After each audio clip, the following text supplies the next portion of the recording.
Chapter 2063, Rumble. Blaring blasts detonated all over the academy, resulting in numerous earthquakes. What's going on? The suddenness of the situation startled the students.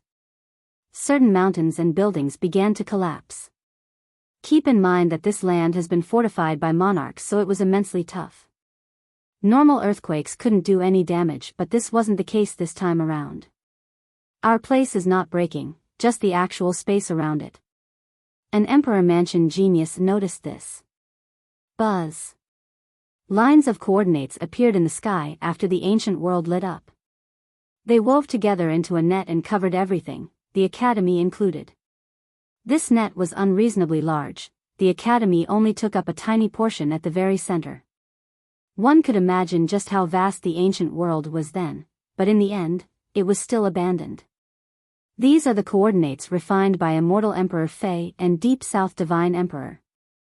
A teacher murmured in astonishment. Crack. The ground and their coordinates began to crack in multiple places like a crystal glass slowly unraveling. Just the slightest touch and everything would crumble. More and more appeared with time, scaring everyone with the sound. It was tough to walk anywhere in this crack-laden land. Many students realized that something akin to an invisible hand was trying to pull the academy away. It's a spatial trap. The power of the ancient world is dragging us in. A genius regained his wits and stated his conjecture. Everyone looked towards the net of coordinates in the sky. Something monstrous was dragging the academy out of its own space, so the lines were cutting the land apart. Why is this happening? Confusion ensued. The day has finally come. Let's go. An ancestor gently sighed and told his peers and lower-ranking teachers. The collapse traced back to the very origin of the academy. Back then, the two emperors refined the ancient world and suppressed it under the academy. As time went on, the power of this world became increasingly stronger. Eventually, the suppression failed, so the world began to expand once more. The academy was pulled back and suffered this fragmentation. If the academy couldn't stop this suction, it would certainly be destroyed. Boom! A pagoda appeared, resembling the one that had emerged several days ago. The previous was locked by Dao laws, but this one was freed from constraint. Buzz. Luminous light appeared everywhere, signaling the emergence of an ancient platform with corners occupied by gray-haired old men. They were the reclusive ancestors of the academy, rarely showing their face normally. Alas, they had no choice but to preside over this situation. Light oozed out of them as they chanted and performed their Dao laws. Their boundless vitality and power flowed to this platform in order to activate the engraved chaos stones. The power of chaos surged and permeated the entire place. It seemed as if a world of chaos was being created. In this split second, majestic figures walked out of this chaos expanse. They were too faint to see, but under their might, both gods and devils would shudder. Even emperors would feel the same way. This power belonged to the very peak of this world, not something ordinary emperors could grasp. Immortal Emperor Fei and Deep South Divine Emperor? A keen student murmured, looks like immortal monarchy too. There were more than just a few figures in the light. They began fortifying the area by directly pouring out chaos light into the pagoda floating in the sky. The light fused with the pagoda, instilling power in it with haste. In the blink of an eye, the ancestors, emperors within the brilliance, and the pagoda were connected together through the platform. This combination allowed them to exert their power to the limit. Endless Dao runes oozed out of the pagoda like a tsunami and reached all the nooks and corners of the ancient world. Because of this, they made contact with the lines of coordinates and locked onto the individual ones. Buzz. The runes then turned into chains and locked the space. They tightened and stabilized the expanding world. Just like that, the entire place trembled once, just like a carriage going fast and the driver suddenly reined it in. Everyone shook back and forth, some even fell to the ground. It was a success. The ancestors have finally stabilized the academy. Though the expansion had stopped, sealing it and bringing the academy back to arrogance were still difficult and required a greater power. Because of this, the ancestors remained on the platform, seemingly meditating. They continuously poured their power and vitality into the platform in order to accumulate more chaos energy. These ancestors weren't a match for their founders, so they couldn't push the academy out of this place right away. Thus, their first step was to stabilize the expansion of the ancient world. Now, it was a matter of time and accumulate before the final eruption to seal this place. Of course, this required a long period and all of their focus. They couldn't do anything else or even have the slightest distraction. Alas, they didn't have clones to deal with a potential attack from the enemies right now. Chapter 2064. The ancestors were occupied with sealing the ancient world, so this was the best time to invade the academy at its weakest. At this moment, a few teachers realized the incoming danger. A few students didn't recognize the delicate situation and heaved a sigh of relief. Looks like we're saved. Boom! The void suddenly broke apart by someone above the academy. The majestic yet terrifying aura of a grand emperor descended all over the academy. The guy had no intention of hiding his might and let it roam free. Many were startled by this sudden intrusion and looked up in the sky. They saw a figure with fluttering black hair. It was an invincible devil emperor with a Dao portal right behind him. One could instantly use it to get here. Fellow Daoist Winged Oblivion, why are you here? The hoarse voice of the previous headmaster answered this appearance. Oblivion, that's the progenitor of the Oblivion clan. A student gasped in horror. That's him all right. 12 fate palaces and 10 wills, a student from Emperor Mansion nodded with a solemn expression. A 10-will Grand Emperor is here, some naturally turned pale. Arrogance was the world of the 100 races right now. However, it didn't mean that the 3 races lacked footholds here. The Oblivion clan was one example. This ancient clan had 4 emperors on top of a great foundation.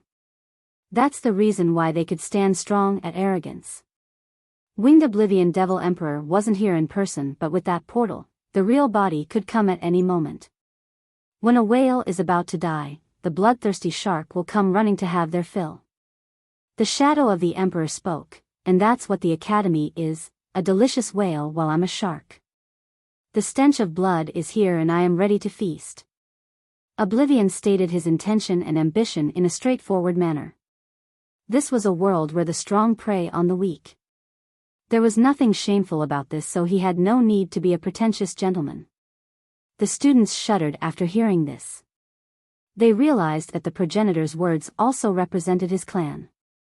It meant that as long as Oblivion took action, it meant that the other 3 emperors would be on his side as well. There was no doubt that there were 4 emperors preying on the academy right now. Your ambition is quite grand. The old headmaster declared sonorously, the academy has stood strong for generations, it won't fall down now. Let go of this thought and leave in order to avoid a costly mistake. The old headmaster was still as confident as ever against a 10-will Grand Emperor and the ones behind him. We'll just see about that, fellow Daoist. I am patient and will wait for the whale to be exhausted. That's how the sharks hunt their prey, waiting for the weakest moment and go together. The headmaster didn't respond. There was no point in wasting words. They were powerful enough to speak with their fists. Nevertheless, his words still struck the student's mind. These ancestors of the academy were occupied right now, so this was the best opportunity for the emperors. Oblivion wasn't the first nor the last to covet the academy in the 13 continents. So many were ready to pounce on it at the moment. Though it had produced many high gods and monarchs, these people might not be able to help the academy in time. In fact, to be perfectly frank, a few of them would already be considered kind and not to backstab the enemies right now. The truth was that the academy was too tempting with its treasures. Poof. A while after, a very faint noise popped in the sky like a hatching seedling coming out of the ground. Strangely enough, everyone could hear it. This was indeed the case. A green vine was growing in the sky, one branch then one leaf at the start before taking roots everywhere. It wasn't slowing that quickly, but all eyes were on it since it was harmonizing with the Grand Tao, more than enough to open another world. Lush it was, then withering was next, as if it was experiencing multiple cycles. The leaves on the branches turned yellow and fluttered away with the winds. Nevertheless, it has taken roots into the voids. The old branches had barks as tough as iron scales now. Suddenly, it ignited in entirety. A figure appeared in this flame, seemingly coming from a thicket of an ancient past, and had an aura of vicissitudes. With his appearance, the branches became all-encompassing, capable of understanding all locations in the 13 continents. Fellow Taoist Bai Lian, excuse me for a lack of reception.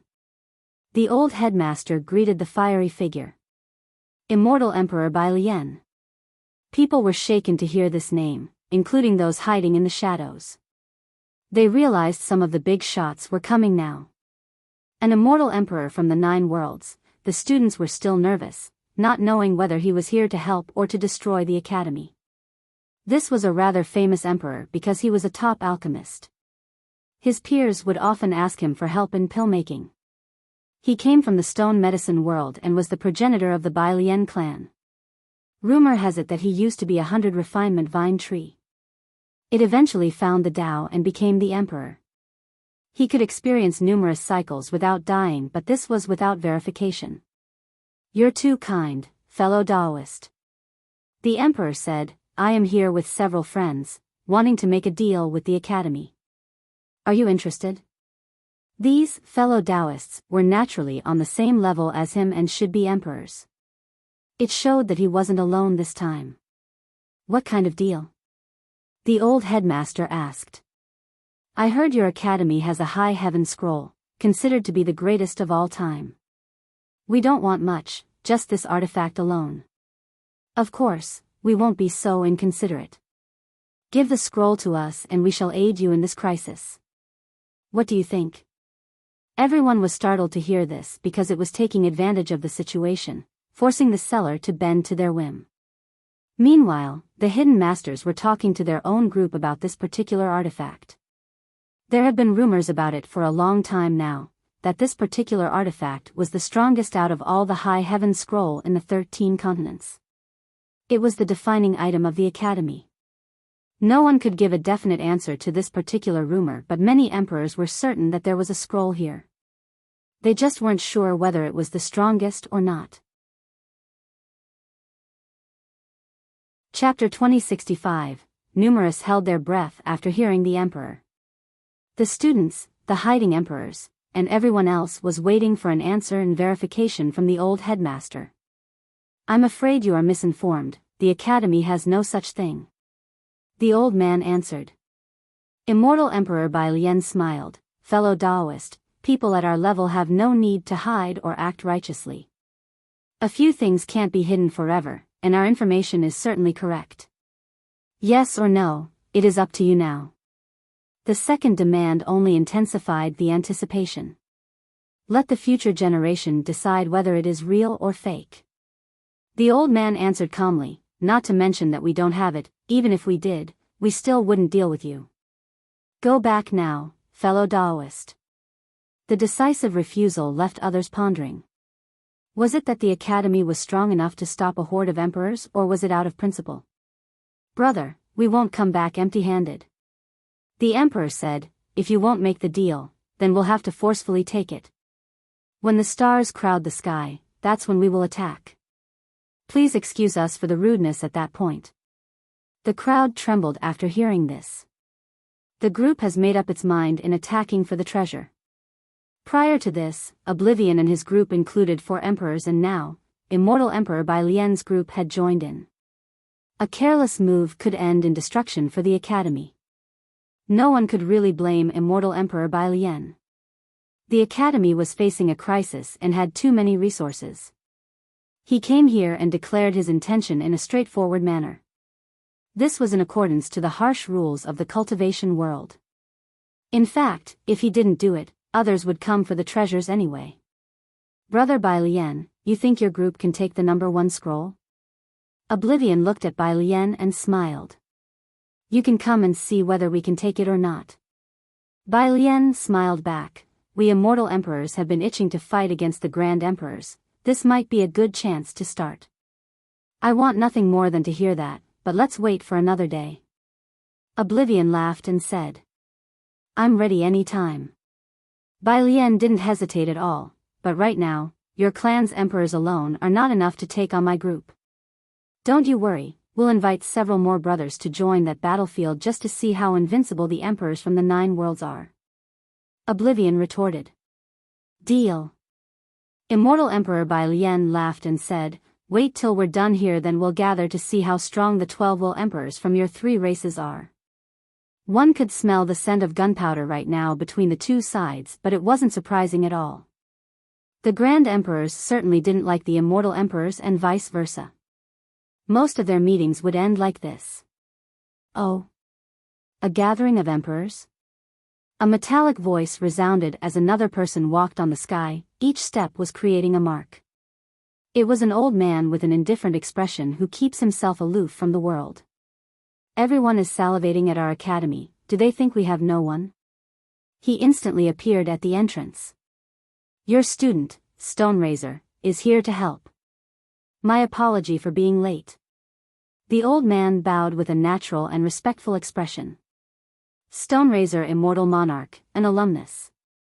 A student shouted after seeing the old man and made many of his peers emotional.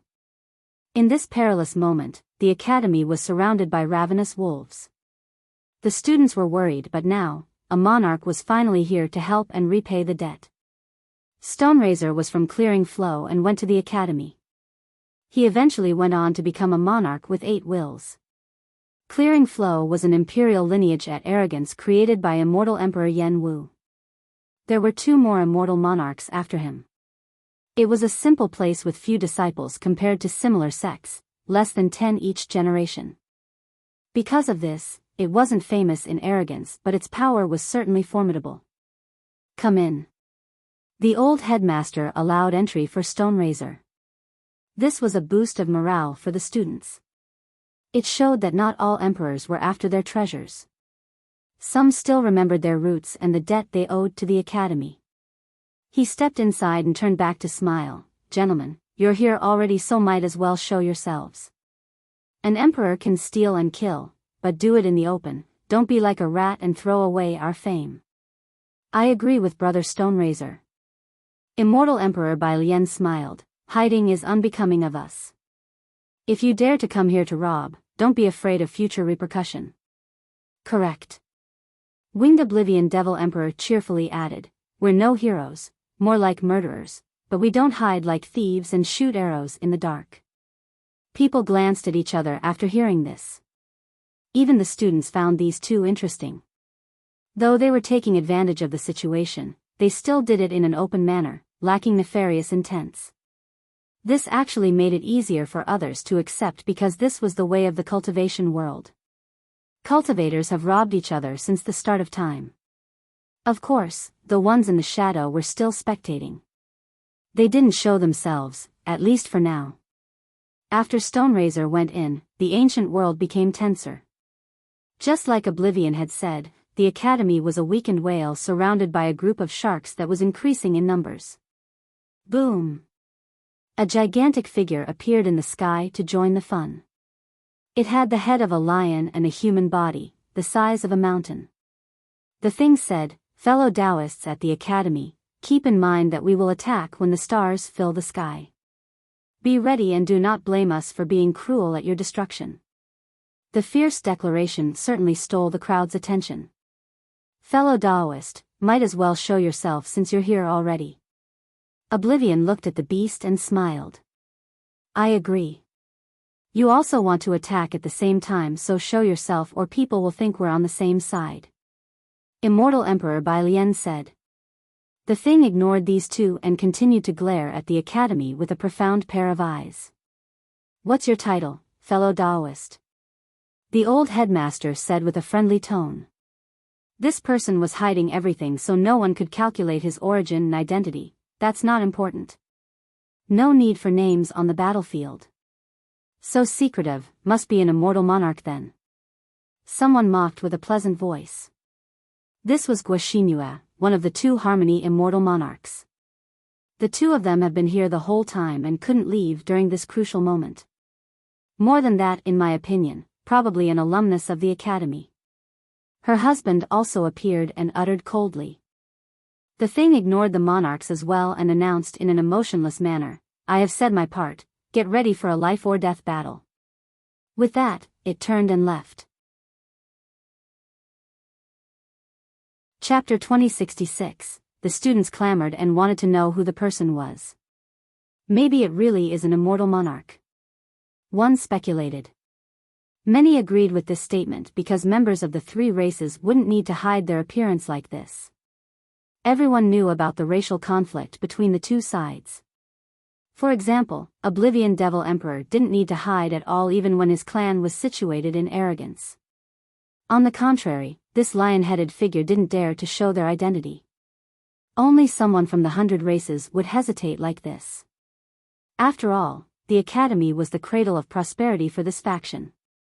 If an immortal monarch dared to attack, future descendants would certainly spit on their name. All signs pointed to this being a traitor. It might be a monarch from our academy too, goddamn ungrateful bastard, not remembering how the academy groomed them. It's one thing that they're not helping, but to backstab us too? So shameless. One student angrily exclaimed. Numerous believed in this as well, but they didn't dare to say it out loud, unlike Harmony monarchs. Watch your mouth, this is related to the reputation of a monarch, no need to say anything without evidence. An older student prudently warned.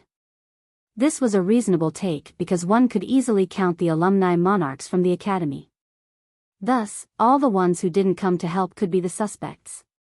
That's why this senior reminded the guy to watch his words. A matter relating to the reputation of the emperors was a big deal. Despite the warning, the other student was still feeling indignant and snorted. Not just the students, even the other emperors were curious about this individual's identity. Ultimately, they were competitors for the academy, so it was best to have more information. Unfortunately, the guy didn't reveal much about him. Even Oblivion and Bai Lian nearby couldn't figure anything out. Nevertheless, more were coming for the academy. Rumble. A Dao portal forcefully appeared above. A majestic shadow emerged with a power crushing the firmaments. Behind him was a divine hall with many gods sitting proudly. This seemed to be a world of the gods. Anyone would shudder and back down before them. God's Hall. Someone shouted after seeing this. Students were lost in a daze after hearing this name. Even God's Hall is here? 100-arm war god is here. Even this power is getting involved. A few hiding gods were surprised to see him. Fellow Daoist, why are you here? The old headmaster asked. We are only here for one thing. The majestic shadow spoke. I hope that Academy can forgive us for this transgression, we will apologize later. Such politeness made people look around at each other. It was a clear robbery, yet he put it so nicely. What is it that you want? Fellow Daoist. The old headmaster inquired again. A very simple item, just gather the desolate scripture for us. This shadow was 100-arm war god, let us borrow this and we will leave instantly. After we finish reading it later, we will return it to you. Desolate scripture? Even the masters didn't know what it was. It is amazing, a scripture left behind by Deep South Divine Emperor's branch. Even Winged Oblivion Devil Emperor became interested with a flash in his eyes. I'm afraid you will be disappointed. The old headmaster said, it was the Imperial Queen's dowry, so we cannot lend it to outsiders. But if you join our academy with sincerity, you will eventually be able to see it. This scripture used to be one of Deep South Divine Emperor's prized possessions. He gave it to his daughter before marrying her off to immortal Emperor Fei, so it was considered a dowry of sorts. It eventually became one of the most important scriptures at the academy. Though the majority of these scriptures were available for students, this one wasn't until one reaches a certain tenured position in the teaching staff. Then excuse us, we'll have to forcefully take it then. 100-arm declared. People shuddered because this wasn't only an empty threat. God's Hall was considered one of the strongest in the 13 continents. It didn't have emperors but more than enough high gods to make up for it. The majority of high gods from the three races were part of this sect. Their power could overwhelm many imperial lineages, even Heaven Authority would need to give them some face. 100 Arm himself was quite mighty with 11 totems and an impressive battle record. Right now, he represented God's Hall. If the Academy didn't hand over the scripture, they would definitely not let this go. So many lineages would dread the idea of having a monster like God's Hall as an enemy, but the old headmaster was unperturbed. We welcome God's Hall to come at any time, doesn't matter how strong it is. This is just how it is being the Academy. Very well, I admire such determination. 100 Arm laughed and said, if that's the case, we'll come for your scripture when the stars fill the sky. We'll never retreat until it is ours. With that, the high god turned and left. Everyone took a deep breath after hearing this. It sounded like a challenge to the death. Of course, some hiding emperors were glancing at each other. That declaration was also aimed at everyone else present. He was warning people that the scripture was theirs. Thinking about it was the same as opposing God's Hall. Henceforth, those who wanted the scripture before gave up on this idea. After all, there were countless good items at the Academy, no need to fight God's Hall to the death for it. Plus, this scripture wasn't necessarily suitable anyway. People became increasingly nervous after the war god's departure, especially the students. They knew a disaster was coming. Meanwhile, the only calm person was Wuxia. He sat in the main hall and only chuckled while staring at the sky. Young noble, you want to start? How about this, I will be your vanguard. Jinsheng immediately asked after seeing Wuxia opening his eyes. My Jinsheng, don't be so hasty or you will scare away the snakes. A feast like this doesn't come easy, one in a million years even. Be patient and wait. Wuxia smiled. Who are you waiting for? Jinsheng asked. A 12-will emperor. It will only be fun when a character of that level comes. Wuxia smirked and scared Jinsheng with his comment. Chapter 2067, Oblivion Clan, Immortal Emperor by Lien, the mysterious lion-headed figure, and God's Hall. All of these enemies intensified the tense atmosphere at the Academy. Everyone wondered if they had any reinforcement coming. They were only aware of Harmony Monarchs and Stoneraiser Immortal Monarch. Just these three alone weren't enough to save the Academy. However, this was only the beginning. These foes were nothing compared to the real danger. 2 days after, the Grand Tao in the sky began to burn. This concluded with an explosion and the emergence of an imperial decree. Buzz. A scepter as white as jade was inside this decree and emitted an immense pressure. Even emperors shuddered after seeing this. It was a matter of instinct, a fear against an unopposable power. Heaven Authority, they knew this wouldn't end well. It is time for the emperors of the Heaveners, Devils, and Diviners to band together to destroy the Academy. May our three races prosper for an eternity. The mantras from this decree echoed in the mind of the Grand Emperors. This was clearly an order of an apex emperor. Not to mention the students of the Academy, even the teachers lost their colors. This name was a demon in everyone's mind, pressing down on their sanity. It was the pride of the Heaveners but also the shadow of the 100 races. It was the oldest and strongest lineage of the Heaveners. Only Grand Emperors with 10 wills or more could join. It has been steering the political wheel while controlling the Heaveners. The current leader was a notorious individual, World Emperor. It didn't matter who and how strong they were, everyone needed to be afraid of Heaven Authority. All were insignificant ants before this behemoth. Though no one knew who exactly issued the decree, it was definitely from Heaven Authority, enough to represent this power. Everyone fell into a state of quiet contemplation after seeing this. The decree had seemingly sealed the fate of the Academy. Even if others wanted to help, they needed to weigh themselves first. Any reinforcement would be opposing Heaven Authority and no one would do that recklessly. Heaven Authority is going all out. A hiding high god murmured. I think Celestial is done for this time, unless it has someone like Immortal Monarch EE backing it up. Others won't be able to. Immortal Emperor Biyao shook his head and said with regrets. It seemed that the outcome was obvious now with the involvement of Heaven Authority. The end of a legend. Another stealthy immortal monarch lamented with a sigh. Is this the end for our academy? The students turned pale. Young and inexperienced they might be, they still understood the significance of Heaven Authority. Maybe it's time to leave. A scared student wanted to leave. Prior to this, many students remained hopeful because the academy was unfathomable and had overcome great dangers before. But now, this decree was an order for the three races to attack and split up the academy. Despair was understandable under such circumstances. Alas, these students who wanted to run were facing another problem. Where? They were inside the ancient world right now. Heaven Authority is coming. Jinxing's expression changed. This development was exerting immense pressure on everyone. That's good, all visitors will be our dear guests. Li Qie calmly smiled without any surprise. The 13 continents are sealed, but now, so many emperors are coming? This might not be a coincidence. Jinxing spoke with a serious expression. This particular trouble of the academy isn't a new phenomenon. I'm sure some emperors have calculated and waited for this day.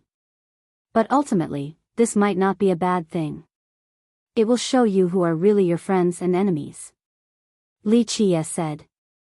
Jinxing nodded in a sour mood. Normally, the academy had such a prestigious status in the 100 races. So many immortal monarchs and high gods gave them face. Everyone wanted to do this when the academy was prosperous. It was the opposite now. It was nice of these emperors not to backstab the academy, no need to even think about them lending a hand in times of trouble. The academy did not respond to the decree from Heaven Authority. The atmosphere here was tense and somber. Time passed by, torturing the people there. Night came quickly and the stars showed up. It was an especially peaceful night with bright dots everywhere contributing to the beauty of this ancient world. Perhaps tonight was going to be different. The serenity eventually turned into a scene of horror. Not even the howl of the wolves was around, same with the chirping of insects. It was as if they knew that something was going to happen tonight, so they escaped ahead of time. At this moment, all eyes were on the sky. Some were waiting with a heavy heart while others couldn't wait any longer. Zzz, the stars began to light up after a series of faint noises. They were initially bright but were much clearer now, like cressets being lit up, and became much more beautiful. It was a scene of flashing diamonds engraved in the night sky. The light began to flow within the ancient world. Rumble. Explosions came about, followed by cracking sounds. The ancient world was widening again after being empowered by the stars. The laws locking this space was being assaulted and stretching to the limit, on the verge of breaking at any moment. The academy and its space were cracking once more. Once the stabilizing laws crumbled, so would it. The students finally understood why the others waited until this moment to attack. So they knew something like this would happen. Stabilize. The ancestors of the academy roared. Boom. A second platform actually flew out from the academy. Another group of ancestors got on and poured their energy inside. Boundless chaos energy rushed into the pagoda. Clank. With this second platform, the pagoda poured out endless Tao runes to turn into more chain-like Tao laws in order to stabilize the region. It was another successful attempt. Let's go now. People finally lost their patience after seeing most of the ancestors occupied with this spatial task. Earlier, the coveting ones still didn't attack because they knew the academy had far more ancestors in reserve. However, with this second platform, it was sorely lacking in manpower. Chapter 2068, Boom. The stabilization was interrupted by a great hand stretching down from above. It aimed straight for a peak farther inside the academy. It seemed to be carved out of golden jade with the leaves and branches made of the same materials. They fluttered in the wind and issued metallic and pleasant ringing. Crack. It ripped out the peak. One could say that it wasn't too greedy if this was its only target. Halt! The warning gong resounded again at the academy. One ancestor soared upward and unleashed a waterfall-like slash at the hand. Pluff! Blood gushed out so the hand let go of the peak. Boom! It fell back into the initial position. Celestial, it's time to hand over your natural heavenly treasures. The master of the hand appeared. It was a high god with 7 more appearing behind him. Their divinity engulfed the entire place, wishing to drown the academy in entirety. Luo Wensong, Ing Chenyu. The old headmaster glared sharply at the 8 high gods and sneered, 8-pillar society, the ones who kneeled outside the academy back then. Numerous students were frightened after hearing this. This was one of the strongest groups in arrogance. At the same time, they felt rage because some of these high gods were alumni of the academy. Headmaster, it's all in the past. One of the high gods standing in the back became a bit awkward and coughed. The academy will be history tonight and divided people, your student will just be taking my part. After all, rather me than the outsiders, right? His name was Luo Wensong, a previous student here. So shameless. One student scorned. Sigh, your 100 races always complicate matters. Being evil yet wanting to justify it? So troublesome. Want something? How about just take it? Oblivion laughed and said. He became resplendent and his real body materialized. Boom! His gigantic foot stomped down with an annihilative might. Buzz! Defensive barriers took form in a dazzling manner. Imperial runes and power oozed out, they covered the entire academy. Boom! The barriers managed to stop this first stomp. Their 2 main progenitors left such a great foundation behind for the academy. Even Oblivion was stopped in his track. Don't just stand there and wait. All courteous pretenses are broken now, no need to act like saints anymore. Oblivion told the 8 high gods. Having said that, he roared and gathered his energy. 10 wills hovered in the sky and devastated the entire place. You will open. His weapon of choice was a colossal hammer filled with exploding laws on the surface. The first smash caused the entire academy to quake. Everyone inside could feel their chest being pulverized by the hammer and turned pale. The students were naturally affected to a higher degree. This was a 10-will Grand Emperor. His attacks were capable of burning the sky and ocean. Break! 8-pillar society all attacked at the same time. There was no need to put up an act any longer since they wanted to seize their desired items first. Maintain your positions. The headmaster shouted. All of the defensive lines have been activated with imperial runes erupting like volcanoes. The academy was luminous just like a great formation. Majestic figures came into being: Immortal Emperor Fei, Deep South Divine Emperor, Immortal Emperor Min Ren, Immortal Emperor Fei Yang, Immortal Emperor Qi Zhen, Immortal Emperor Hao Hai, Mortal Reversion Ancient God, Immortal Monarch Yi Yi. These beings have blessed the academy before with their impressive power. So much fun, count me in. Immortal Emperor Bai Lian laughed and took out a divine cauldron. Poof! Ceaseless flame poured down from the sky and began to assault the barriers. Of course, no point in hiding anymore. Another person popped up, completely shrouded in fog. There was something indistinct about him. It was as if he didn't exist in this world despite clearly standing there. Brother Air Sure, you're here too. Welcome. Immortal Emperor Bai Lian smiled after seeing him. How could I miss this feast? I need more resources, and once enough, I might be able to repeat another generation. Air Sure, the second emperor from Alira's ancient kingdom, smiled back at him. His smile didn't mean that he was friendly. He took out a spinning wheel and threw it down at the academy as if it was a planet. Immortal Emperor Air Sure, a high god lurking in the shadows, shuddered. Can this person really reincarnate like the legends? It might be true. His friend became serious and said, according to the tales, his previous life was also an immortal emperor named Yi Shi. However, He got hunted down after coming to the 10th world and was the first emperor to be killed.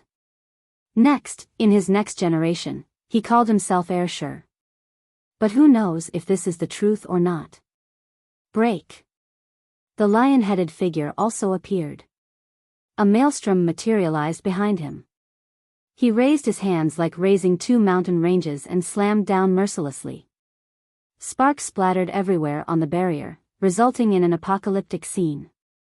Would be a shame if I don't have a piece in this feast.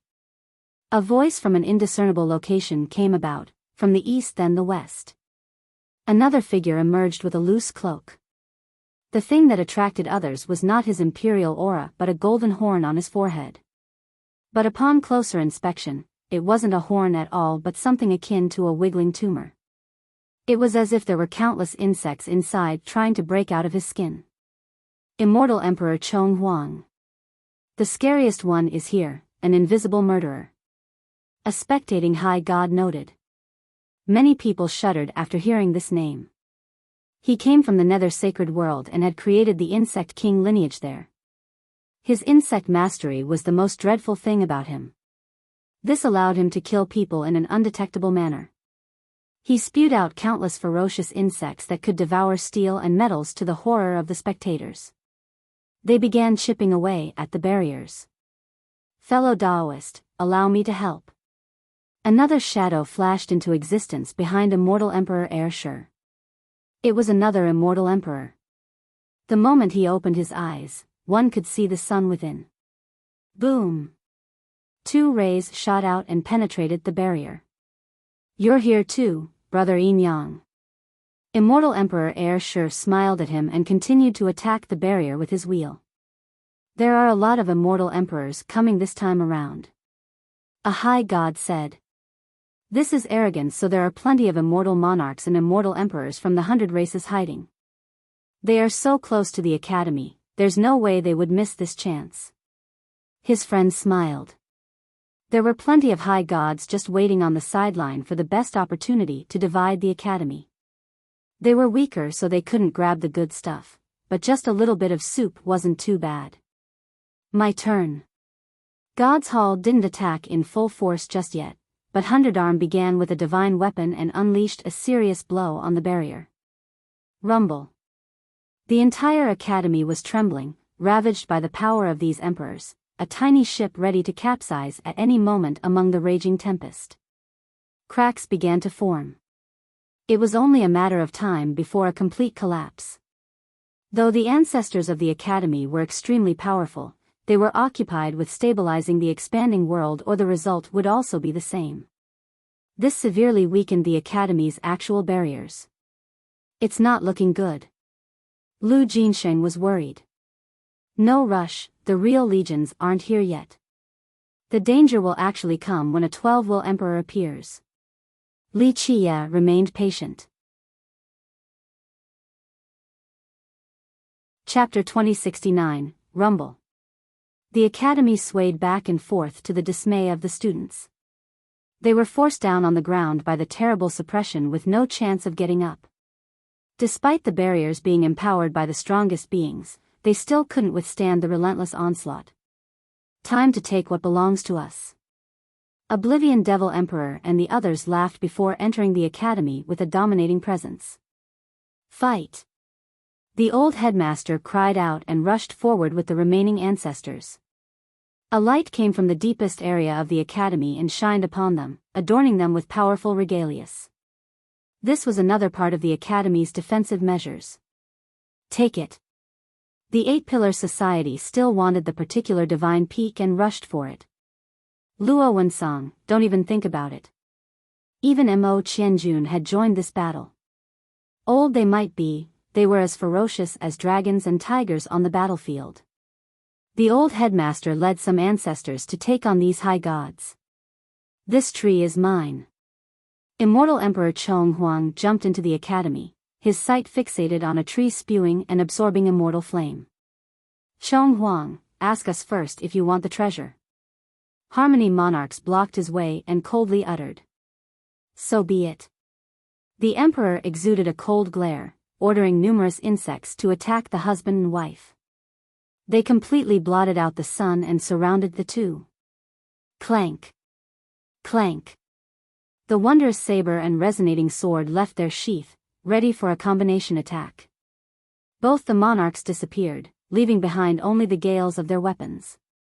A rain of heavenly swords descended from the sky while an endless tsunami of sabers came from the side. The torrential edges swung by and instantly made mincemeat out of the insects. Let's go. Immortal Emperor Chong Huang didn't only rely on his insects. He took out a large bell and swung forward, releasing a gigantic sound wave. Buzz. In a different location, Immortal Emperor Air kept on moving like a phantom. It didn't take long before he emerged before an ancient palace. So this is the rumor palace that contains the scrolls of Fei. Air had a goal long ago in the academy. Fellow Daoist Air, return now, don't wait until it is too late. A person stood by the door and stopped him, Stoneraiser Immortal Monarch. Fellow Daoist Stoneraiser, the academy will fall, why risk your life for something so meaningless? How about we share these scrolls? Air smiled and said. I will never be a despicable monarch and shame the regal prestige. Stoneraiser coldly refused. As if emperors aren't brutal and cruel in nature. Air laughed and aimed for Stoneraiser's head with his wheel. Break. Stoneraiser retaliated with his iron rod. Gentlemen, excuse my offense. Oblivion jumped into the academy. Teachers and even some ancestors couldn't stop him at all, so he made his way into a valley. He swept away several ancestors guarding the valley with an unstoppable momentum by just waving his hand. The imperial barrier didn't stop him at all. The true body of a Tenwil Grand Emperor was no joke. As he was making preparation to shift the entire valley away, a ray with incomparable sharpness pierced his natural mighty defense. He had to take several steps back in order to dodge it. He looked over and saw an old man standing in the way. Brother Azura, long time no see. He cupped his fist. Despite being an invader, he remained cool and free. Long time no see.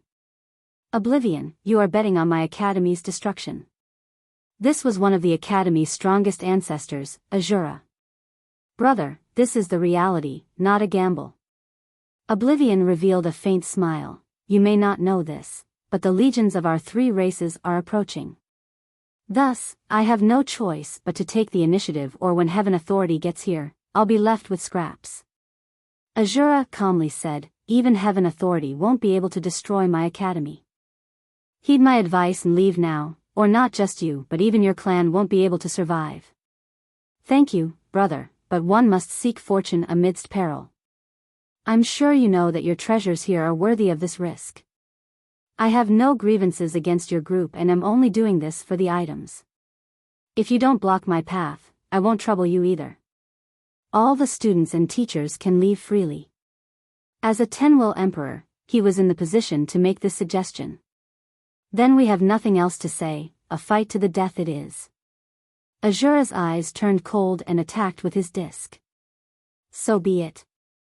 Oblivion laughed heartily and prepared for battle. Boom! The two sides began their amazing battle.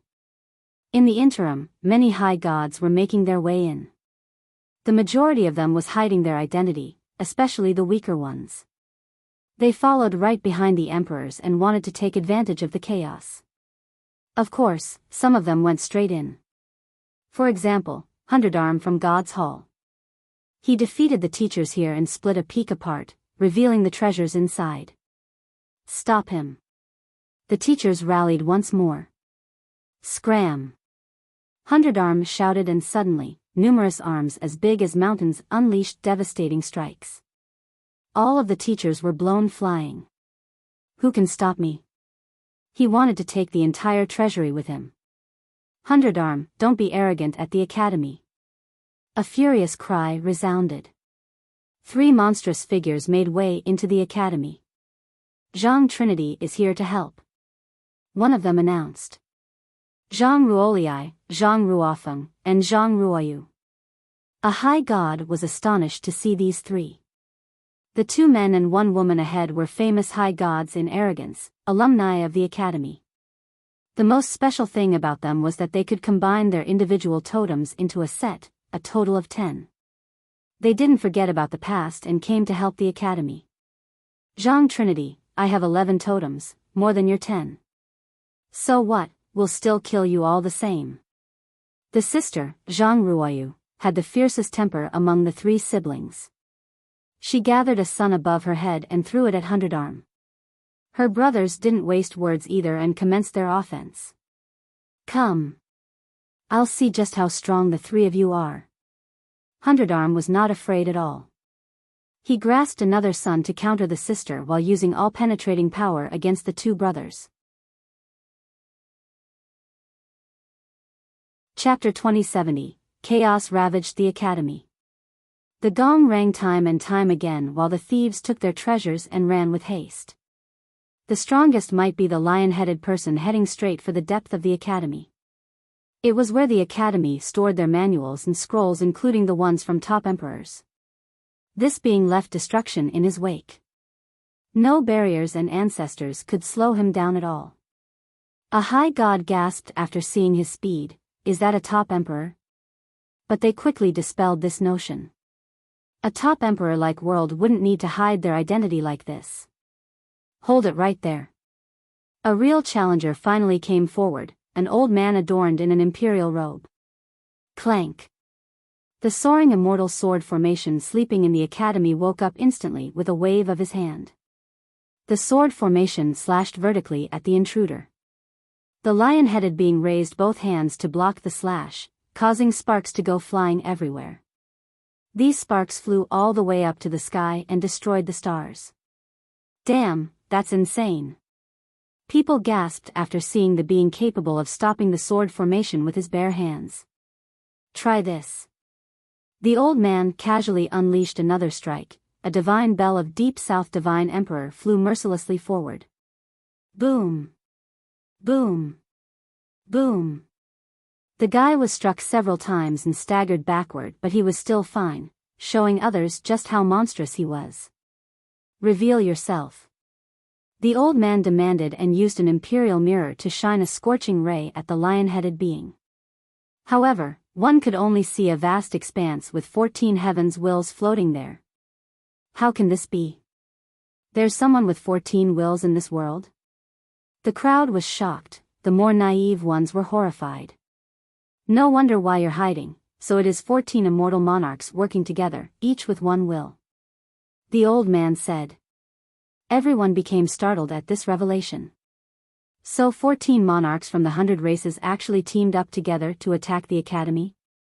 They must have truly wanted to destroy the academy, but this wasn't surprising at all. It had taken the deepest roots in arrogance with a plethora of resources. Just dividing this up was enough for their sect to reach the next level. Imperial Prince, the academy is done for, so its scrolls should be kept by the 100 races, away from the 3 races. The lion-headed being finally spoke. That's immortal Emperor Fei's son. A high god finally realized the old man's identity. Soaring immortal prince, people naturally reacted emotionally after finding this out. Some even started bowing. Don't even dream about it. The prince had a stately and oppressive temperament. The outcome has been decided.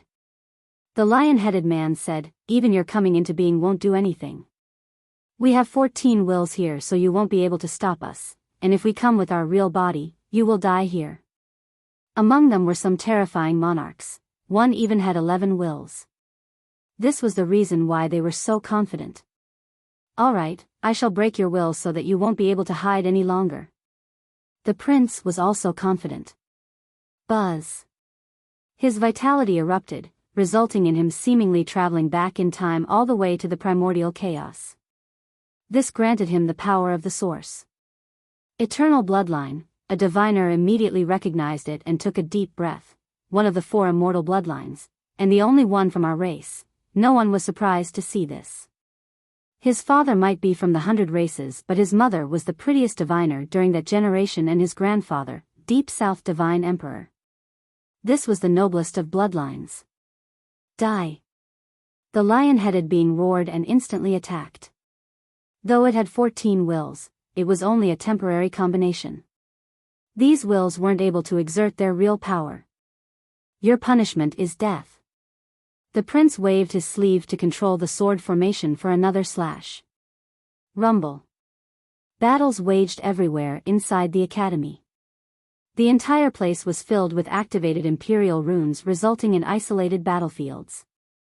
Nevertheless, the academy was still suffering the shockwaves from the battles. We're here to join the fun. The sky suddenly turned dark with a gigantic dragon and tiger appearing above. Golden dragon and tyrant tiger? People didn't know which side these two beasts were on. How shameful, a high god acting like a thief. The tiger laughed and smashed a high god who was carrying an old well into a pulp. So much fun, we haven't gone all out in a long time. The dragon roared and joined in.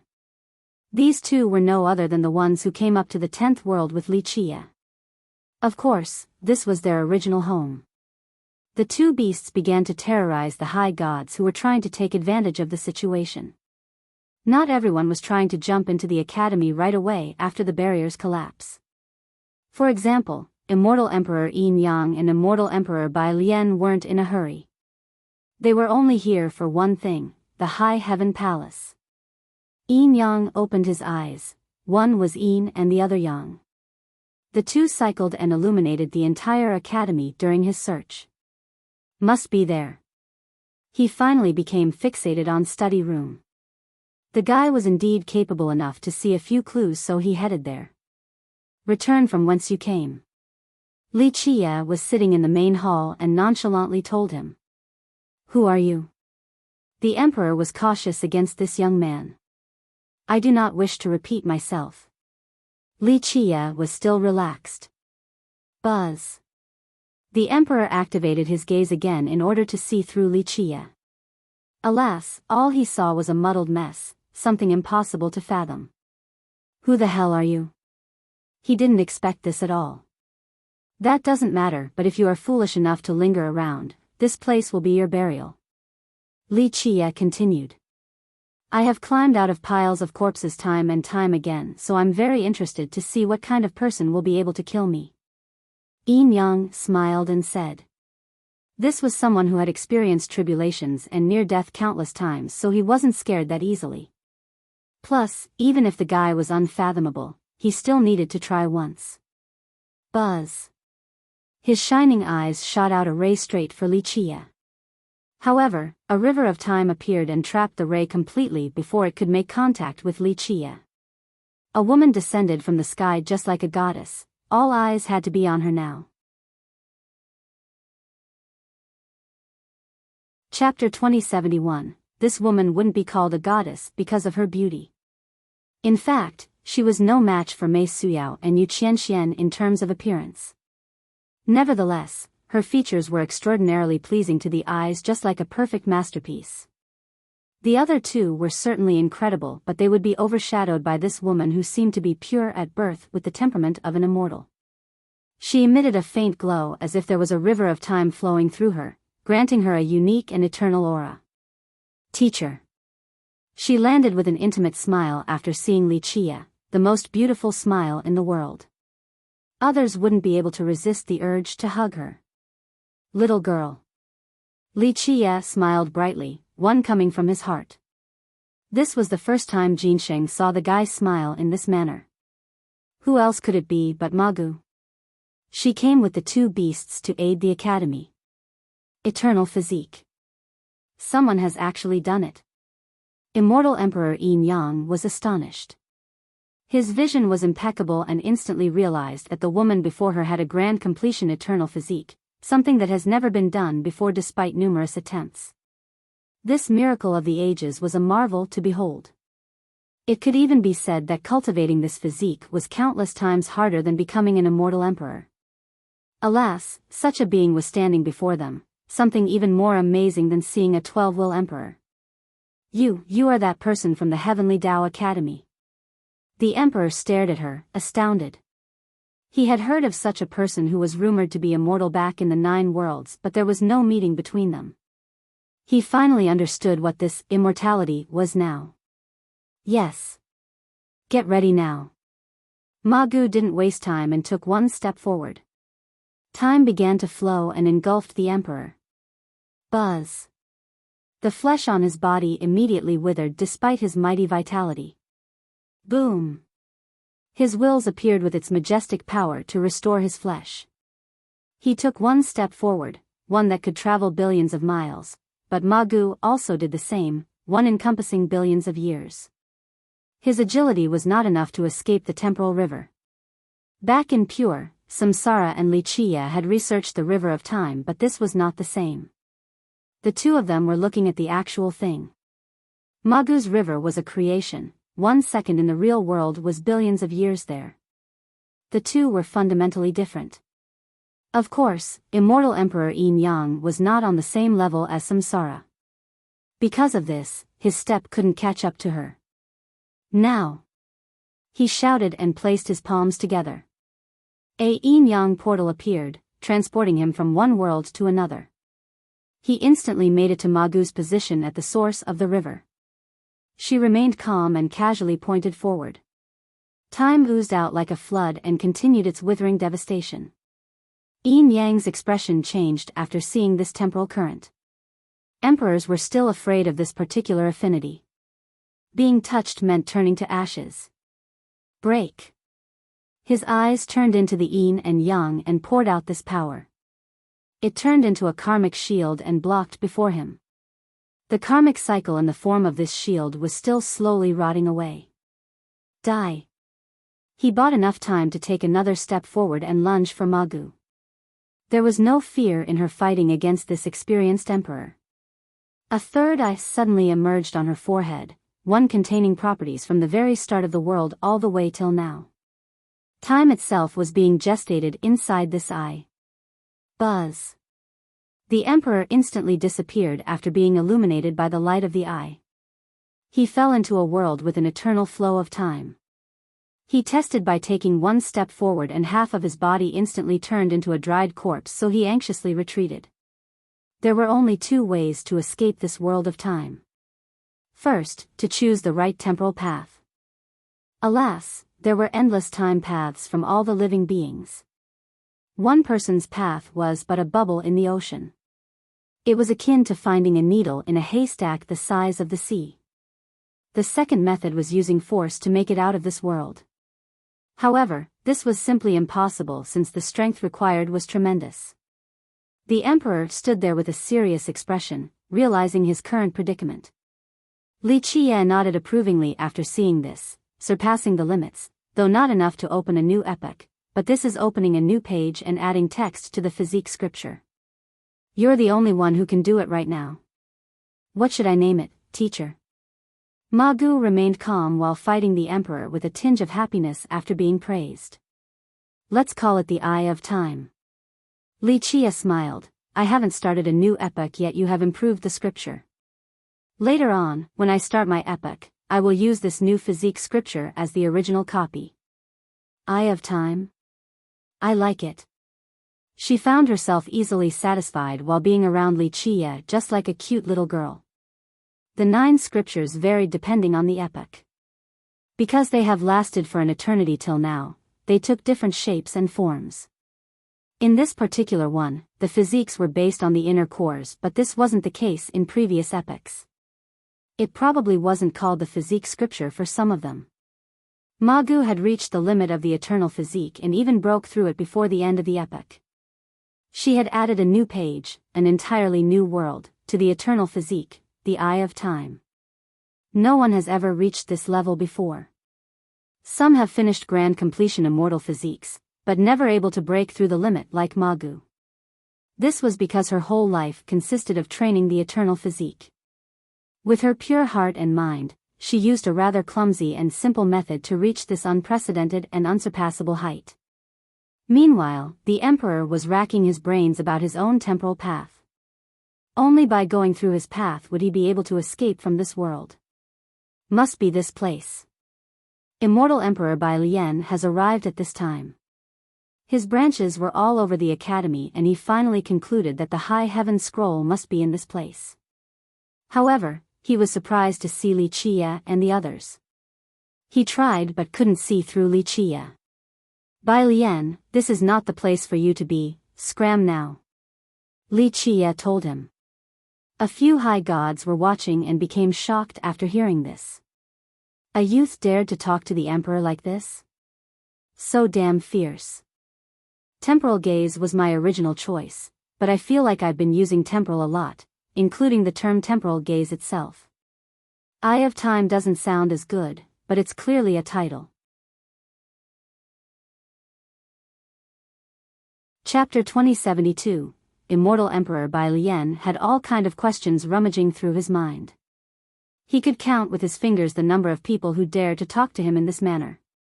Senior, may I ask who you are? He cupped his fist and said. Call me whatever you want. Li Qie waved his sleeve and said, out of consideration that it wasn't easy to get here from the 9 worlds, I won't make it difficult for you. Leave. The emperor had a pensive expression, wanting to figure out Li Qie's identity, not out of fear but out of curiosity. Clank. A sword hymn interrupted him. A terrifying sword intent ravaged the area with the greatest bloodthirst pricking everyone all over. Boom. It was because an old man broke the void in order to enter this ancient world. He had 9 god-slaying swords hovering in the sky, each capable of cutting down planets. He didn't hide his murderous intent at all and let it scream to let the rest of the world know. 9-sword high god. A peer said, is he crazy? Why is he not restraining his aura? Do you not know? His only son got killed, so whoever tries to stop him right now is gonna get it. He'll take down all just for revenge. A knowledgeable god explained. Virtuous also made his appearance in order to greet 9-sword. Boom. 9-sword instantly made it to study room with fire in his eyes after seeing Li Qie. The flames spewing out could incinerate the entire world. Little animal, I'll cut off your dog head and offer it to my son. He roared and unsheathed his swords. The terrifying aura spewed out even more with incomparable sharpness. The shrines and temples began to collapse because of the aura. So noisy. Jinsheng, bring me his head. Li Qie said emotionlessly. Yes, young noble.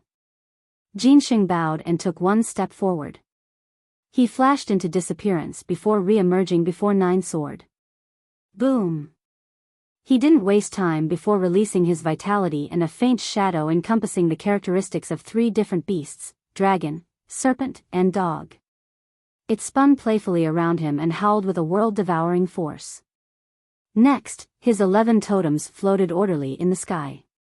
He was no longer a feeble old man but a master capable of looking down on all creations. That's Nether Lunatic. Who the hell is that youth? Why is Nether Lunatic obeying him? A high god was shocked to see this. Nether Lunatic, you wish to oppose me? I will kill anyone standing in my path. 9-sword uttered coldly. At his age, he only had one son and adored the boy more than anything. Thus, he was willing to pay any price for revenge. 9-sword high god, I didn't mind that you were researching me for antagonistic reasons. Today, I will take your head not because of that, but because my young noble wishes to have it. May his will be done. Nether Lunatic calmly uttered. Though his temperament was mild now with old age, he was still imperious when dealing with someone on the same level as him, not giving a damn about the guy. Die. 9-sword didn't waste time either. His 9 swords came together to form a massive slash. Jinsheng punched in retaliation. The nether shadow soared to the sky and revealed its fangs. Meanwhile, Virtuous was also in study room in order to watch or help 9-sword if necessary. 9-sword was his Dao protector and had saved him several times. You, get the hell out of the academy right now. Li Qie pointed at Virtuous and ordered. Virtuous' expression turned ugly after the public disrespect. On what basis do you chase me away? I'm a student here. The fact that you're standing here shows that you only want the treasures from study room instead of helping. Li Qie said flatly. You. Don't be falsely accusing people. Virtuous turned red and trembled with rage. So what? It's not like we can be friends. Wuxia retorted. Virtuous had no answer. Of course they couldn't become friends. Not to mention the previous provocations, just the fact that Wuxia had killed 6 swords cemented their foul relationship with each other. He was naturally on 9 Swords' side. If we can't become friends, then I'll overestimate myself and will ask you for a duel. Virtuous was young and this was his first time being humiliated after becoming a monarch. He couldn't let this go at all. Boom! His 4 wills emerged as he channeled his power. You are indeed overestimating yourself. I don't need to personally take care of someone at your level. Gugwa, slay him. Wuxia waved his sleeve again before ordering. Out of my way. South Emperor was fighting against low-level high gods. He swung his halberd and repelled all of them before leaping into the sky toward study room. South Emperor. Immortal Emperor Bai Lian murmured. He has also heard about the existence of a slumbering genius at Mysterious Bamboo, one of the 10 Ionic geniuses. My pleasure, sacred teacher. South Emperor stood in front of Virtuous and pointed forward with his halberd. Fellow Daoist, I have heard of your great talents and wish to challenge you today. Very well. Virtuous leaped to the sky and summoned his divine weapon. He was serious at the moment because South Emperor also had 4 wills just like him. Let's go. South Emperor's halberd instantly blocked off all the space around Virtuous. Die. Virtuous' 12 palaces appeared with a loud detonation in order to stop the halberd. The 2 of them began to ravage the sky vault. Sacred teacher. Immortal Emperor Bai Lian looked as if he had just seen a ghost after hearing this title. He recalled an ancient legend he heard of during his youth. He turned pale because he had experienced enough to know that this was no legend. You are that Cr-. The Emperor quickly changed his tone. You are the leader of our 9 worlds? In fact, he wanted to say crow or dark hand behind the curtains, but these titles were rather unflattering, a taboo subject. This existence has eliminated the invincible ancient Ming and crucified one of their emperors whose scream echoed across the 9 worlds. In the 13 continents, his tale was even more overwhelming, the starter of Emperor Hunt against the 3 races. Back at the verdant cliff for that hero assembly, I spared you because it wasn't easy for an existence like you to reach the Tao. Later on, you indeed have successfully walked on the regal path. Unfortunately, your achievements in the 13 continents left me wanting. Wuxia said. The Emperor was drenched in cold sweat after hearing this. He could clearly recall what happened on that day.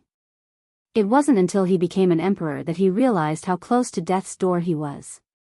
The fact that he survived had nothing to do with his power, only that the existence decided to show mercy. He took a deep breath and bowed deeply. Senior, I had no clue of your arrival, please forgive my insolence. Showing slight was unacceptable since even the unbeatable ancient Ming Emperor got killed, let alone someone like him. In fact, the guy didn't need to do anything. Just one word from him and the Emperor would have no place to stay in the 13 continents. Chapter 2073, Go Now, consider our previous meeting a type of fate. Wuxia waved his hand dismissively. Thank you, Senior, for sparing me back then. The Emperor bowed again. If it wasn't for Wuxia showing mercy, he wouldn't be standing here right now. Wuxia nonchalantly accepted the gesture. This would be a grand event for someone else, but it was nothing to him. The Emperor could predict the outcome of this event right now. The Academy was only a trap to lead out the greedy emperors out of their cave. He was one of these victims. After he left, Wuxia sat there calmly with no intention of helping the Academy. It's about time. He smiled while staring at the sky. Buzz. A luminous glow suddenly emerged above with the shape of a mirror. It took in the entire situation at the Academy, reflecting it on the surface. Someone must be spying on these battlefields. However, spying was not the right word since the person was doing it so blatantly. Who? A high god said in astonishment. A direct mirror like this gives him a full view of this ancient world. Not many are capable of this feat. A rather mighty high god on the sideline took a deep breath. A faint figure presided in this mirror, seemingly in a different space altogether. It was ethereal and impossible to see through with any heavenly gaze. That's Profound Emperor. A monarch recognized him. Everyone was naturally shocked at this revelation and felt their scalp tingling. Profound Emperor wants to join in? A high god felt his mouth becoming dry. This was a 12-will Grand Emperor from the divine race, the 9th in history to have this achievement and one of the 4 survivors. The other 3 members were Pure Wood, Yi, and World. Of course, Crimson Emperor of the Devil race was also alive. However, for some unknown reasons, he chose to destroy 1 will and drop down to 11. Because Pure Wood was an elusive individual, the other 3 were the top characters in the 13 continents and steered the direction.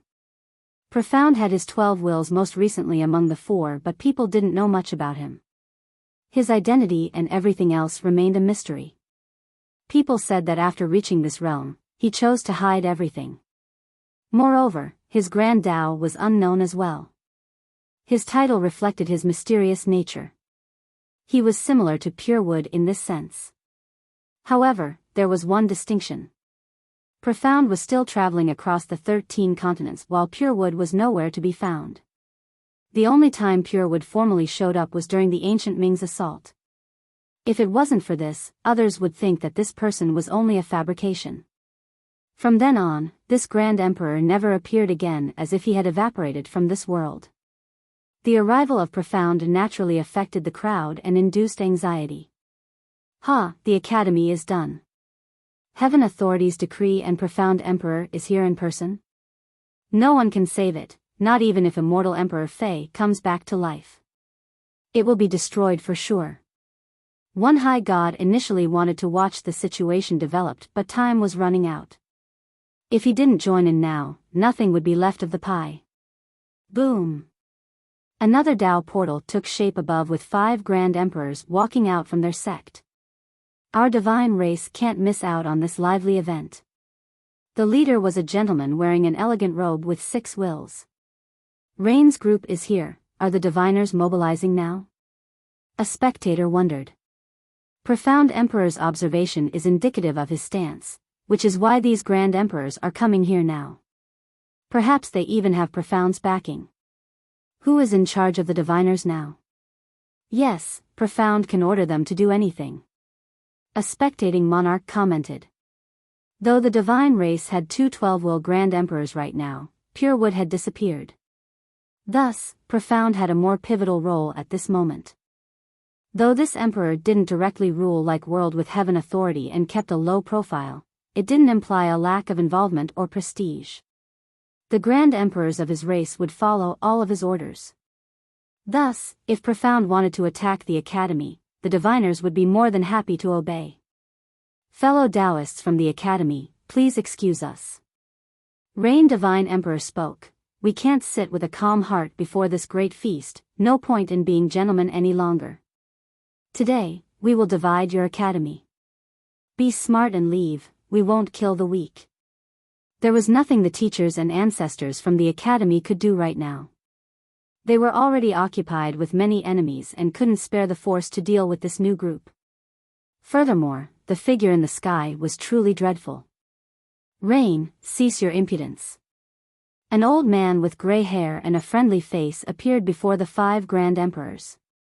He had a walking stick with a peach growing on one end. So it's you, Tao Brother Life Peach.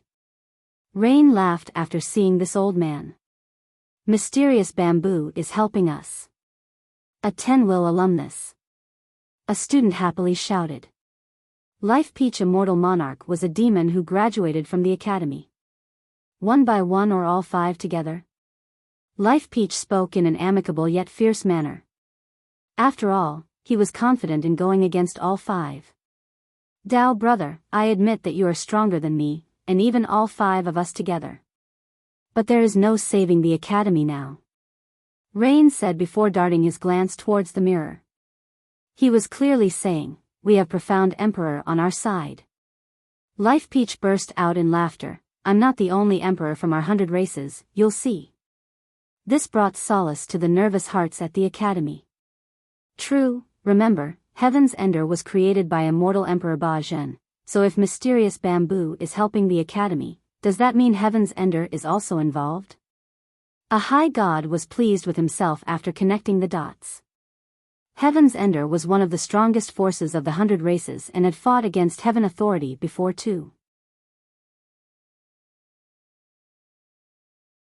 Chapter 2074. Rain smiled in response. Dao brother Life Peach, Heaven's Ender is indeed unstoppable, but don't forget, Heaven Authority is still around. Who in this world is capable of opposing this power and world emperor? Rain reminded everyone that Heaven Authority was also part of this ordeal.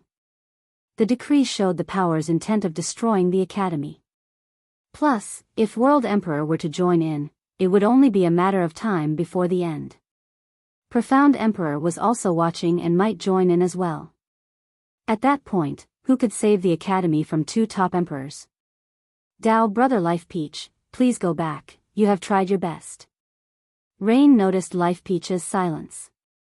Life Peach naturally understood this, but he still calmly replied, the academy has given me everything, including a home. As long as there is one breath left in me, I will protect it. His calm and simple statement actually touched people, especially the High God alumni.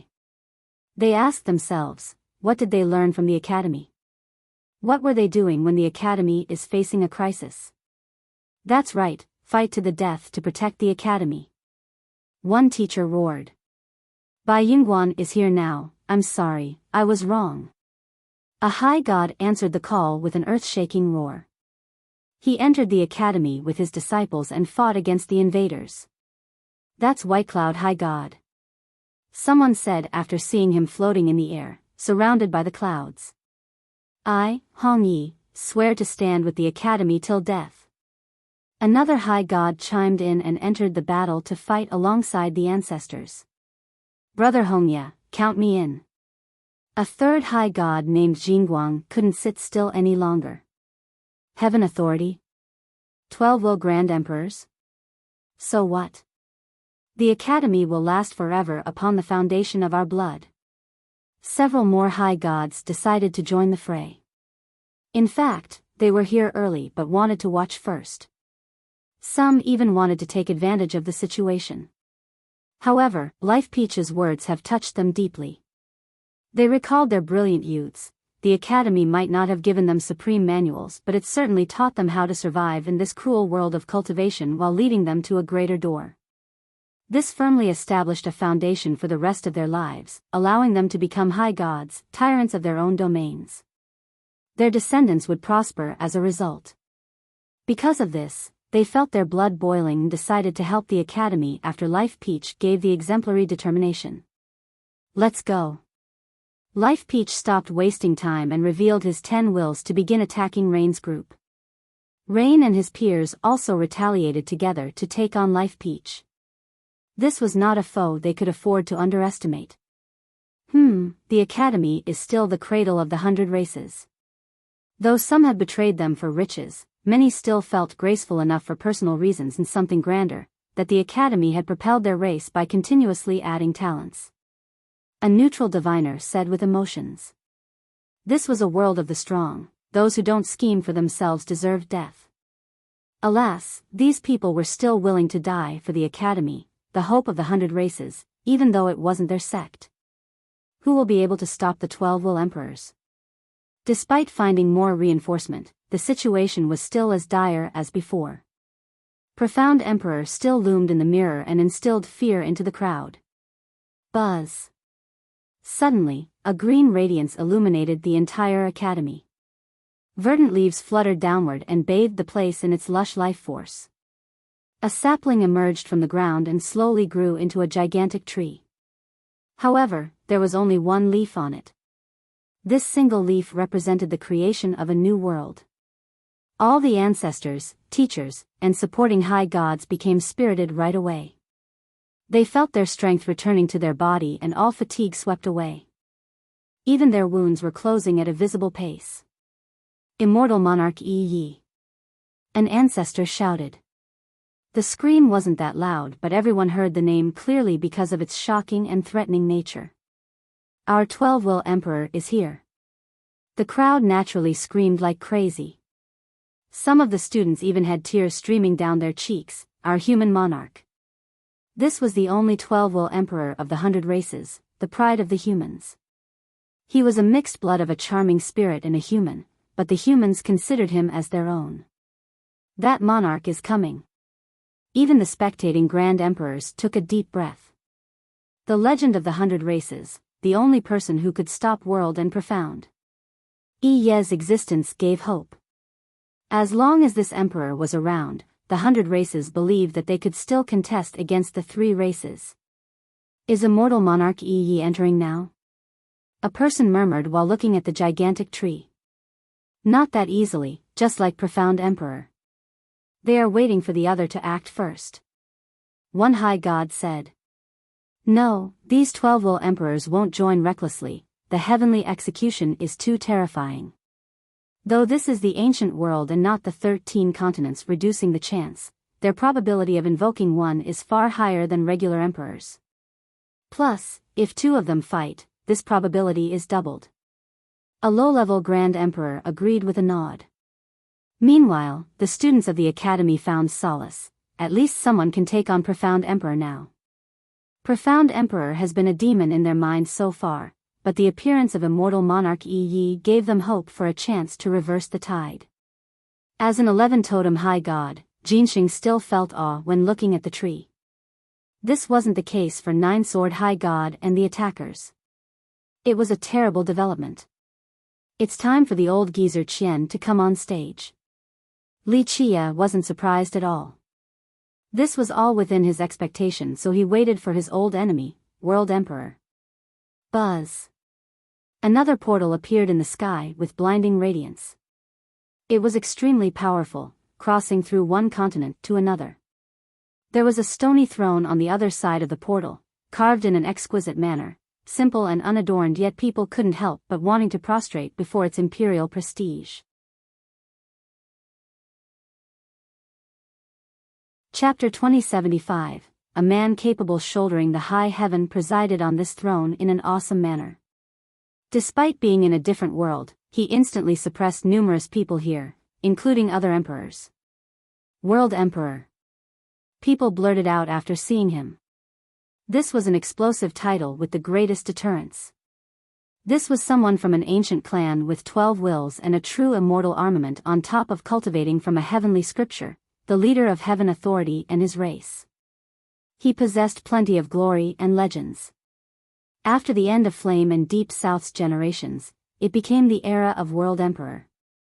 Later on, other emperors with 12 wills showed up but were no match for World Emperor in terms of influence and authority. He could even give orders to the devils and diviners. Some considered him as the leader of all 3 races. He didn't need to say anything. Just his appearance on his throne was more resounding than anything else. World Emperor. Even the greatest geniuses were shuddering before his appearance. A few teachers were horrified as well, just when they thought the situation was getting better. Is that heaven authority? Someone wondered about the location of the throne. He was only showing his face and wasn't coming just yet. His Dao portal only activatable by him was connected to a different world. This generation will not be the same. Some emperors were amazed at the scale of this battle. 3 of the 4 strongest emperors were present outside of Purewood. Has there been such a magnificent spectacle before? Someone uttered in astonishment. The crowd thought about the consequence of all 3 top emperors attacking at the same time. This ancient world might get destroyed along with the academy. Buzz. 2 grand emperors came out of this portal. One had a fiery spear while the other chose a heavenly saber with massive bloodthirst. The air changed instantly, causing the crowd to shudder uncontrollably. God-Edge Divine Emperor and Dragon Spear Devil Emperor. People glanced at each other because these 2 were not heaveners. Why did these 2 come out from there? Did they join heaven authority? A high god was puzzled. But this wasn't out of the question. God Edge had 9 wills while Dragon Spear had 10. The latter was definitely eligible. Not necessarily. A low-level Grand Emperor from the Devil race explained, "Don't forget about War Alliance, the organization for young Grand Emperors. These two are from that. Count our War Alliance in." Both the Grand Emperors laughed and readied their weapon before jumping into the battlefield. War Alliance was the newest organization for Grand Emperors. Despite its recent founding, it had great potential due to the promising members. Let's go. These 2 emperors were quite powerful, but the teachers from the academy still tried to stop them. Rumble. The battle intensified. Though the academy gained a large reinforcement, the enemy still vastly outnumbered them. It had trouble dealing with the waves of attackers. Break. Soaring Immortal Prince roared. He fought against the lion-headed figure while channeling the Grand Formation to attack Dragon Spear. He had the absolute advantage fighting against this being, but this was no longer the case when Dragon Spear joined in. Buzz.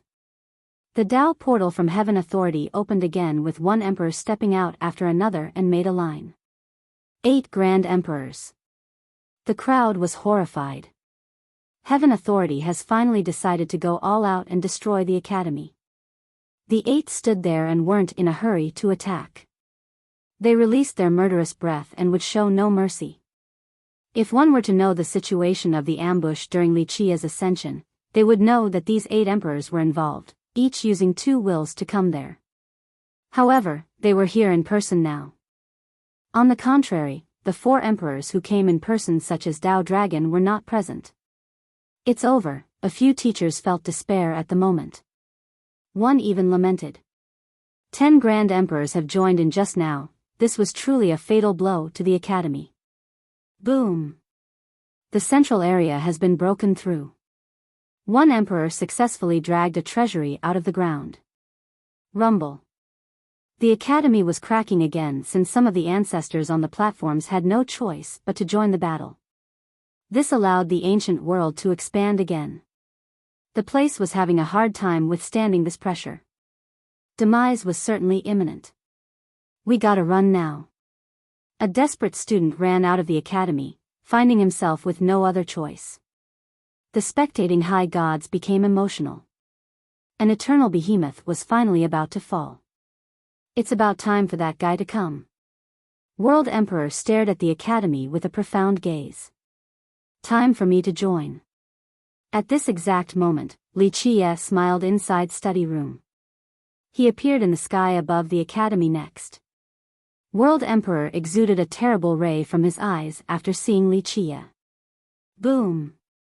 Li Qie took out his world seal and turned it into the dragon's subduing basket, unleashing its heavenly annihilation, immortal plucking, from the opening that was as large as a mountain now. Laws of an immortal emperor poured down in the form of gigantic hands. They aimed to capture the emperors and high gods invading the academy. Break. Some chose to run with amazing speed while others attacked the laws. The majority managed to escape outside of a few weaker high gods. These were thrown inside the basket and got refined. Li Qie's first action instantly attracted all attention from the invaders. This greatly reduced the pressure on the academy's ancestors. Chapter 2076, Time to get the hell out of the academy. Li Qie chuckled while sitting on his chair in the sky. He raised his hand, creating a buzz. Crack. Crack. Next, the buildings in study room suddenly assembled together to form a majestic palace. Boom. It emitted a world-destroying power that expanded towards all the invaders. Retreat. Even the emperors were shocked, not wanting to withstand this power. They instantly soared above the 9 firmaments. A few high gods were too slow and instantly turned to ashes without the chance to scream. The spectators shuddered after seeing this wondrous power. High Heaven Palace. The lion-headed figure revealed the origin of this power and reached for the palace with a gigantic palm. Ha! Li Qie sneered and turned the palace into a source emitting a blazing light, capable of murdering emperors. It was too fast and the figure couldn't escape from being penetrated in the chest. "Coward, show yourself." Soaring Immortal Prince roared and took advantage of this moment. Laws from the academy instantly rushed out and locked the 14 wills inside the lion-headed figure. Rumble. The palace then spewed out a flame capable of refining the wills. Not good. We gotta get here now. The 11-will immortal monarch was astounded and commanded. Boom. 14 majestic figures emerged right away in order to regain control. Clank. The laws locking their wills were severed.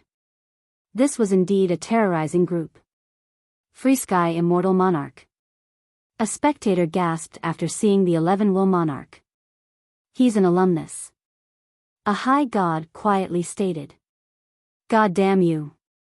A member of the 100 races gritted their teeth. Free Sky was one of the strongest monarchs of the 100 races, the progenitor of Free Sky sect.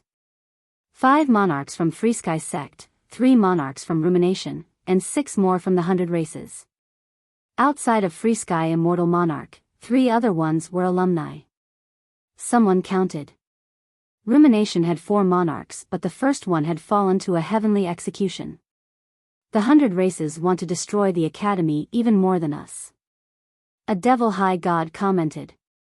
The pavilion closest to the water enjoys moonlight first, or rather, a mountain can't have 2 tigers. A grand emperor from the divine race sneered, I'm sure they have coveted the academy for a long time now. For example, Free Sky Immortal Monarch was an alumnus, so he knew just the amount of treasures the academy had. How could he not be tempted by this? He wasn't the only one either. Ungrateful bastard. The prince stared at them and uttered harshly. Free Sky turned slightly red. This was indeed a despicable action. Nevertheless, he said, Prince, this is a world where the strong prey on the weak. The prince snorted and didn't bother responding. He had indeed experienced this logic many times throughout the course of his life. We only want the High Heaven Palace, hand it over and we'll leave right away. Freesky's group was fixated on this artifact. A Grand Emperor heard this and stared at the ancient palace. That's the legendary High Heaven Scroll, rumored to be the best. Of course, no one knew whether this claim was true or not. However, after seeing its power earlier, they found it to be quite reasonable. You must be dreaming. Li Chia chuckled and gestured at the palace, causing it to shrink down to the size of a fist while floating around him. It didn't take long before people forgot about the rest of the academy. All eyes were on this ultimate artifact. After all, what could be more precious in comparison? It was best to seize this item first before doing anything else. Dao brother, I don't know who you are, but it doesn't matter how strong you are, the situation is already settled. You won't be able to protect the academy or keep that artifact. Hand it over, we'll protect it for the sake of the 100 races. Free Sky stepped forward and led his group of 13 emperors.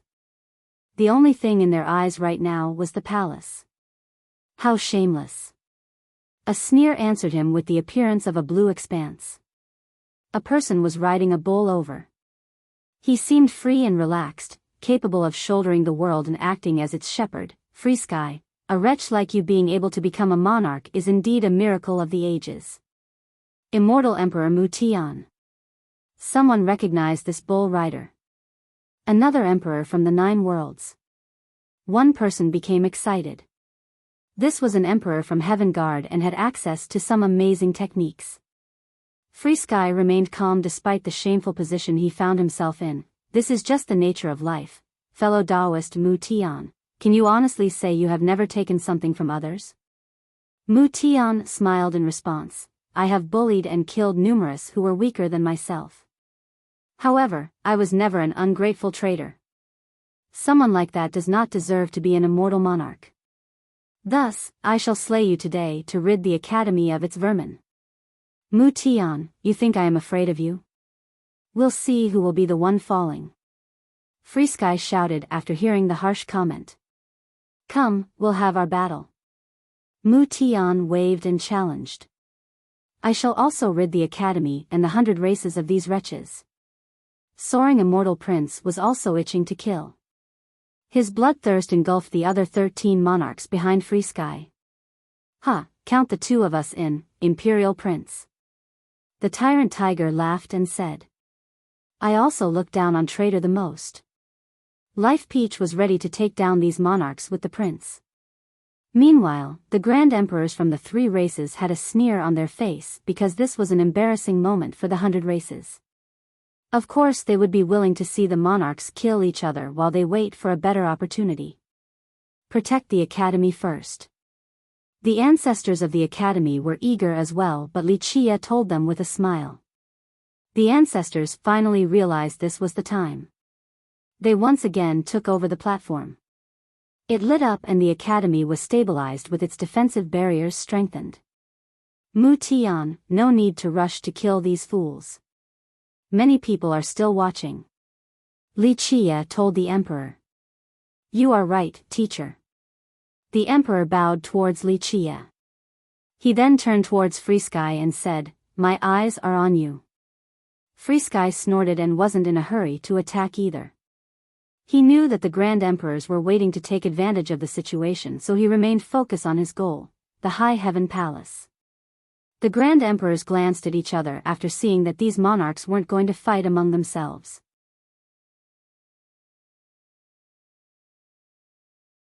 Chapter 2077, Free Sky and Mu Tian couldn't fight each other right now. Meanwhile, the Grand Emperors were getting impatient after looking at the palace hovering around Wuxia. After all, this was the greatest High Heaven scroll in history. Dragonspear's group of 6 was slowly coming to surround Wuxia. Everyone acted with prudence because of the current focus in this area. Wuxia smiled after seeing the group. Oh? The 6 of you want it too? Dao brother, you must be the domineering type since you dare to go against the tides. I'm sure you won't mind if more people join in. Oblivion said, if the 6 of us can't take you on together, then we are the ones to be blamed for overestimating ourselves. Wuxia replied, such imagination, however, you all are indeed overestimating yourselves. The high gods were surprised to see this response. One person wondered, who is this guy? Daring to bluster so much, does he not know that there are 2 Tenwell emperors in that group? Then I'm sure you won't mind sparring with us. Dragonspear smiled back, if we lose, then we won't be complaining. If we win, we only want that palace. Are you willing to fight using your own strength without the palace? Dragonspear was trying to hit Wuxia's pride. After all, they were certainly wary of that weapon. Meanwhile, the other emperors chose to watch since if Dragonspear's group were to win, they could just steal it from them. If they were to lose, then that's even better. They could see how strong Wuxia was thanks to these cannon fodders. Just the 6 of you, not difficult at all. I alone am enough. A ferocious voice resounded thunderously across the plains. A man in great spirit and a black robe walked over from the horizon. Each step turned the world dark as if he was devouring everything. His devouring temperament was even more terrifying than his imperial aura. It was as if he was the biggest black hole in existence. Immortal Emperor Tun Ri, a monarch shouted. People shuddered after hearing this title, especially the ones aware of Emperor Hunt. This emperor back then was tenacious and fought against several grand emperors by himself. He was one of the 5 in Soaring Immortal and also joined the archaic repository of Immortal Emperor Minren. He wasn't just an emperor either since he also had a grand completion Heaven Devourer evil physique. The guy wanted to fight against all 6 emperors by himself right now. Keep in mind that Oblivion and Dragonspear both had 10 wills while the others were still relatively powerful emperors. This was a dreadful force to go against.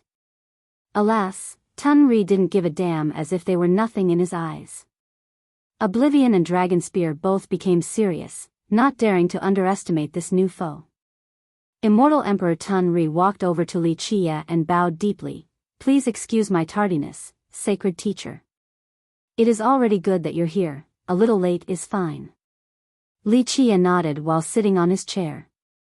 The emperor cupped his fist before looking at the 6 grand emperors and laughed. The 6 of you right now aren't qualified to challenge the sacred teacher. I, Yi Yunzhou, will take you on. The fierce tone was lost on the 6 emperors' ears because the words that shocked them were, "Sacred teacher." Their expression completely changed. Even Free Sky with his 11 wills staggered several steps backward. The ones with 3 to 5 wills fared much better. They didn't know what this title represented, only feeling a bit strange that someone like Immortal Emperor Tun Ri was so respectful towards Li Chia. Sacred teacher, who the hell is that? Is he a better teacher than Grandpa Mo? The powerful spectators didn't know the inside story. One of the teachers in the academy respected by emperors was Mo Qianjun. This was the reason why they called him Grandpa Mo.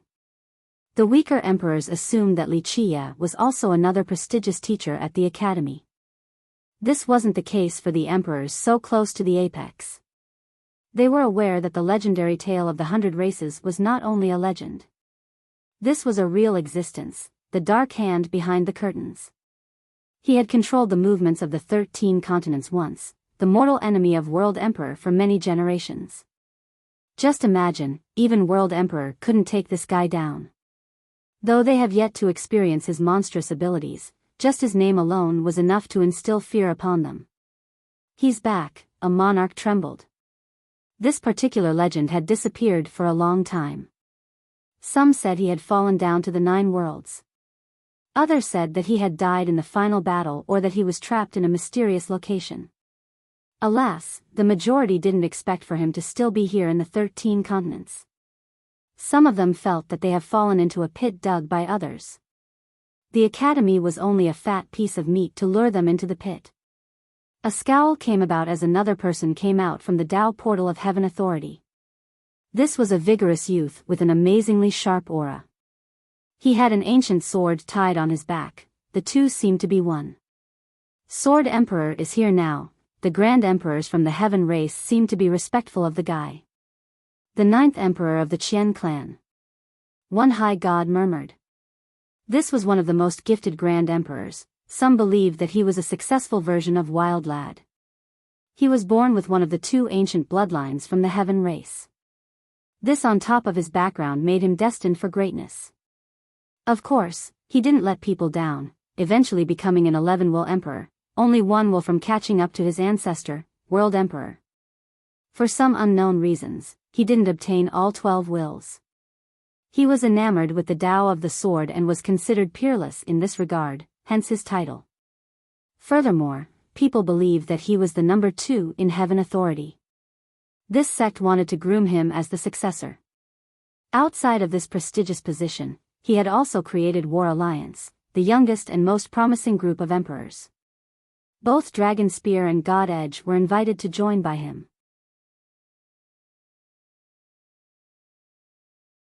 Chapter 2078, Sword Emperor was the most famous Grand Emperor in the last few generations. This was indicative of his clan's resources and influence, capable of producing such a great talent that nearly got 12 wills. Despite missing 1, his bloodline allowed for him to make up for this deficiency. Many believed that he would succeed World Emperor later on. Of course, a few people quietly criticized his prestigious position. World Emperor was already very important in the Celestial Court on top of leading Heaven Authority. If Sword had become a 12-will emperor, then the Qian clan would have 2 of them. This would allow them to crush any imperial lineage or even any race in the world. Thus, the outcome was rather favorable to everyone else since the Qian didn't become as large of a threat.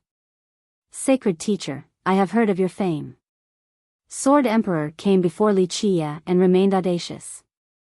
Li Chia looked at him with a thick grin. The descendant of the Qian is indeed capable. A tiger will never birth a dog, or it would be a stain to your ancestors' reputation.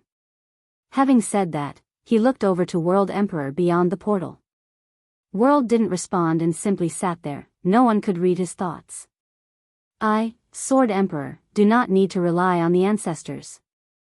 Sword laughed proudly and declared, the world is afraid of you, but I wish to see if you are invincible like the rumors or not. You should be afraid of me. Li Chia shook his head and said, go back and ask your ancestor to tell you the old tales between me and him. He then shouted at the portal, hey, geezer, did you not tell him anything? Looks like you're not teaching your kids very well, look at this one, an 11-will Grand Emperor but is still so hot-headed. You have failed him. World Emperor calmly responded, the young ones have their own style. They are the masters of their lives. Cease your disdainful rhetoric.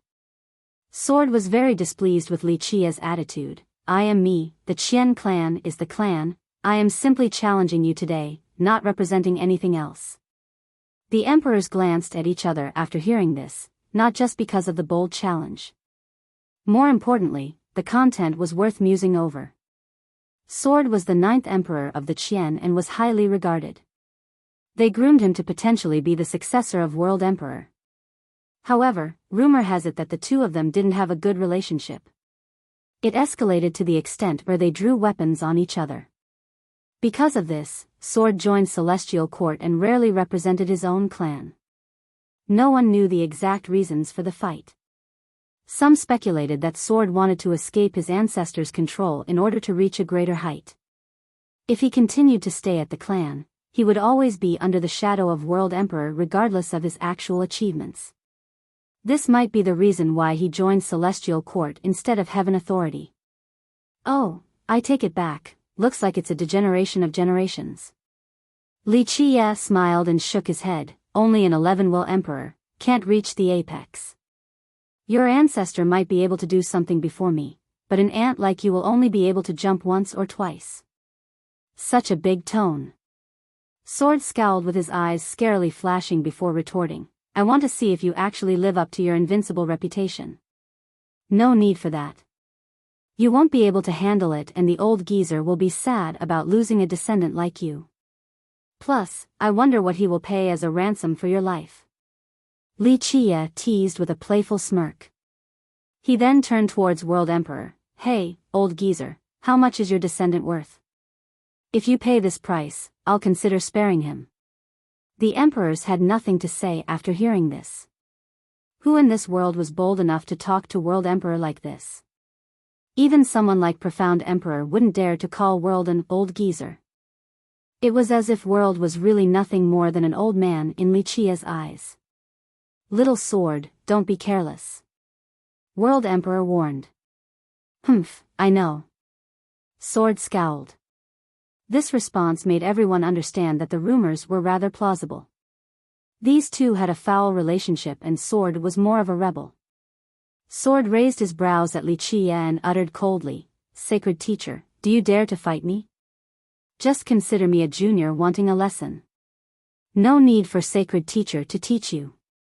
Sword Emperor, let me and you discuss the supreme Tao of the sword. A voice as clear as a jade came about. The new arrival was a middle-aged man with his fluttering cloak and a long sword as his weapon of choice. His jade-like body didn't emit an oppressive aura but something akin to the radiance of a gentle scholar. In fact, he didn't look like an emperor at all. Immortal Emperor Ren Xian. His characteristics were unique enough for someone to recognize him with haste. Another emperor with an invincible sword Tao, this will be a fight worth watching. Another murmured. This was the 5th emperor of Soaring Immortal with a negligible amount of ancient Ming bloodline. Because of this, he endured boundless torment in order to remove it. He used actions to prove that he was part of the human race and the 9 worlds. He overcame the temptation of this bloodline and chose his own grand Tao. The guy was also enamored with the sword Tao just like Sword Emperor. Rumor has it that after arriving at the 10th world, he focused on this path and came up with something unique. Thus, Sword Emperor was still considered a junior in this aspect despite reaching an unparalleled height. Sacred Teacher, long time no see. Immortal Emperor Ren Xian bowed deeply after seeing Li Qia. Li Qia nodded approvingly. An emperor from Soaring Immortal is the pride of the 9 worlds, the jewel of the human race. Thank you for your high praise, Sacred Teacher. The emperor bowed again, understanding the implication of the latter sentence. In the past, he was definitely considered a human from a certain angle. Back then, the Dark Crow couldn't erase the ancient Ming completely because its bloodline was too powerful. Even an impure version could boost one's power and cultivation potential. Because of this, so many were unable to withstand this temptation. People tried to bring the race back or its cultivation methods. This left the Dark Crow no choice but to eradicate it again and again via large-scale massacres. Due to his faint bloodline, he gained an unbelievable level of aptitude. Though Li Qie didn't kill the emperor, he opposed his ascension. Nevertheless, the ancestors of Soaring Immortal supported him enough for him to reach the throne. For some unknown reasons, Li Qie chose to watch instead of interfering despite having legions capable of sweeping through Soaring Immortal. Furthermore, the emperor swore to never walk on the path of the ancient Ming. He carried out this promise by peeling off his own blood. He maintained a cautious attitude and outlook after ascending in order to let himself and others know that he was a human, not an ancient Ming. The younger generation will surpass us. Quite a cold and lonely sword, Dao. I have the urge to fight now after seeing a potential rival. Will you entertain me, Sword Emperor? The crowd was excited right away. Sword Emperor was certainly talented enough. This was why he could create his own organization. Meanwhile, Immortal Emperor Ren Xian was long famous with his Tao of the Sword even before Sword Emperor made his debut. Though everyone came for the academy this time around, to watch two top emperors dueling with their sword was definitely a brilliant spectacle, a visual feast. 1. Looks like Sword Emperor's real name is also Jian, the character for sword. The problem here is that I don't know if I should leave it as Jian or Sword since it could be his actual name now.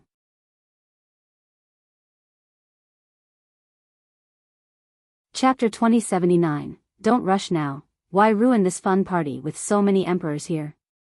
The smiling Li Qie interrupted the tense atmosphere between Ren Xian and Sword. He got everyone's attention, especially the top emperors who were watching each and his every moves. This was someone who had killed emperors before, so naturally, the spotlight was on him. The main character should be me tonight. Even the 12 Will Grand Emperors better play nice right now, Li Qie asserted. Everyone took a deep breath and glanced over at Profound and World. As for Yi Yi, he was naturally on the academy and Li Qie's side. However, Profound and World didn't respond. He glanced at the two of them and smiled. The two of you will continue to stay at your lair or come out and fight? World remained calm on his stony throne. I naturally will join when the time is right. I'm old now, I can wait a bit more. Always wily you are. How about you, Profound? If you want to fight, then come. If not, then get the hell out. Stop peeping over there, I'm not a bathing beauty. Li Qie clapped and laughed loudly before looking at the mirror. Sacred teacher, you're too funny. I haven't fought in a very long time, so my bones and techniques are stiff. I'm just here to watch the show. The 13 continents only require you and World Emperor to steer the wheel. Brother Yi Yi, am I wrong? We have some free time right now, how about come have a match with me? I've recently come up with a new play that is usable for all situations. Everyone listened with bated breath. Profound's sudden exit caught them off guard. Nevertheless, he was wanting to take Immortal Monarch Yi Yi away with him. How can I refuse your invitation? We'll see who will have the best moves then. The monarch resoundingly answered. Alright, I'll brew some tea and wait. Profound smiled, then told World Emperor, brother, the future is up to you, I am simply an idle passerby. Having said that, the mirror collapsed and Profound Emperor disappeared. One more explosion ensued with a force causing the entire 13 continents to quake. Even the ancient world could feel this. A boundless aura of an immortal monarch crossed through the world. Immortal Monarch Yi Yi is coming into being. Back in the mainland, many didn't know what was going on in the ancient world. However, the aura of this great monarch forced them down to their knees. No one understood why the monarch suddenly came out. Of course they didn't know he was going to meet Profound Emperor. Though it was only a chess match, this could also be a decider for the future of the world due to their great level. The ancient world calmed down a bit. This ended in a draw because the diviners have lost Profound and the Academy Yi Yi. In fact, those who didn't truly know Li Qie's identity felt that the monarch was the Academy's biggest backing. Thus, the situation became worse for the Academy as a result. Alright, The fun is lessened with the two of them gone, but it is still a feast, right, Geezer Qian? Li Qie smiled and said. Indeed, but people will have to rely on their skills if they want to eat. World Emperor said. Our 100 races will beat down your 3 races for the transgression today. In the future, we'll mobilize and flatten your celestial court. Immortal Emperor Tun Ri fiercely declared. Good one. Immortal Emperor Tun Ri, you think our court is that easily bullied? Sword Emperor snorted. The Immortal Emperor laughed in response. It's not that strong either. Back during Emperor Hunt, Empress Hong Tian chased your court's leader, Solidarity Heaven Emperor, all around the 13 continents. In the end, she still killed him inside your court. If Sacred Teacher gives the order, we immortal emperors from the 9 worlds will certainly repeat this. The Grand Emperors present grimaced after hearing this. Alas, they did not deny the authenticity of this story. It was a humiliating moment for the court. Back then, these immortal emperors were unreasonably fierce. Even one of their strongest Grand Emperors and the leader of their court, Solidarity, had to run for his life against Empress Hong Tian. He made it back to the court, but she still ended up killing him by the entrance. Keep in mind that Solidarity had 11 wills on top of the immortal bloodline of the Heaveners, authority. He was one of the leading founders of the court and certainly made it prosperous. Perhaps he was not the strongest out of them all, but his influence left no room for doubts. If it wasn't for World Emperor holding the fort and more Grand Emperors from the Divine and Devil races joining in, these immortal emperors would have slaughtered so many more. The unstoppable force led by the Dark Crow forced the 3 races to sign an agreement absolving the control the 3 races had over the 100 races, true freedom. Thus, the members of the 3 races were glaring at Immortal Emperor Tun Ri for bringing up this humiliating history again. They were the masters of the 13 continents once but have lost control due to Emperor Hunt. Not convinced? Tun Ri was a participant of this war, so he was still as fierce as ever despite so many eyes being on him. Then let's go again, we'll see just how strong you are now after years of recuperation. Let's do it then, we'll just see who will be the last one smiling. Dragon Spear retaliated. Celestial Court also had emperors from the Devil and Divine races. Of course, the Heaveners still had the majority. We need to mercilessly cleanse the 100 races as well, the ones that dared to attack our cradle of civilization. Immortal Emperor Mu Tian added. I agree. Immortal Emperor Ren Xian nodded and had a murderous glint. Those who dared to scheme against the Academy deserve death, same with their clans and sects. Free Sky Immortal Monarchs group just became the target. The members of the Academy were glaring at these 14 monarchs for their treacherous deeds. Ren Xian, you immortal emperors from the 9 worlds do not speak for the 100 races. There are plenty of monarchs, so why do you think your group is in charge? Ultimately, immortal emperors are still outsiders in the 13 continents. We're the real masters of the 100 races. Free Sky Immortal Monarch coldly uttered. It seemed that in the beginning, Free Sky and his sect had some animosity against the immortal emperors. No one really knew the reason why. I think that some of you monarchs can also join our celestial court. We will take you in. Sword Emperor laughed and said.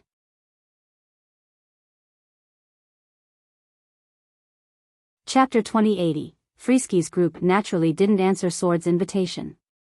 Ambushing the Academy is only an internal conflict between the 100 races for treasures. It was shameful but still in accordance with the rules of this world. But if they were to join the Celestial Court, then they would become true traitors to the 100 races. Their descendants would forever live in infamy, so they couldn't go that far. Even if the immortal emperors do not represent the 100 races, neither does your group. Life Peach Immortal Monarch said, our 100 races are humiliated to have members like you, betraying your own academy. Oh, then the leaders are your mysterious Bamboo Mountain and Archaic Repository then? Free Sky ignored the matter of the academy and said, no need to accuse each other of anything in this dog-eat-dog world. Winners will take all while losers earn the privilege of death. Our world is cruel and no one alone can speak for the 100 races, not immortal emperors, Archaic Repository, or Mysterious Bamboo. I can represent the 100 races. Li Qie interrupted him coldly. In both the 9 worlds and the 13 continents, if one must ask about the orthodox branch for our races, then my answer is celestial. Having said that, he stared coldly at all the emperors here. Everyone held their breath without retorting due to the conviction in his voice. In fact, upon careful consideration, the Academy was indeed the right candidate to be considered the main branch of the 100 races. It had groomed many powerful beings, some of them even left behind their legacies at the Academy. More importantly, it was essentially an educational institution, unlike the other lineages and clans. It didn't participate in power struggle and politics. This made it special and neutral in the 100 races. For millions of years now, it only focused on producing talents, not to reign over the world or steal resources. This was indeed the answer in everyone's mind. If the Academy didn't dare to claim this spot, no other sects would have the mind to do so. Celestial is the cradle and the very foundation of the 100 races. Kill all those who dare to conspire against it, for they are the enemies of the entire 100 races, no matter who they are. Li Qie declared. This statement wasn't refutable by even a 12-will emperor. Moreover, there was only one of them among the 100 races, Yi, and he was certainly on the Academy's side. Before the Great Battle, he had made it clear before everyone and re-established the Academy's status. Even World Emperor only sat there and watched. Of course, he thought that this was an internal issue of the 100 races. Quell internal chaos before dealing with external threats. Time to kill the traitors. Li Qie ordered while glaring at Free Sky Immortal Monarch. Even an 11-will emperor like himself felt suffocated and took one step backward. It was as if the guy had declared a death sentence on him. Sacred teacher, even you can't be the arbitrator of life and death. Nevertheless, he wouldn't back down so easily and took a deep breath. Free Sky, it looks like the 100 races don't consider you as part of their group. It's not too late to work together with us now, or don't think about leaving this place alive. Just capture the Academy and subdue them all, then you'll be the Orthodox branch. Sword Emperor smiled and said. Free Sky slightly raised his brows after hearing this without being too expressive. Of course, he certainly shared this thought. This was indeed a tempting request. If he were to massacre Li Qie and the immortal emperors present on top of the Academy, then one battle would change the politics of the continents and the fate of the 100 races.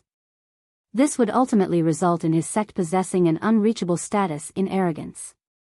The Academy would be no more afterward, same with mysterious bamboo and archaic repository. It would be time for Free Sky to reign. Plus, it was relatively safe because the 3 races right now required powerful allies like them as well, ones that could keep the rest of the 100 races under control. This was a bold thought due to the existing animosity between the 2 sides. Immortal monarchs were usually united against the 3 races, but what if working with them meant propelling one's status? Free Sky looked over at World Emperor. He was the deciding factor for that side right now, so words from him meant more than anyone else. The 100 races do need an orthodox branch. Let the winners write history. World Emperor calmly revealed his opinion. Free Sky was both excited and breathless.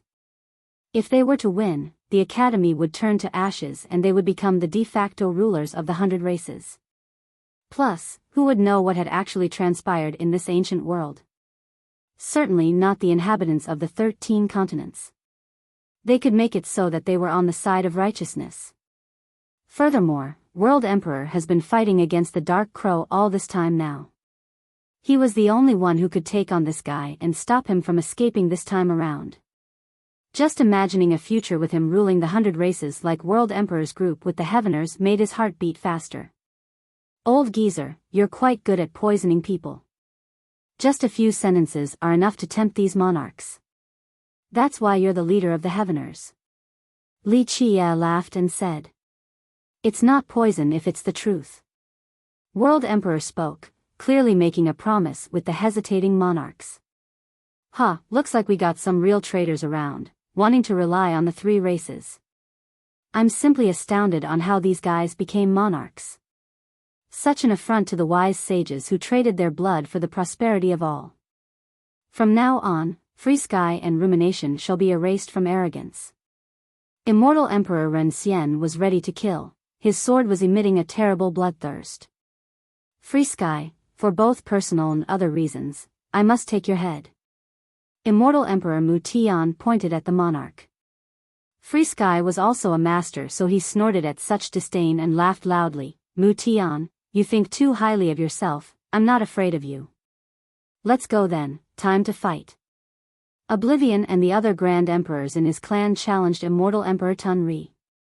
Tun Ri, it's a shame that you managed to survive Emperor Hunt. Let us change that today. Dragon Spear and his 5 peers surrounded Tun Ri. Dao brother, let us see who is better at the sword then, the young or the old generation. Sword Emperor proudly challenged Immortal Emperor Ren Xian. That's right, it is time to fight. 100-Arm War God did not back down either. The atmosphere intensified with haste. All of the emperors were finding their target. Of course, no one was challenging Li Chia. They thought that it was best to leave this guy to World Emperor. Everyone, hear me out. Li Chia's leisure smile disturbed the tension. This was an eternal existence, so he commanded everyone's attention. Even someone as proud as Sword still looked over. Li Chia waved his sleeve at the immortal emperors. Ren Xian, Tun Ri, I'm very happy to see you guys here. Return from whence you came, leave this to me.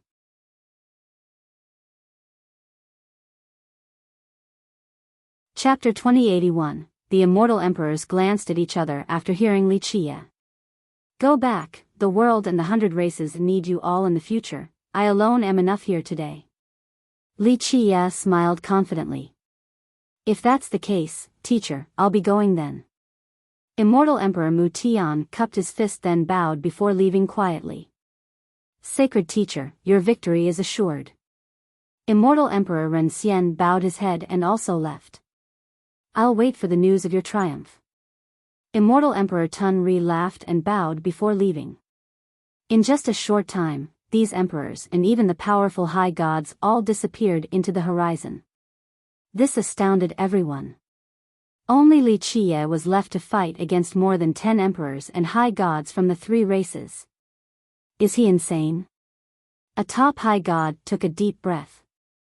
Li Chia had the advantage, yet he told all of the immortal emperors to leave so that he could fight alone. How could he take on this great regiment of top emperors? This was before mentioning a true invincible existence in World Emperor. This might be an ambushing pincer. Someone even speculated that it was all a ruse and the immortal emperors would come back to flank them. Alas, they opened their heavenly gazes to illuminate the world and found these emperors to be nowhere in sight. The group that left didn't hesitate at all, especially Immortal Emperor Tun Ri. He was a long-time follower of the Dark Crow and understood that once the request was made, the Dark Crow had complete confidence and a reason for doing so. A massacre was about to begin. Dark Crow, what are you scheming now? World Emperor spoke with a serious expression. Nothing, I'm just getting ready to kill, and to be honest, I scare myself when I'm in that mood, so I told them to leave in order to avoid idiotic casualty. Li Chia answered with a smile. How arrogant, you think you alone can take on all of us? Free Sky snorted. He was aware of the Dark Crow's horrific abilities, but he wasn't convinced since even World Emperor was here. Free Sky, when I truly want to kill, an 11-will emperor like you can't even get into my sight. When I was massacring the top emperors, you were probably playing in the mud on a playground somewhere. 11 wills? Mere trash. Li Chia stared harshly at Free Sky. The guy turned red. Someone like him could look down on people in any generation but was only trash to the Dark Crow? Of course, I'm not aiming at just you. Li Chia glanced around at Oblivion, Sword, and the others while sitting on his throne and smirked. Everyone here is trash. The group's expression shifted for the worse. Even the most patient and calm ones couldn't endure the anger of being called trash. They were existences that could cause an entire generation to tremble with one stomp. The only nonchalant one among them was World Emperor. Of course, his mind was exercising great prudence because he understood the Dark Crow more than anyone. A terrible plan was certainly unraveling. The Dark Crow was not an emotional person who would fight a war without ample confidence. Perhaps even a 12-will emperor like him could go down from this plan. All right, I'll just see how strong you are. Sword Emperor was the first to step up. He unsheathed his sword and unleashed a ray crossing through the myriad ages. Even the devils and gods would be rendered to ashes. The crowd took a deep breath with chills running down their spine after seeing the slash. Clank. The slash didn't kill the prey as it normally would have. Li Qi's palm became as shiny as a diamond as he gripped the blade with 2 fingers. With another vibrating him, the sword seemed to be shifting from space and continued to aim for Li Qi's head despite being restrained by his fingers.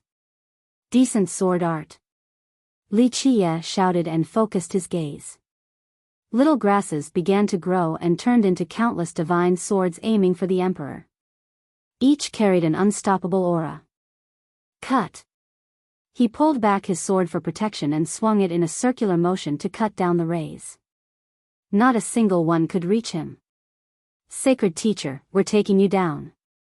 Dragon Spear, God Edge, and 4 more emperors attacked at the same time. They were from War Alliance with swords, so they followed right after him. Boom! Li Qi's seat crumbled to pieces after he leaped up in the air. Boom! His heavens will appeared while his 4 inner physiques turned dazzling. Both stagnation and demise domain activated and crazily expanded. Rumble. Each of his fists repelled the 6 emperors while his 2 domains supported him. The 6 didn't have any advantage due to the pressure of the area around them. Break. They were astonished at this development and began to use their wills. Dragon Spear and Oblivion with 10 each while God Edge had 9. The insane power of dozens of wills engulfed the world. They didn't hold back at all and caused loud detonations all around. Boom! Sword joined in with his 11 while channeling all of his vitality. A holy power ravaged this earth. It only took the blink of an eye before his holy power turned into a domain. This power seemed to be gifted by the high heaven. It crossed through Li Qi's 2 domains and went straight for him, intending to suppress and weaken his power. Holy Authority Bloodline. The spectators were shocked to see this oppressive domain. Holy Authority was one of the 2 ancient bloodlines of the Heaveners. The immortal version was named Heaven Authority with the power to subdue and weaken others. This ancient version also shared the same property. It could even lower a foe's cultivation by 1 realm, quite a terrifying thing to deal with. Of course, this bloodline was even scarier when used by an emperor with 11 wills. He always had an advantage when going against opponents at the same level. Buzz. Li Qi's 4 images from his Fate Palace appeared and floated around him for protection. The bloodline was completely nullified. Your so-called ancient and immortal bloodlines are useless against me. Li Qie chuckled. The 12 gods and devils jumped out of his palace and fused together with him. He seemed to have all 12 immortal physiques and instantly had an insane boost of power. Boom! All 13 Fate Palaces finally emerged in the sky and poured down endless chaos energy. He looked like a being that had come from the past, one that had lasted through all of these years. He was the world right now and the world was him. The 13 palaces allowed him to exceed everything.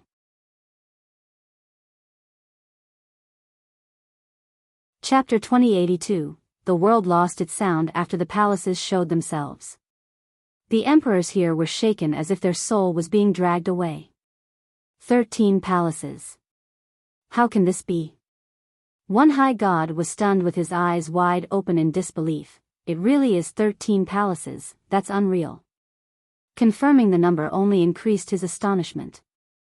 All the emperors knew that 12 palaces were the limit, they considered it as part of the truth. Even a rare supreme genius like Sword Emperor didn't think otherwise. But now, someone with 13 palaces was standing before him. Furthermore, his clan allowed him to have privileges and knowledge not offered to others, but he couldn't break through this limit. Does that mean he will have 13 wills in the future, surpassing all the other emperors? A grand emperor murmured in shock. Since the ancient age, the strongest beings were emperors with 12 wills, only 9 of them.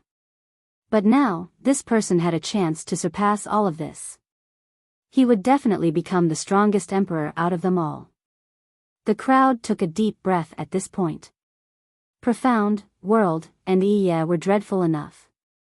No one wanted to oppose them, let alone an emperor with 13 wills. At that point, he alone would be enough to sweep through the 13 continents in an uncontested manner. The top emperors fighting together might not be enough to stop him. That's the eternal Dark Hand, the everlasting Dark Crow, the teachers of immortal emperors. One Grand Emperor emotionally stated. The ones here didn't care about his real name since his titles were too resonating. A 13-will emperor will be born, another said in a daze. Everyone felt suffocated. It was only a matter of time before Li Chia surpassed the top emperors. Only World Emperor watched nonchalantly.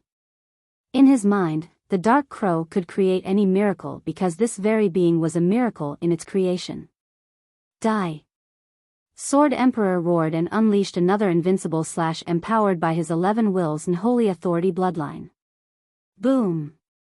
Dragon Spear and the others also followed suit in order to deliver Li Chia a fatal blow.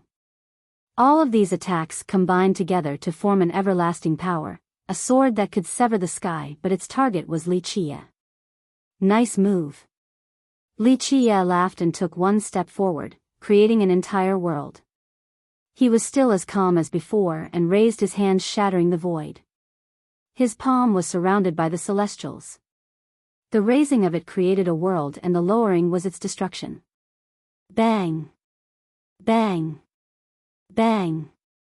The two sides exchanged several moves evenly. Clank! Sword Emperor's weapon suddenly cracked into scales. These broken pieces turned into a gigantic sword and began to refine the entire area into a formation to trap Li Chia inside.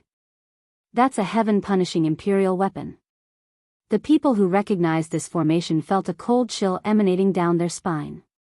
Emperors, lend me your strength. Sword cried out. Boom! Dragon Spear and the other Grand Emperors poured the power of their wills into the sword formation.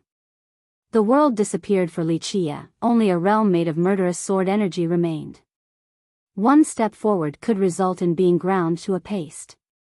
Boom! His 13 palaces disappeared as chaos poured out. The 3 vessels appeared and gave him an endless power of life and creation. Rumble. The entire sword formation shook crazily. The emperors were aghast and roared, "Go all out." They poured everything into the formation. The sword turned into an everlasting scar creator. Just one slash could destroy an era, but it was more than that. With more resonating hymns, it turned into an endless cycle of swords.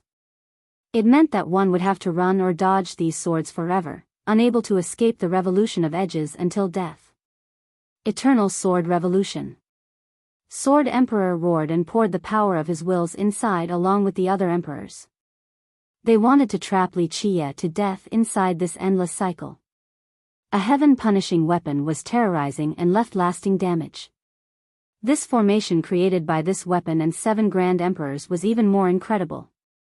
An 11-will Emperor would certainly die while trapped inside. Boom! Li Chia suddenly disappeared, seemingly melted into the boundless darkness inside the sword formation. May there be light in the first night with the start of primordial chaos. A distant voice came about, triggering a spark of light. It flickered and ignited chaos energy as if it was a light in the very start of the world. The Revolution sword formation aimed for this light, wishing to extinguish it. Alas, it was useless. It continued to grow stronger while feeding on primordial chaos. May there be Tao on the second night, splitting the heaven and earth apart. All the chaos energy exploded and the endless revolution of swords got annihilated. Swords back to the dreamland. Sword recalled his cyclic attack and turned the formation into a dreamlike trance. With popping noises, bloodied immortal slaying swords suddenly appeared everywhere. Each blade seemed to have murdered gods. As long as the victim still had flesh and life, these swords would come into being and occupy each inch of space. There was no place to escape, it was coming from one's dream and mind while breaking out to damage the actual flesh. May there be spirits on the third night for divine ascension to oppose the immortals. Gods were created in this world. Rumble. After these gods came into being, they began to suppress these immortal slaying swords. Pluff. Of course, some of them were also destroyed by the swords coming out of their body.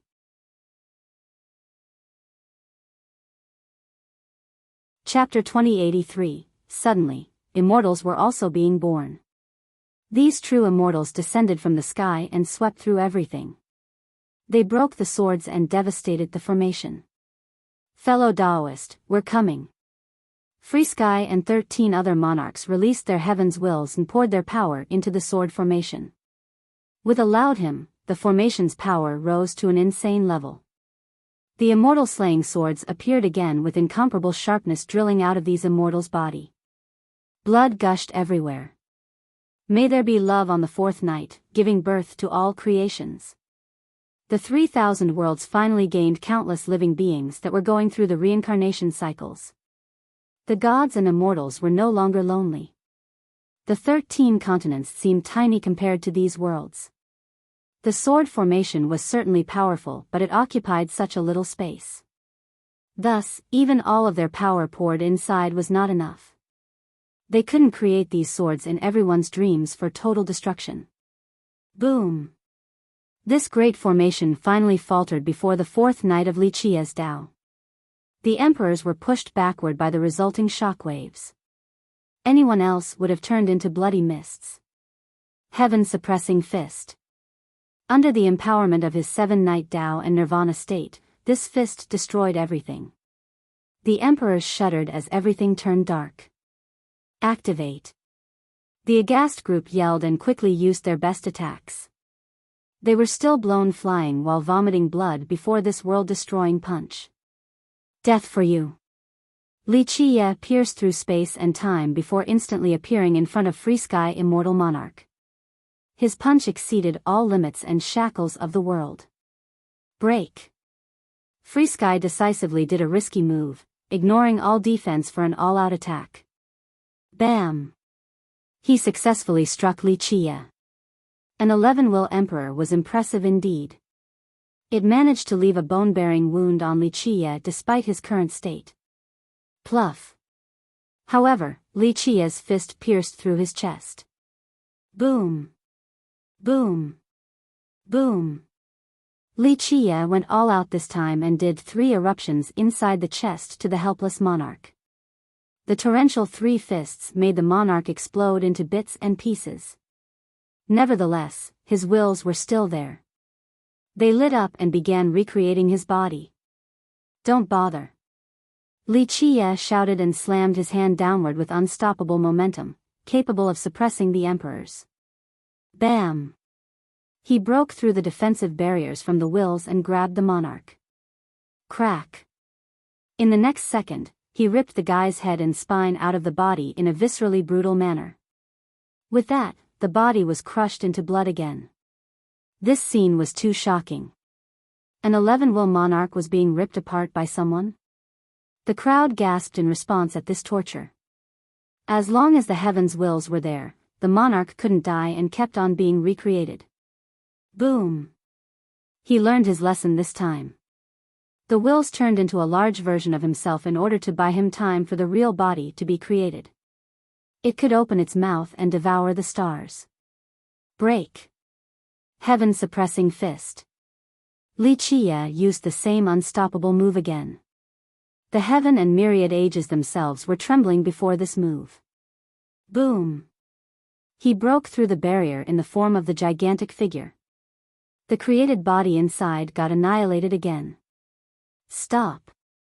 Sword Emperor and the others came over after the second torture. Rumble.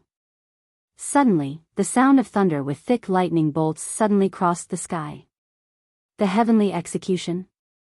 The sudden development horrified everyone, especially the emperors who instantly kept a distance. Tribulation clouds loomed above Li Qia with a destructive force of judgment. This was the primal power of heaven and earth.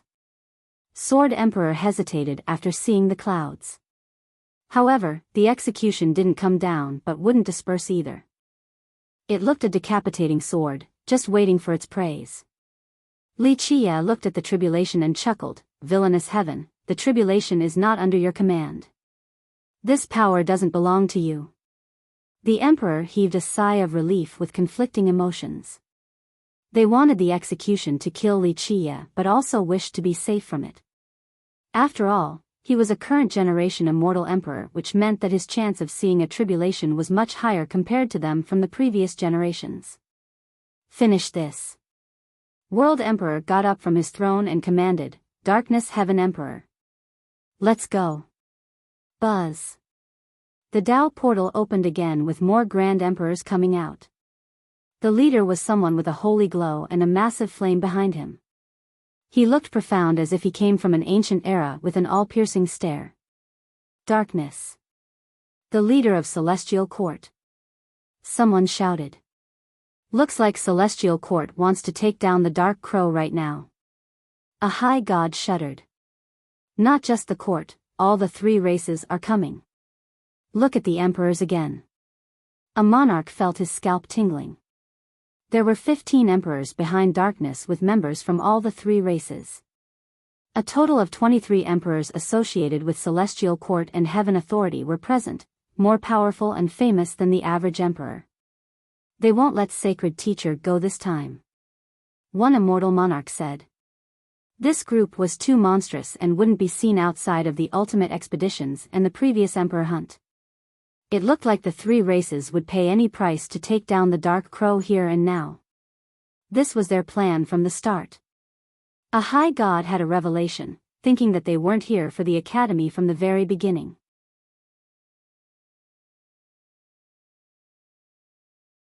Chapter 2084, Darkness.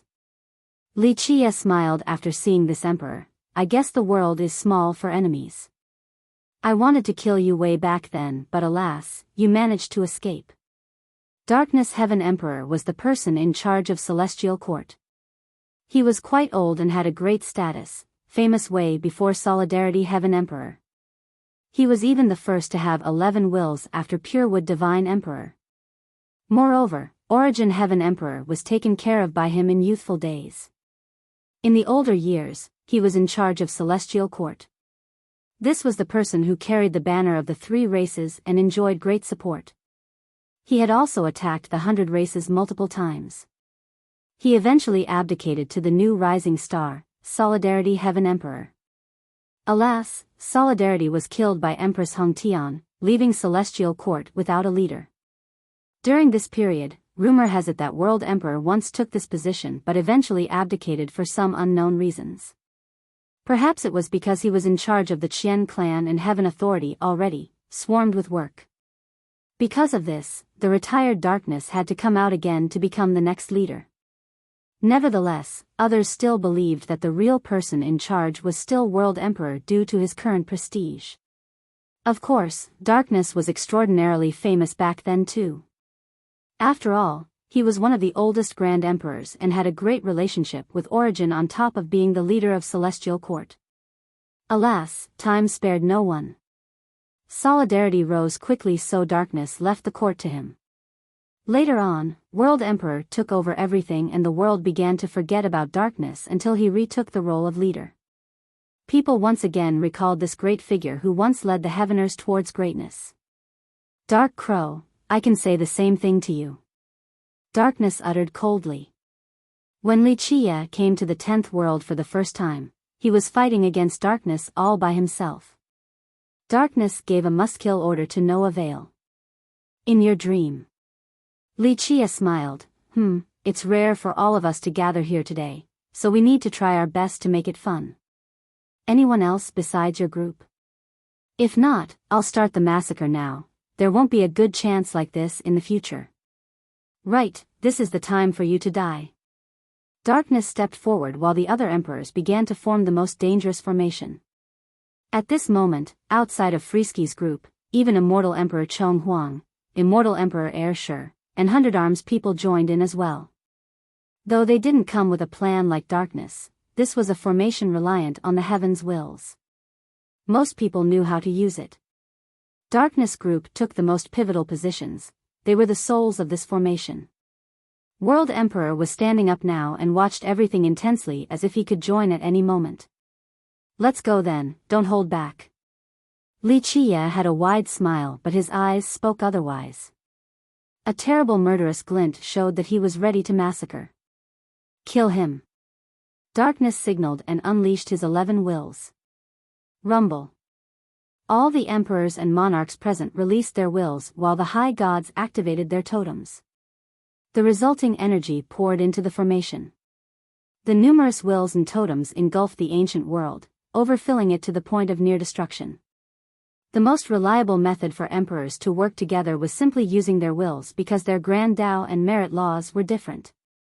The latter choices wouldn't work without a long period of testing and training together, resulting in a weak effect and multiple openings. However, wills and totems were able to connect together, allowing these beings to truly shine in groups. Of course, a group with better teamwork and practice still had a better effect. Harmony Immortal Monarchs were the best example of this. This duo was capable of using their grand Tao together. Boom! This accumulation was unstoppable, enough to make anyone tremble. Of course, the combination couldn't exert the full power of each will. However, there were more than 100 connected here. Even if they could only use 10% of each will, the resulting power was quite terrorizing. Everyone shuddered as a reason. This was more than enough to render an 11-will emperor to ashes in the blink of an eye. He needs to run now or zero chance of surviving.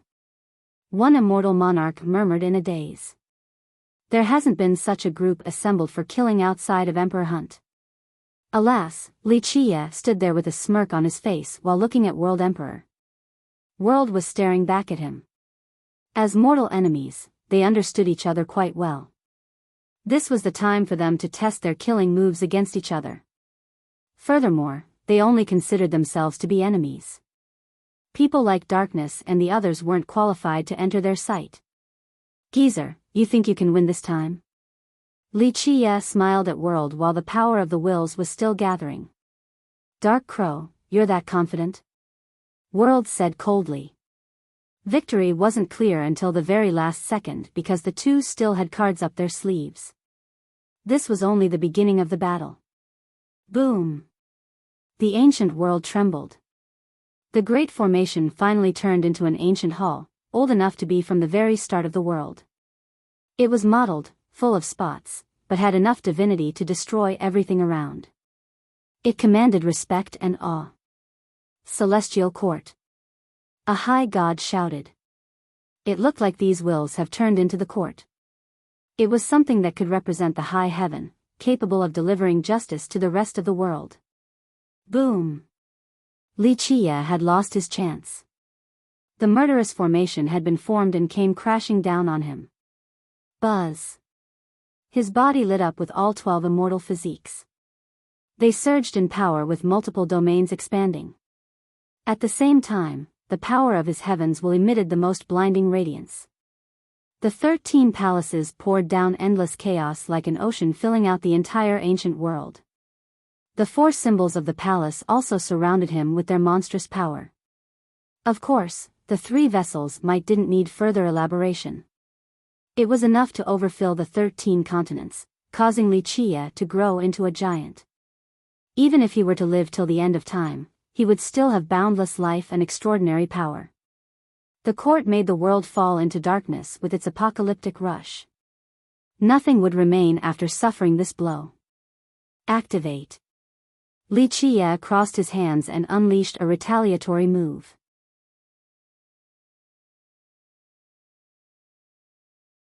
Chapter 2085. One could easily imagine the consequence of using bare hands against the ultimate power of these wills. Pluff. Blood and flesh went flying from Li Qie's battered arms despite his indestructible diamond physique and the other 11, his will and 13 palaces, his ability to break through all shackles. People finally heaved a sigh of relief after seeing the damage, especially the emperors on the other side. The Dark Crow was still a human made of flesh, which meant that he could eventually be defeated one day. After all, the long-lasting legend of the Dark Crow was too frightening for the emperors. If, say, he was completely fine before this attack, then everyone would fall into despair. What else in the world could hurt him? Ultimately, the injuries showed that he was still mortal, so there was a chance of destroying him. Crack. His body was creaking with blood oozing out, staining his robe in full. Go! He roared and utilized all of his abilities again to the limit. A resplendent glow illuminated the 13 continents as divine rings slowly emerged. Boom! The court finally halted from the descent. An ant trying to shake a tree, fool. Darkness also let out a battle cry. The symbol of the Heaveners on his forehead lit up as he mustered all of his strength without holding back. His vitality melted into his wills and the formation. Gentlemen, we're about to create a miracle, go all out now. Darkness even rotated his longevity wheel so that his most precious blood would join in the formation as well. It wasn't easy for him to live for so long, yet he was still sacrificing his longevity blood. This showed just how serious he was undertaking this risk. He's right, the 13 continents will be ours if we take the Dark Crow down now. Free Sky Immortal Monarch roared and also poured his vitality and longevity blood despite his injuries. The rest of the emperors and high gods no longer hesitated and followed suit. Longevity blood was immensely precious. Vitality can be accumulated and recovered, but this wasn't the case for these drops of blood. Just one drop alone required an arduous refinement process. The group became quite excited at the thought of creating a miracle by killing the Dark Crow. This was an existence that could make emperors tremble, the ultimate leader of the 100 races. He had even killed epic overlords. Their feat today would establish their status, they would be immortalized in the historical annals, the river of time would be filled with writings about them. As long as they win, the Dark Crow would become a devil, one that was salivating for the 13 continents, wishing to massacre the emperors and devour the land. Meanwhile, they would become the heroes, the sages that have killed a monster, the bringers of dawn. This achievement was more glorious than becoming an emperor, since there was no lack of them in history. This battle would definitely be on the same level as Emperor Hunt or the Ultimate Expeditions. Plus, the ones that joined had no other choice. They needed to kill the Dark Crow or he would end them later. Buzz. The court exuded a power holier than anything else in existence.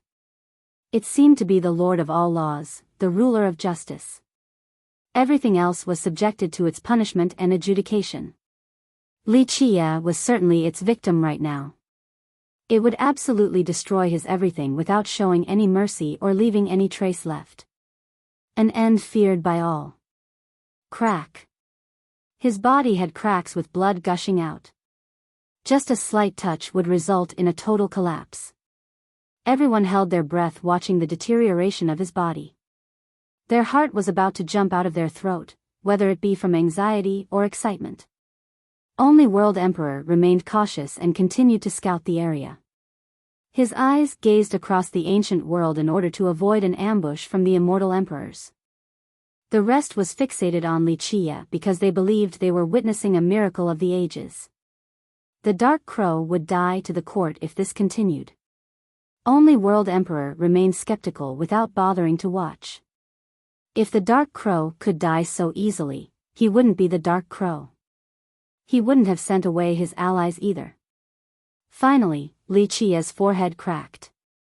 This was his limit, unable to withstand the destructive capability of the court. Is it over? It wasn't wise to chase the immortal emperors away. A high god took a deep breath and murmured. The forehead was the toughest part of the body at this level of cultivation. It meant that Li Qia was hanging on by a thread. Free Sky happily shouted at this sight, fellow Taoists, a little more. We'll start a new generation after this. The party was jubilant, but they thought about it. How unreasonable would it be for someone to stay alive against so many emperors and high gods? Dark Crow, your demise is here. Celestial Court does not allow for a monster like you to cause trouble. Darkness roared despite knowing that the Dark Crow wouldn't go down so easily. Nevertheless, he still needed to boost the morale of his men. Li Qie suddenly smiled. Darkness, I'm a bit disappointed. Here I thought that you would come with something incredible, but it looks like this formation, is it? What a stingy start. With that, his eyes turned fierce. I'm the one who is ending all of this, a bunch of fake gods thinking that you're the lords of the world. Daring to represent the mandate of the heaven? Die. Boom. The high heaven palace oozed out a majestic and dazzling force. The sky unanticipatedly had a huge hole with the power of high heaven raining down. Meanwhile, the palace released countless runic symbols. These runic symbols turned into a supreme grand Tao, one that could represent the will of the high heaven. The palace then soared to the sky, empowered by the strongest force in existence, one that could create the 13 continents and all else, time, space, all living beings.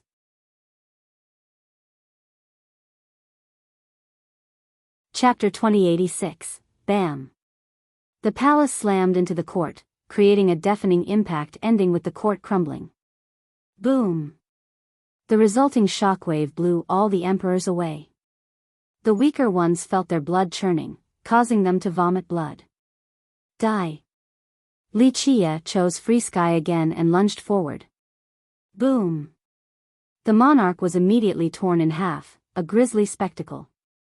Darkness came over with his banner swinging with the force of 3,000 worlds and slammed it on Li Qie's body. Break!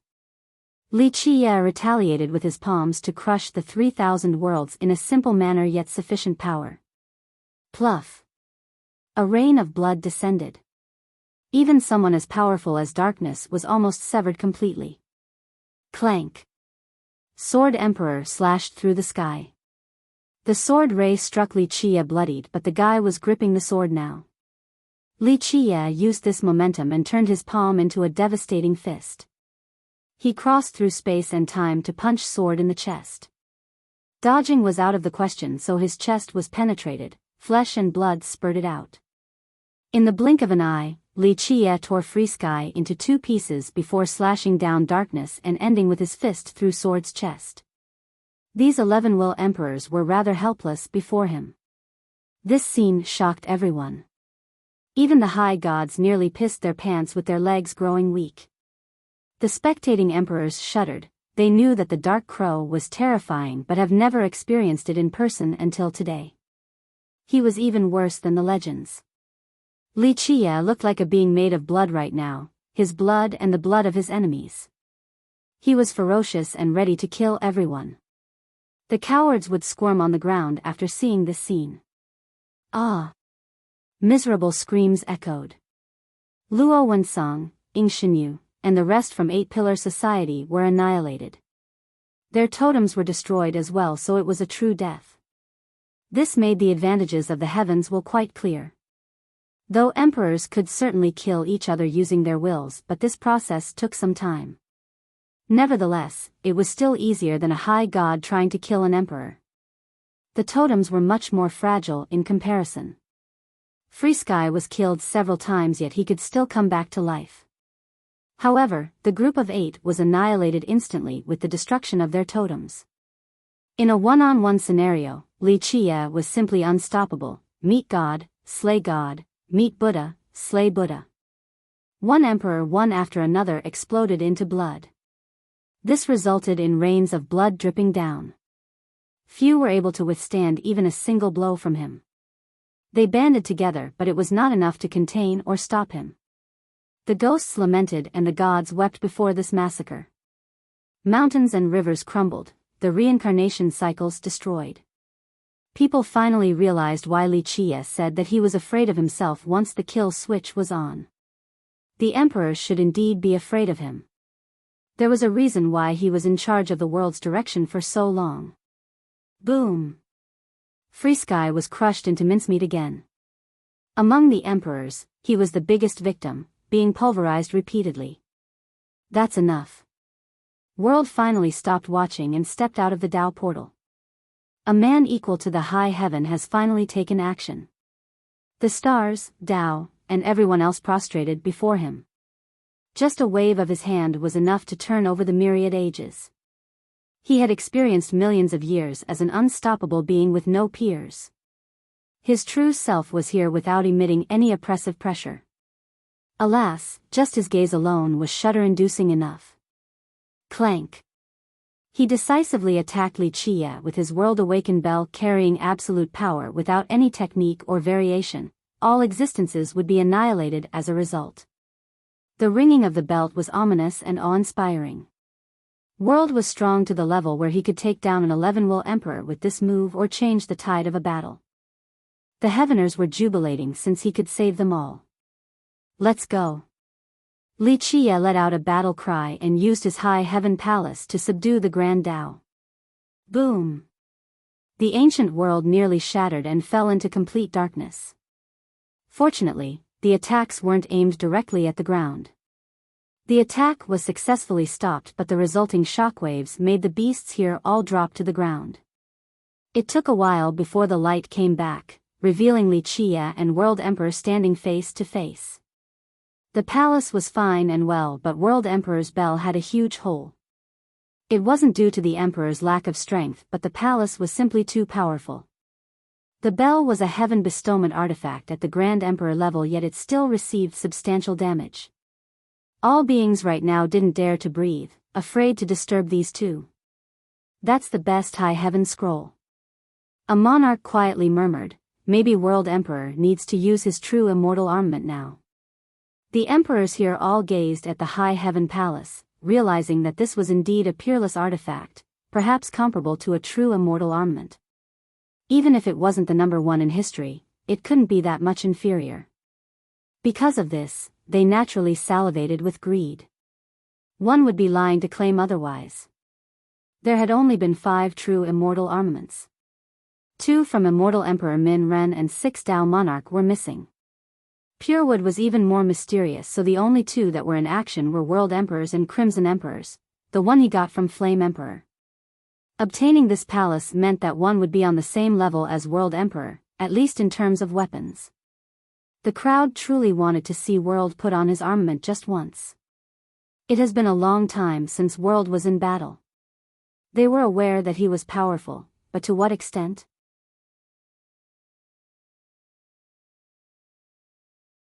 Chapter 2087, The two mortal enemies glared at each other. They have fought in countless battles, but this might be their first actual bout. Geezer, put on your armament so we can have a good fight. I want to see just how strong you are, especially when compared to Min Ren. Li Qia laughed heartily. The crowd pondered after hearing this. Immortal Emperor Min Ren was not considered the most brilliant from the 9 worlds, but he was definitely a reliable one, an immovable pillar. He had fought against World Emperor back during Emperor Hunt, but no one knew who won that fight. He also had a true immortal armament on top of being the starter of the 5th expedition. Everyone wanted to know the stronger between him and World. I'll wear it when it is time. World Emperor answered. Each of his words became a mantra or an unquestionable decree. This is not out of contempt, but if you don't have anything else up your sleeve today, I'll make mincemeat out of you. Li Qia confidently smiled. Don't be so complacent. No one can predict the tides of time. World remained calm. Li Qia smiled and said, you know, I actually do like you. If it wasn't for you trying to break us apart, perhaps I would be calling you father-in-law right now. People glanced at each other after hearing this. A few older emperors were aware of the feud between these two. The others did hear that back then, World Emperor's daughter was kidnapped by someone. The furious emperor then searched the entire continents. World didn't bother responding to the taunt. Meanwhile, Darkness and the others have retreated behind him to regroup for another assault. Clap. Suddenly, a faint lightning bolt flashed above World Emperor. Heavenly execution. The crowd naturally became aghast and looked up at the sky. It won't be easy for the execution to come here, but old geezer, you have evaded it too many times now. The world won't allow you to do so for much longer. Are you afraid of it or not? I'm prepared to die to it, are you? World ignored him again and told Darkness with a stern voice, use Celestial Quartz Ace now. Well, Darkness hesitated. Now is not the time for this, either pay the price or be completely annihilated. I will buy time for now, but I won't be able to stay for long. Darkness gritted his teeth and commanded, fellow Taoists, lend me strength to minimize losses. Having said that, he summoned a treasure. Boom! A huge figure landed from the sky with its head touching the heaven and feet stomping on the ground. This was a giant among giants, a creation made of an unknown metal with a flashing crystallized radiance. Upon closer inspection, there were numerous engraved dots on the hull. It looked as if someone had taken down stars and placed them there. On its chest was a galaxy-like maelstrom fueling the being. One could have an illusion that the metallic being was crafted from a universe, hence the stars on it. What is that? Everyone felt an ancient aura assaulting their face. This breath was not necessarily weaker than a 12-will emperor. Cosmic immortal carapace. A monarch shuddered and said, "This is the ultimate treasure of Celestial Court." They actually chose to use it this time. Normally, it is only meant to be the final line of defense. The Grand Emperors were shocked to see this as well, but were also confused. Why did Darkness bring it along but didn't use it in the beginning? Li Qie smiled and said, "Now that's a good item, but you all might not know its origin." He continued, "This item does not belong to our epoch and was crafted in a cruel manner. It used the highest grade of immortal metal in that epoch to be the shell intake for an entire universe.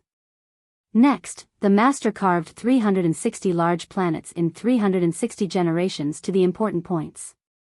Keep in mind that each of these planets had trillions of life, beasts, birds, cultivators like us, and countless mortals." The crowd shuddered after hearing this. Planets with life were used? Their life force was refined in order to create this being. So it's a paragon artifact? A monarch blurted out. Just a tiny, tiny bit away from being one. Li Qie smiled. If the creator was just a bit crueler and spent more effort, then this could have been a paragon artifact. Who knows how this item fell into Celestial Court? They have always kept this item and its origin a secret. The emperors who were aware of these items became amazed. Samsara wild ancestor also had one, but it was destroyed during the destruction. Fellow Taoists, don't waste time with him. Help me kill him. Darkness didn't wish to dwell on this matter, not wanting others to trace the origin of this artifact. Boom! Darkness 11 wills flew into the silver maelstrom in front of the being's chest. He disappeared afterward. Let's go. Sword and the others didn't hesitate and followed suit. Buzz. The silver maelstrom poured out endless light just like the first explosion of the universe. A new one seemed to be born at this second while the other 360 planets lit up. A high god quietly said, "They're using their wills to activate the treasure?" An insightful Grand Emperor who knew about this artifact said, "It actually doesn't need anything to start killing. However, it alone is not enough to defeat the Dark Crow. Even if it could win, it might fall into a slumbering state, becoming scraps. But, if all of these emperors use their wills, it will be much stronger and the losses will be minimal." The court didn't want to take this out, probably afraid of damages. The guy seemed to be very unhappy with the court, so his tone was one of derision. Nevertheless, he was completely correct. This was the reason why Darkness wanted the other emperors to help him. Ultimately, this was their ultimate treasure, so they needed to preserve it. Boom! Immortal halos the size of galaxies stretched out from the being. Each could store 3,000 worlds and start an entirely new epoch. Buzz! When the treasure stood before Li Qie, World Emperor retreated behind his Tao portal and the thunder in the sky also subsided.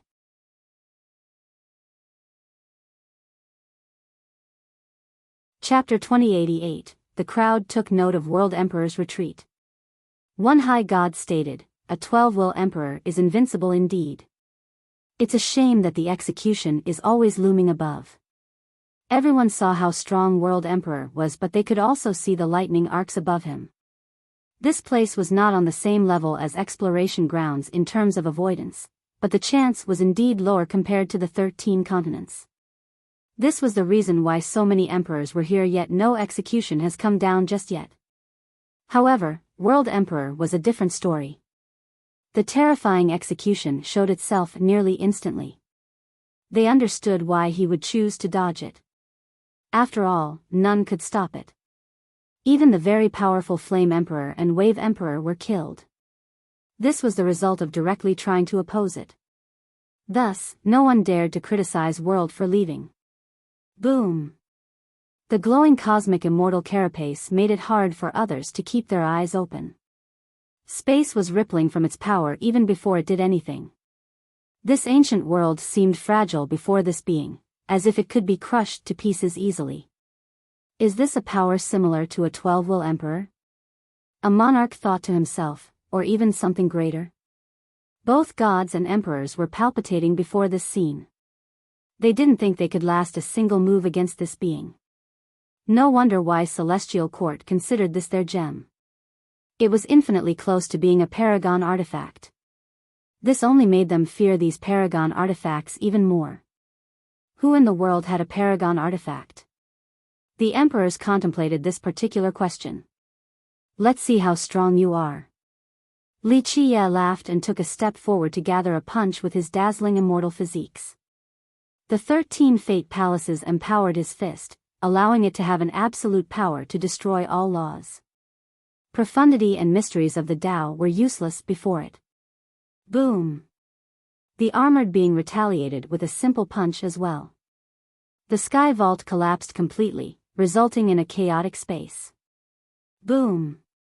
Flesh versus metal, the ancient world seemed to be punched out of its own space. Everyone was stunned and felt their heart hanging on a thread before this spectacle. Blood came out since Li Qiye was at a disadvantage going against the most precious metal. Die! Li Qiye flashed and appeared behind the being for a better attack. Alas, this being was even faster and teleported behind him with its fist aiming for his back. Li Qiye raised both hands and created myriad worlds between them as a defensive barrier. Boom! The fist pierced through these worlds and made contact. He was blown flying into the ground, creating a huge pit with cracks emanating everywhere. So strong. The emperors took a deep breath. This might be one of the reasons why Celestial Court was able to stand strong for many generations. Rumble. Debris went flying as Li Qiye leaped into the sky again. Earlier just now, his flesh was smashed and mutilated, but he was completely recovered and was still as fierce as a tiger. Die! Darkness voice came from the being as it unleashed another wondrous attack. Haha! Li Qiye laughed like a maniac and controlled the High Heaven Palace to retaliate. Boom! Boom! Boom! Sparks ravaged this world. The creatures here were lamenting the potential destruction. Just one ember alone was enough to turn them to ashes. That so-called number 1 High Heaven scroll is going evenly against the jewel of Celestial Court. It's incredible. A high god emotionally said. These two particular artifacts were so many times stronger than divine and imperial weapons. Darkness roared and activated the 360 planets carved around the hulls. The being created not just a world but an entire epoch with countless existences. Generations came and went. Invincible creatures were being created. All of the epoch's powers fueled the metallic being, the affinity of time, space, reincarnation, karma. Though it wasn't truly the power of an epoch, it was definitely more than the force of all 13 continents combined. The onslaught descended after a loud explosion. Buzz. High Heaven Palace also oozed out an everlasting Tao. It was as if it had become heaven, majestic and lofty, on the same level as any invincible existence. This transformation made everyone want to kneel down for the most respectful ceremony. Even emperors felt apprehensive because it was a power belonging to the high heaven. Bam! The two artifacts unleashed their strongest blows. The result was destruction for all around them. Rumble. The palace was incredible indeed, but it seemed to be at a disadvantage against the power of an epoch.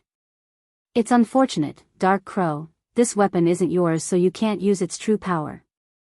You have miscalculated today, overestimating this palace. Darkness stated. This was indeed the case, unlikely for the palace to turn the tides. This armored being is quite terrifying. Looks like darkness had it for some time now. Someone murmured. The palace was unbelievably powerful, but Li Qie didn't have the chance to refine it into his weapon. This wasn't the case for Celestial Court and the Cosmic Immortal Carapace. Darkness had a full grasp on the artifact so he could use its strongest power. Unfortunate indeed, Darkness, but it is you who have miscalculated, not me. Li Qie smiled and said. Clank. The primordial will appeared and 12 laws coiled around the carapace like spirit snakes. They locked the being completely with metallic clankings before drilling into the chest, the place where the stars and wills of the emperors were residing. They wanted to absorb the power of the being and all of the heavens' wills. Not good.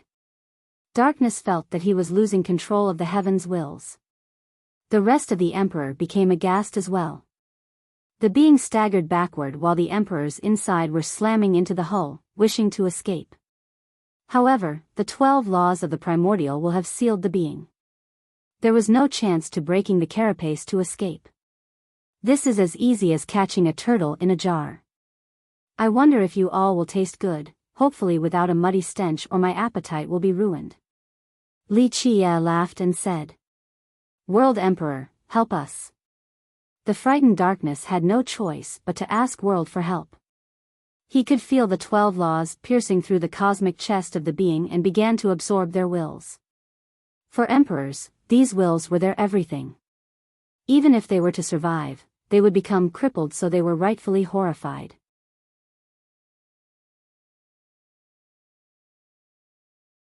Chapter 2089.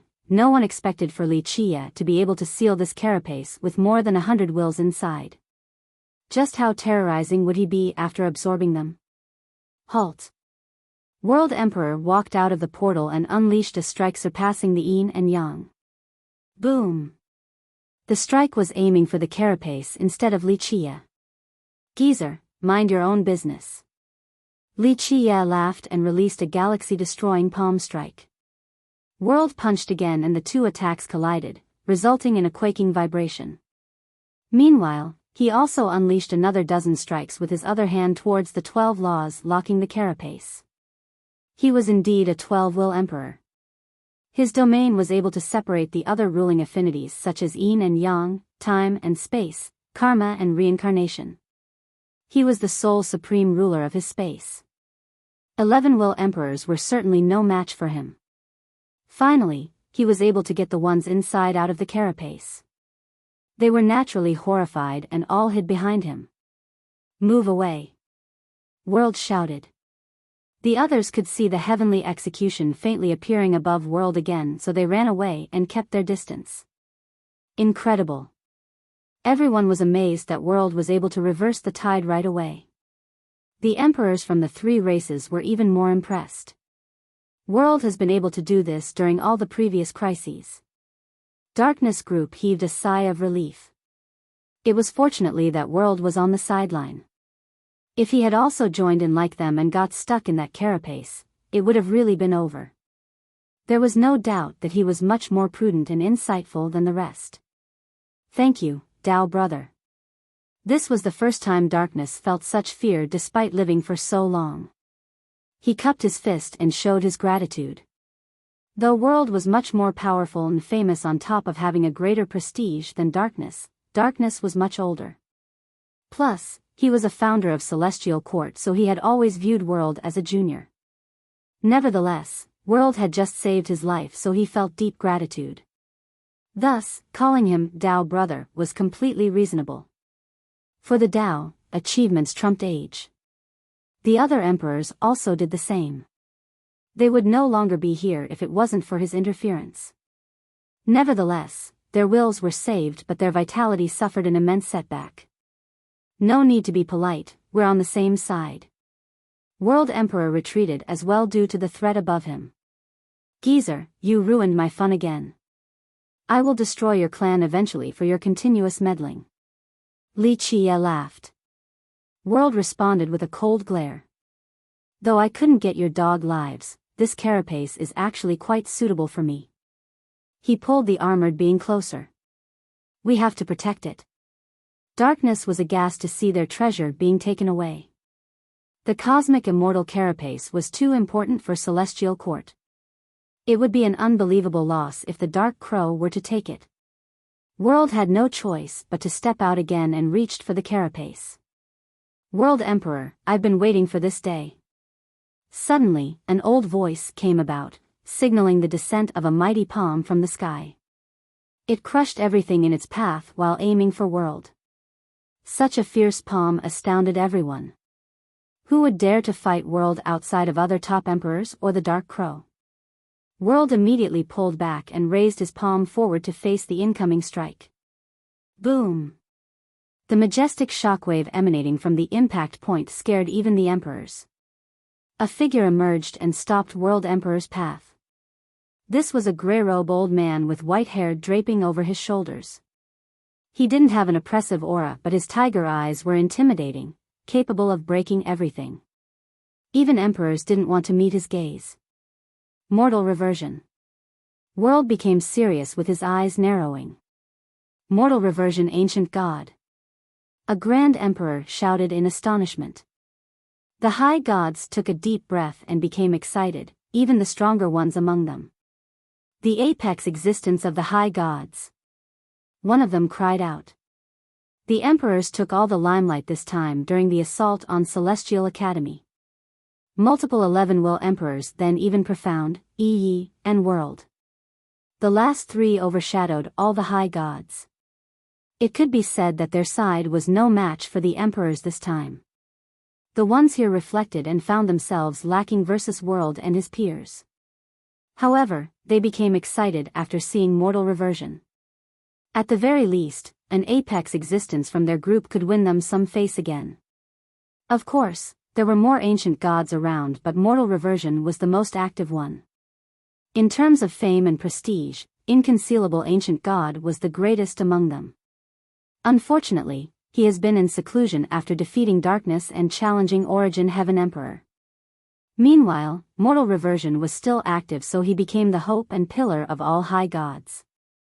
Of course, he also had his own famous tales, such as chasing 3 grand emperors from Wildlad's clan all the way back to Celestial Court. In an older period, he even fought against Wave Emperor. The gods from the 100 races loved him even more because he was from their group. His origin was a demon. Some said that he used to be a tiger. Another rumor stated that he was an alumnus from Celestial, but others said that it was for such a brief period that he couldn't truly be considered a student there. Nevertheless, he was on the same level of prestige as immortal monarch Yi in the mind of the 100 races. An ancient god against a 12-will grand emperor? Will a victor be decided today? The high gods were lost in anticipation. In fact, ancient gods have fought against top emperors before. Inconcealable ancient god had fought against Origin before. This was certainly the first battle between these two realms. Alas, no one knew the result, similar to the fight between mortal reversion and Wave. They never talked about the outcome, so the world had no idea about the result. I think World Emperor will win. He has a true immortal armament as well. A high god worriedly said. Not necessarily. His peer was on the other side. Remember, mortal reversion also has the Mortal King bloodline. That's why people call him the second coming of 6 Dao monarch. It's a shame that he doesn't have an immortal armament, or it would be an extremely brilliant fight. A few emperors felt a tinge of regret. World hasn't put on his gear just yet, but everyone knew that he would do so when the time called for it. It would be a completely different story then. He would reach the very top of the power ranking after wearing it. Mortal reversion, you wish to fight? World uttered coldly after having his path blocked. And if I do? World, I can hang around, but can you? Are you not afraid of the execution above? Mortal reversion laughed and said.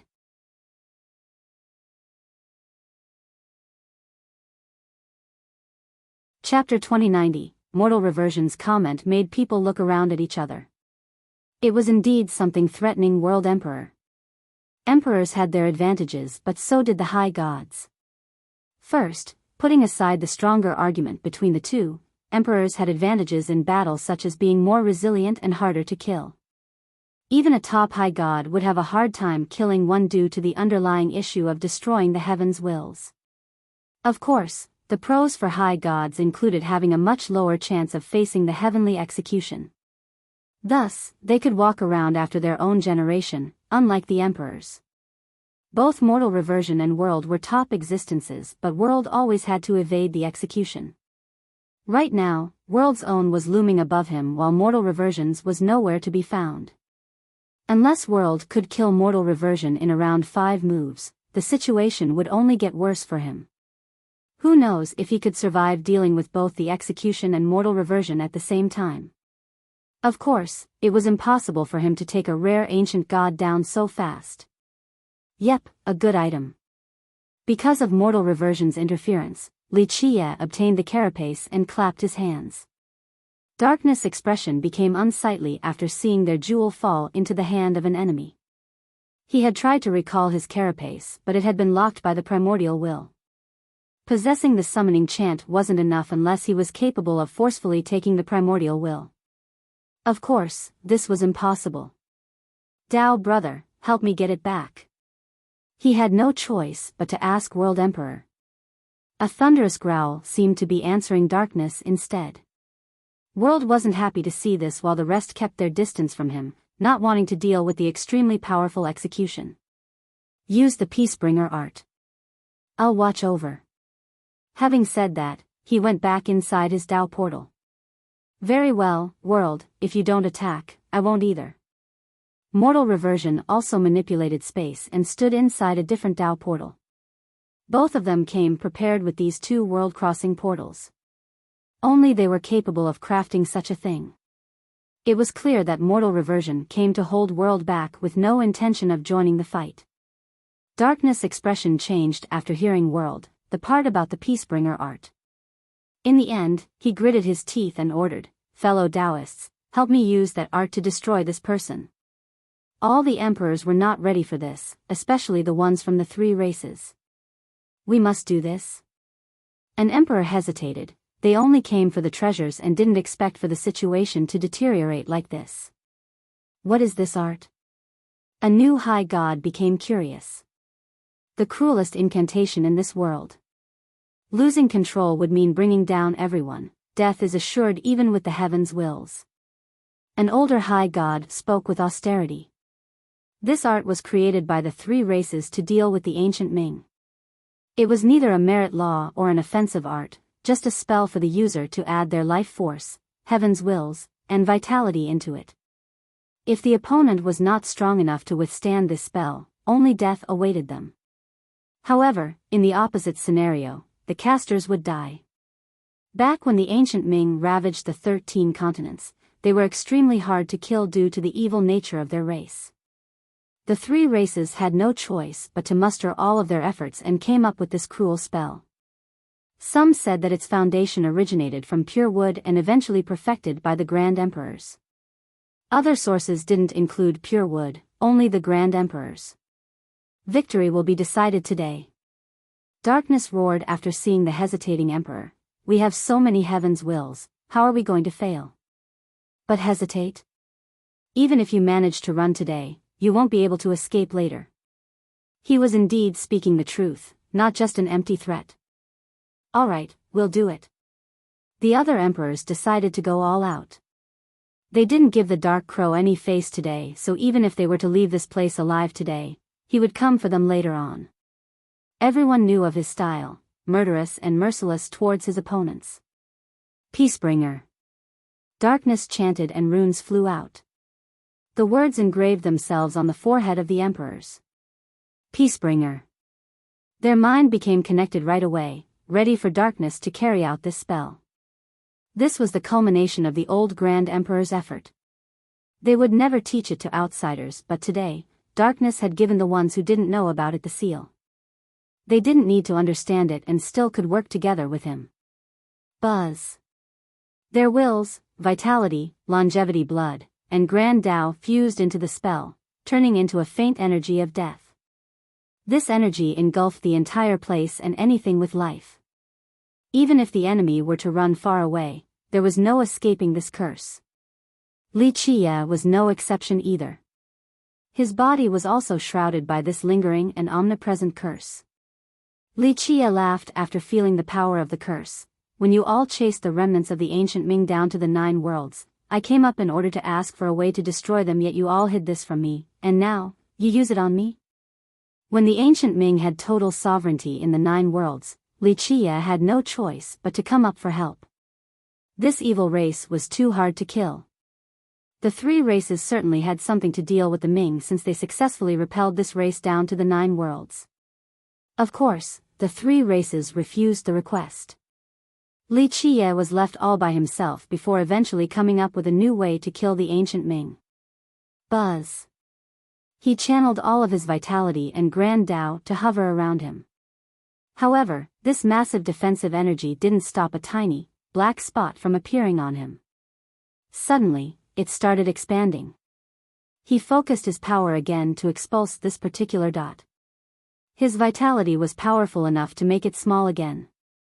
Alas, another dot appeared in a different location and began expanding as well. Buzz. A holy glow erupted around him.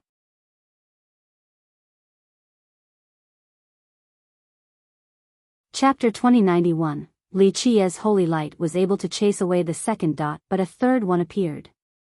Mighty he was, yet this was not enough to stop more dots from appearing on his body. Die. Li Qie stepped forward and aimed for Darkness Group with an all-destroying fist. However, they became illusory once he got closer, just like phantoms. It made the powerful strike useless, even though a direct impact would mean pulverization. The group dispersed like smoke before coming together again. Buzz. This attack only increased the number of dots on him. It seemed that its power had only empowered the curse. What's going on? A high god didn't understand and became surprised. A grand emperor quietly said, "This is the backlash of the curse. Darkness and the others have become part of the spell. Destroying them would be useless. Any attempt would only magnify the spell's power and directly lead it back. Thus, it would be akin to helping the enemy and attacking himself. This curse is really horrifying." The god murmured, not seeing how the dots were that scary. An insightful monarch said, "Don't look down on those dots. It means there's no coming back from death. It will destroy his Tao and heavens will after failing to withstand it. That's how the 3 races killed the ancient Ming back then." "You are completely right, fellow Taoist." A grand emperor nearby nodded, "This is a direct death. Not even the heavens can recreate the sufferer. The only way to defeat the users is to overcome the spell, then the users would be destroyed by it instead. This is why it is so cruel. Casualty is guaranteed." Buzz.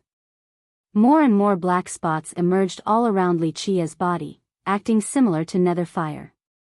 They were slowly burning away his life. "Dark Crow, you have lost." Darkness' indistinct voice came about. "Your vitality and will can't match up with all of us, and definitely not all the ancient Ming back then. Don't you remember how they died?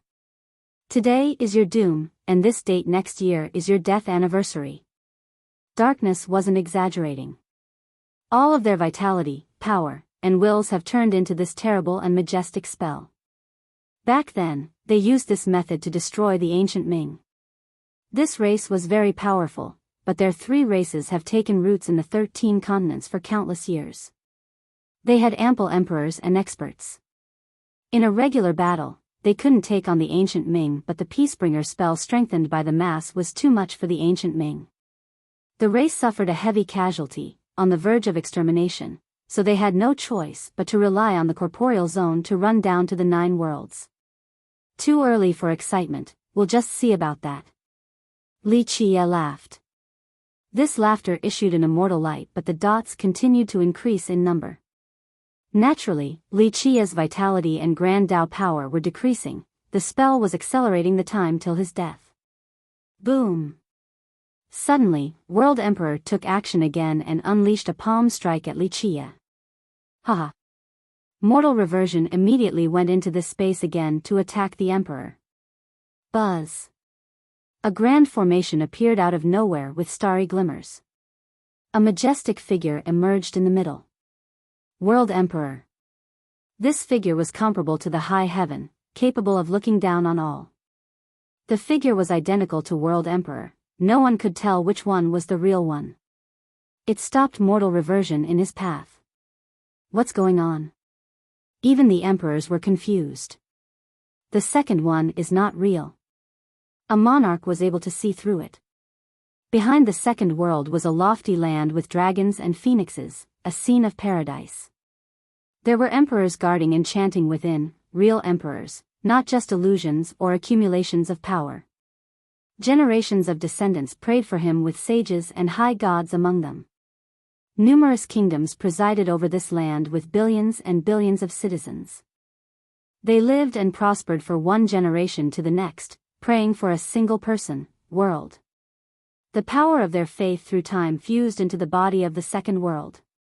Thus, this body had more than its own power. It had the strength of the grand emperors, the descendants, the citizens, and all of the land. The first is real, the second isn't. One grand emperor spoke with certainty. What is the second one then? A high god asked. There was no debating this because the heavenly execution would never make a mistake. However, the second one was not an avatar. An avatar had limitation, but this second one seemed to be as strong as the first. The 9 emperors of the Qian, well, not counting world and sword, they themselves are empowering this being. Someone commented. This could be considered a world avatar. A top monarch said seriously, the entire Qian clan is working together to create this second world emperor. Many emperors took a deep breath. Creating a second body was easy in the form of a Tao avatar. Of course, this second body was much inferior. This wasn't the case for world. This second body was just like the real thing. Even a grand emperor using their heavenly gaze couldn't tell a difference, same with their power level. This was doubly impressive because an emperor was already so mighty. Creating a perfect imitation was virtually impossible. Nevertheless, World Emperor was able to do so with such little differences. This world avatar was countless times stronger than a Tao avatar. It required the effort of the Qian for many generations before creating something like this.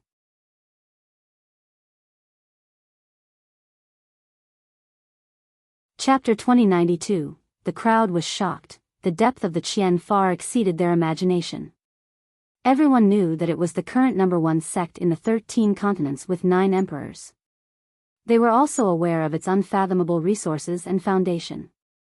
Nevertheless, this was still an intangible estimation. Today, they had a better view after seeing the second world emperor. Relying on the long years to create this being? Quite a terrifying achievement. A grand emperor from the heaven race quietly said, not that far from the real thing. If the Qian doesn't have anyone holding them back, they might be able to unite the continents. Everyone shuddered at this sight. Some heaveners were even rejoicing about the existence of the Dark Crow. This terrifying existence was capable of holding back World and his clan. If it wasn't for this dark hand behind the curtains looming around, who else could stop the Qian clan? They would definitely be able to sweep through all oppositions. Clank. Clank. The pleasant sound of equipping came about. Others could listen to it all day. The second emperor had a set of outfits on, filled with a blue ocean of energy. This blue expanse was unreasonably vast, enough to contain the entire 13 continents. A single wave from it could extinguish the sun and drown everything. There was a round moon hanging in this ocean, emitting its cold radiance and basking the ocean with a silvery glow. It looked as if this ocean was hugging the moon.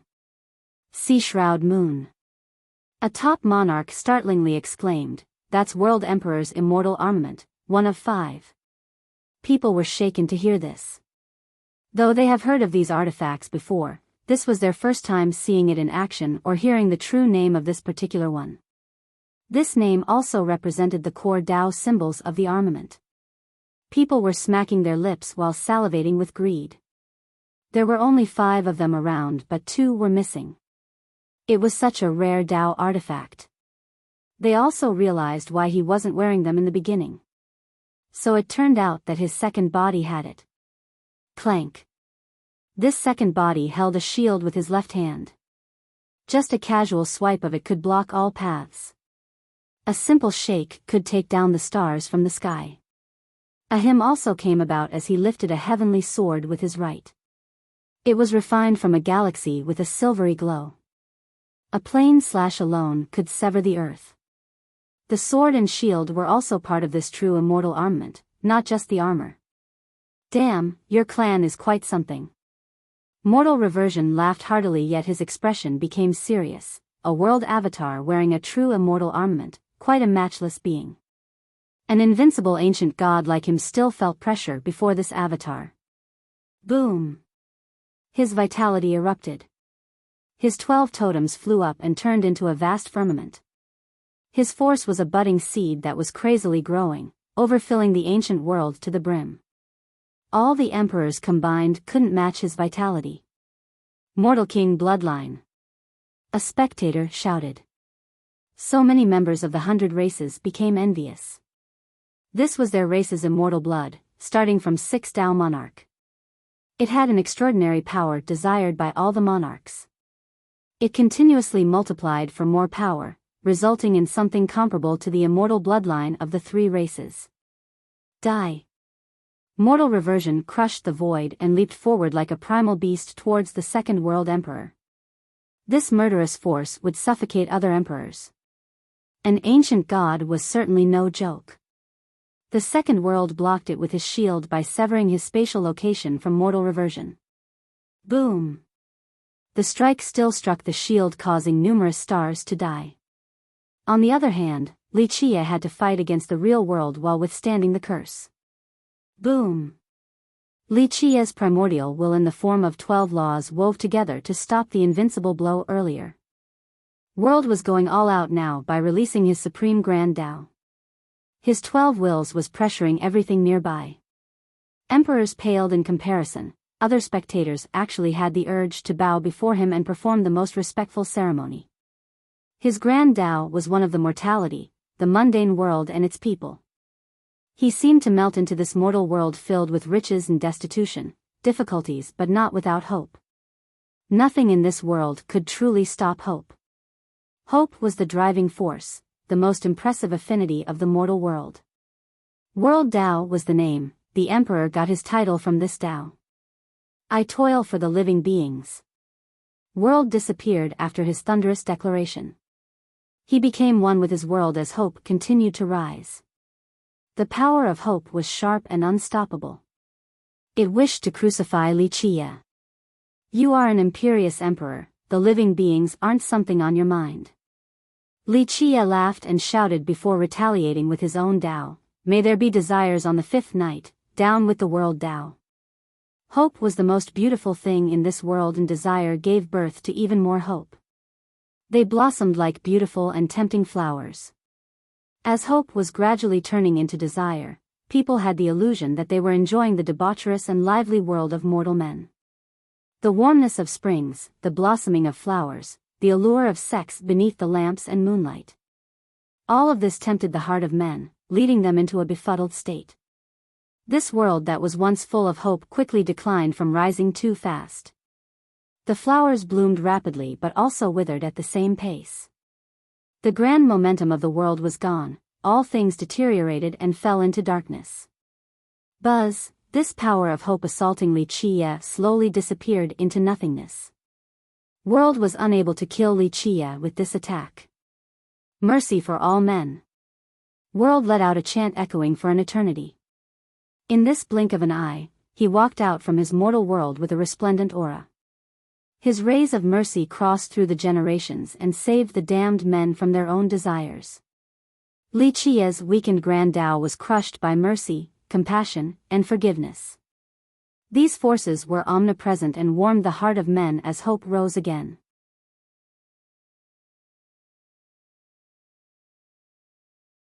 Chapter 2093.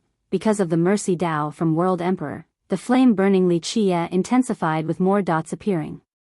Half of his body had turned gray like ashes. His vitality weakened severely. World Tao, a grand emperor murmured while watching. In fact, many thought World was confusing. It wasn't that he was hiding secrets or anything. People knew about his stories like the palm of their hand. But a few things of his were still ungraspable, such as the world Tao.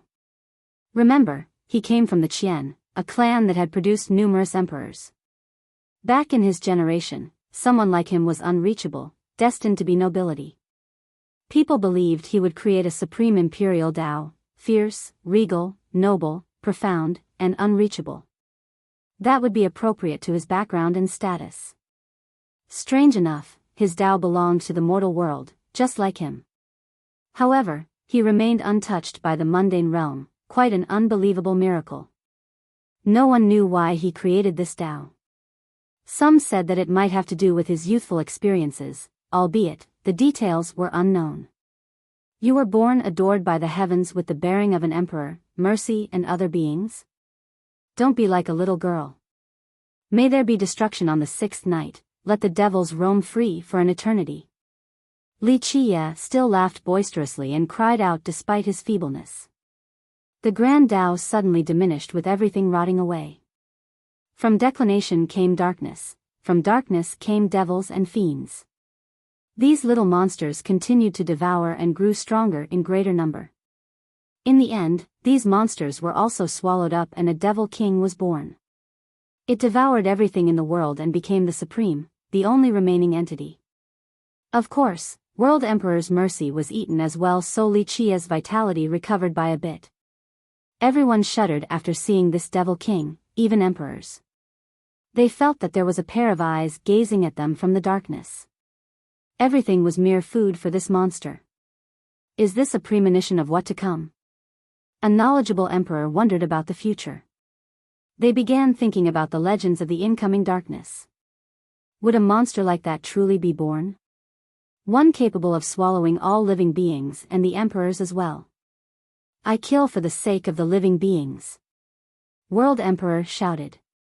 A huge explosion blew the darkness away and came the light.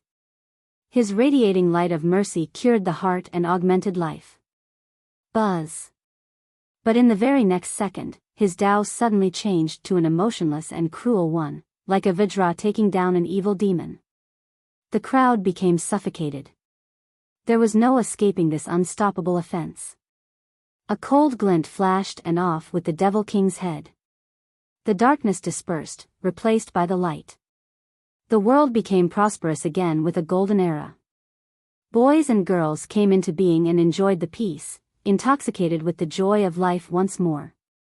It seemed as if he had started a new epoch with prosperity everywhere. Pluff.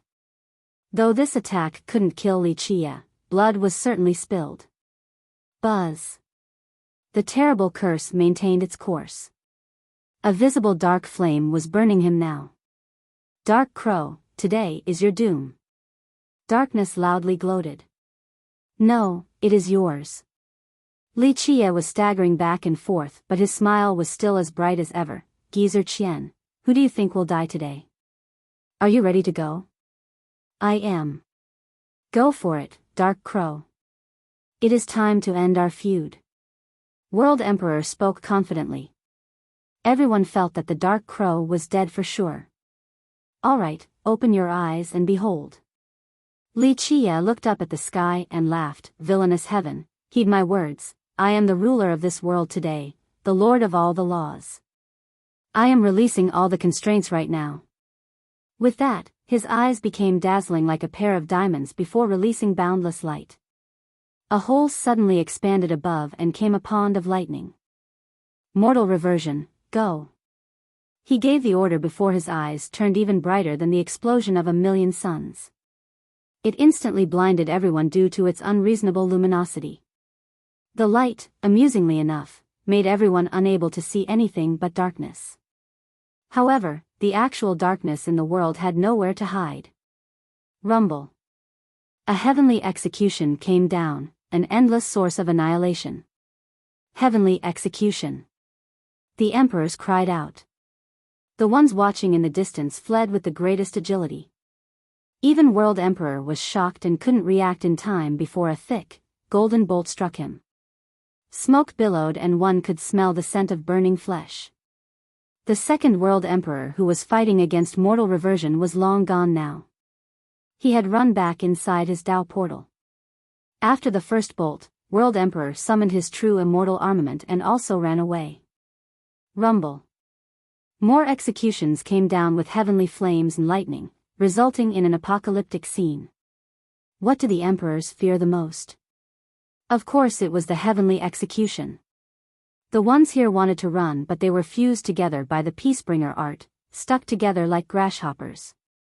Some ran to the east, others to the west. This ended up with none of them being able to go anywhere.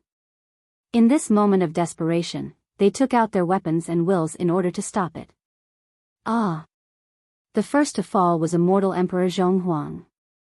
His body was split open by the bolt. His Dao, blood, and wills instantly ignited. Only ashes were left. Ah! Another scream came from outside of the battlefield. A low-level monarch was too slow to react and got annihilated as well. The first to successfully flee was World Emperor.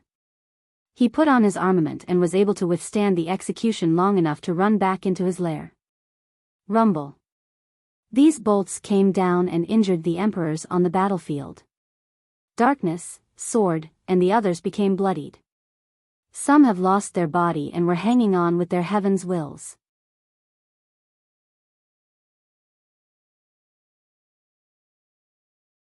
Chapter 2094. The emperors were running for their lives before the executions.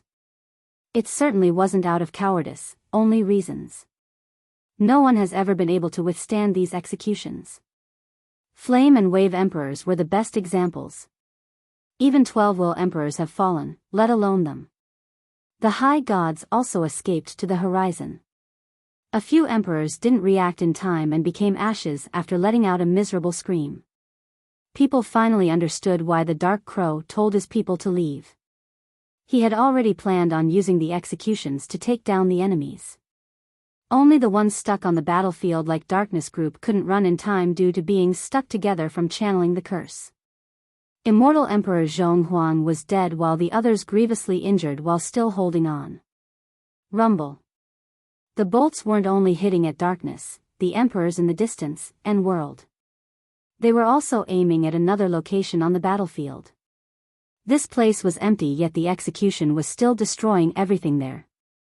No one could hide from this attack, so the person was forced out. Boom! He fought against the execution with their heaven's wills. What's going on? People saw 11 black heaven's wills floating around this person. No one has seen something like this before. Normally, these wills were luminous, but not these ones, as black as the darkness. Isn't that brilliant, Devil Emperor? Emperors who made a safe distance looked back and said with uncertainty. No way, didn't he die to the execution already?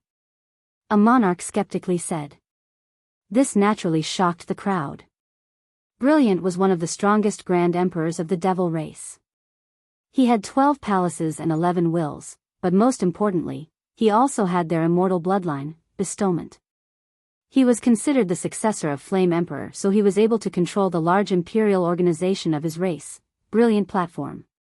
Maybe being considered Flame's successor was a curse because his fate was the same, dying to the execution. But now, he was here out of nowhere. People became uncertain because no one could come back to life after being killed by the execution. Even those who had met him before were doubting this as well. It is Brother Brilliant. A devil emperor was certain of this. Alas, the tinge of darkness flashing in Brilliant's eyes made him skeptical. Why did you become like this? He wondered. Brilliant focused his eyes and caused darkness to rise. He became an existence of darkness with black flowers blooming in order to stop the execution. Alas, this was still useless. The darkness exploded into nothingness and the emperor's body got split in half. He relied on his heaven's wills to survive now. Why was he hiding here? Questions emerged in everyone's mind. Screw it, let's go. Darkness Group came to a consensus and headed for World Emperor's Dao portal. As they were running, a cry of a crane echoed across the entire ancient world. A white crane soared to the sky with its wings blotting out everything. A crystallized barrier instantly locked everything and sent this place to a different and unknown dimension. No one was able to escape from this prison. Even World Emperor's portal was banished instantly. Who knows where this crane came from or how it possessed such incredible power? That's not a white crane, it's a gigantic formation that has become one with this world. Someone recognized this right away. More importantly, this formation was created by existences at the same level of emperors. Perhaps even some top emperors, maybe with 12 wills, have participated in creating this formation. It couldn't be created in a day or two since it contained the blood and effort of many across the years. Boom! Darkness and his group unleashed a devastating attack at the barrier. The entire ancient world quaked, but the barrier remained firm.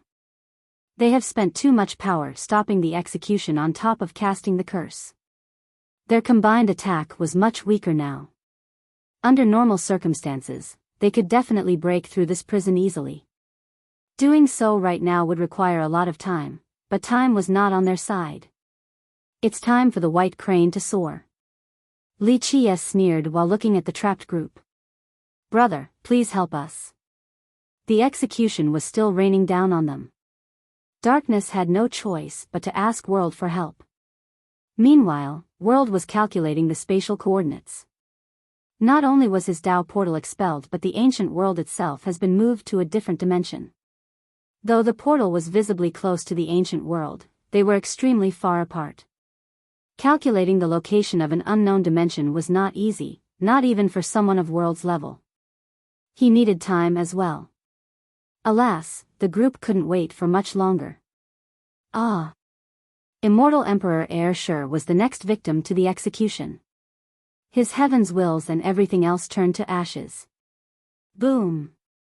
Brilliant Devil Emperor, on the other side, exploded into bloody mist as well. Another person falling to the darkness. Li Qie coldly uttered after seeing the death of this particular emperor. Buzz! Brilliant's body was reconstructed. He crazily roared, "Please come down, it is time to end him." His body oozed out a black glow, instilling chills into everyone. It wove together to form a diagram, seemingly wanting to summon something. Boom! Something crossed through the ancient eras and instantly appeared in the ancient world, carrying the chaotic temporal affinity. An old coffin was now looming above Brilliant's head.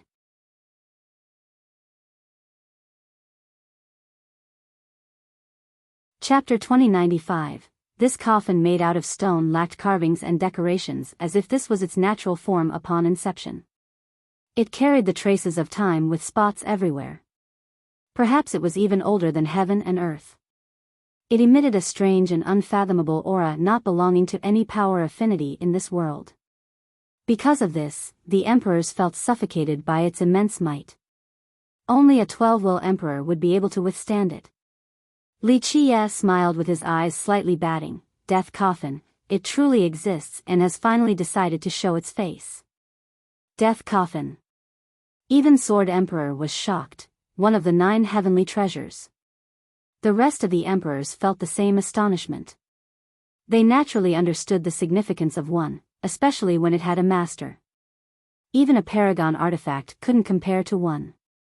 Rumor has it that when the ancient Ming ravaged the 13 continents, it wasn't just because they were evil and fierce. Rumor has it that they also had one of these treasures, corporeal zone. The death coffin was also one of them and corresponded with the death scripture. Creak. The lid slowly opened to the halfway point. One could see more light coming in and out, there seemed to be a terrifying power within. Rumble. It actually managed to suck in all the heavenly executions. It was able to withstand and absorb these lightning bolts. Darkness heaved a sigh of relief after the sky became clear. They looked over at Brilliant Devil Emperor and became slightly confused about the validity of his rumored death. Fellow Daoist, thank you. Darkness cupped his fist towards Brilliant. Our 3 races come from the same race, so we're on the same side. No need to be so polite. Brilliant said with a smile. Nevertheless, some emperors still remained cautious, such as Sword. Brilliant's wills were dark and this gave them a terrible feeling. Brothers, we need to kill the Dark Crow now. Brilliant told them with a serious tone. The group hesitated for a bit, unlike before, because the previous attempt had left a shadow in their mind. The Dark Crow could call down the heavenly executions. Brothers, there will never be a better opportunity. Our 3 races won't be able to rise if we miss it. We might be able to run today, but he'll take care of us, one by one, in the future. Will we ever be able to gather in such great number again to use Peacebringer? Brilliant persuaded. The others naturally understood this, but the fight earlier truly frightened them. The damned crow was too terrifying. Plus, brothers, we have the death coffin backing us up. All conditions are on our side. When do we kill him, if not now? Brilliant raised his voice. Who is using that death coffin? Sword shouted back. You'll find out in the future. Brilliant said, 12 will emperors aren't necessarily the strongest in this world. Our 3 races have even more powerful beings yet to come out. Brothers, think about it, if you don't want to fight for our races, then I'll be leaving. The guy wasn't only spewing righteous rhetoric. This was also a veiled threat. If he were to leave, the executions would come again. All right, we must work together for the sake of our 3 races. Kill the Dark Crow and the future shall be ours. Darkness finally gave the order. The others exchanged glances, realizing that they had no other choice. It was either to withstand the execution and wait for World Emperor to kill his way back, or to work with Brilliant. Perhaps there was still a chance of victory with the death coffin on their side. In fact, they truly wanted to know who was behind Brilliant, an existence capable of grasping the death coffin. They also understood why Brilliant didn't die to the execution back then. Good, let us be of one mind. Brilliant rallied the men. I will open the way for everyone, you just need to perform the Peacebringer art. He did exactly that and was the first to jump at Wuxia. In fact, Wuxia has been standing there just looking at the coffin, not giving a damn about the rest. Only the coffin could enter his sight. Remember, he had the death scripture. If he could obtain this corresponding coffin, it would be akin to a tiger growing wings. When Brilliant finally sealed his area, he looked over and smiled. An 11 will Grand Emperor of the Bestowment bloodline, considered to be the successor of Flame Emperor. What a joke, you are not qualified to be his successor. He had an unparalleled battle record, a majestic man. You are a mere dog to the darkness, a slave to an overlord. No need to flatter yourself by assuming the successor role. The others remained quiet. Though they didn't know the details, they were aware that Brilliant was no longer the same as them. Brilliant was naturally humiliated by the comment.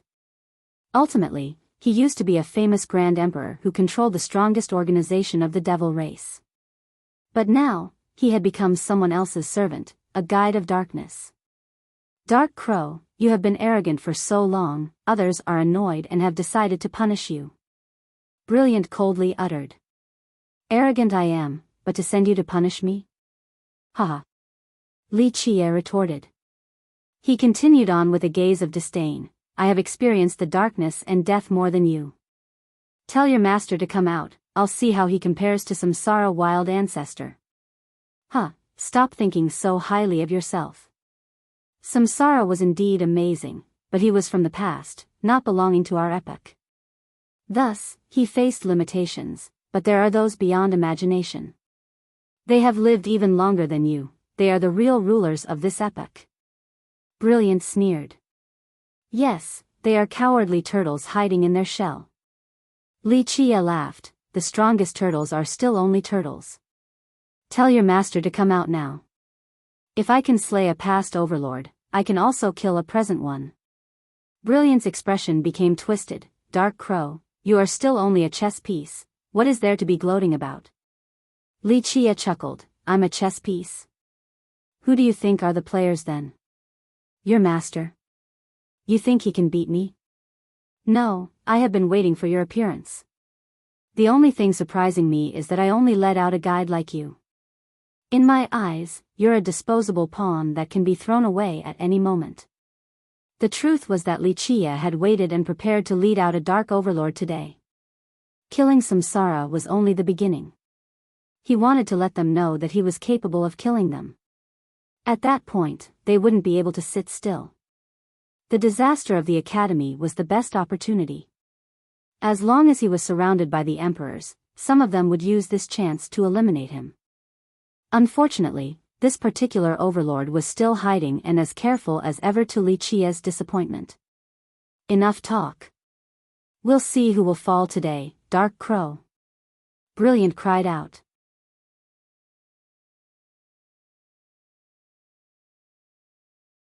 Chapter 2096, Only an Ant, Not Worth Mentioning. Li Qia glanced with contempt at Brilliant before turning his focus back at the coffin. Fine, Dark Crow, die.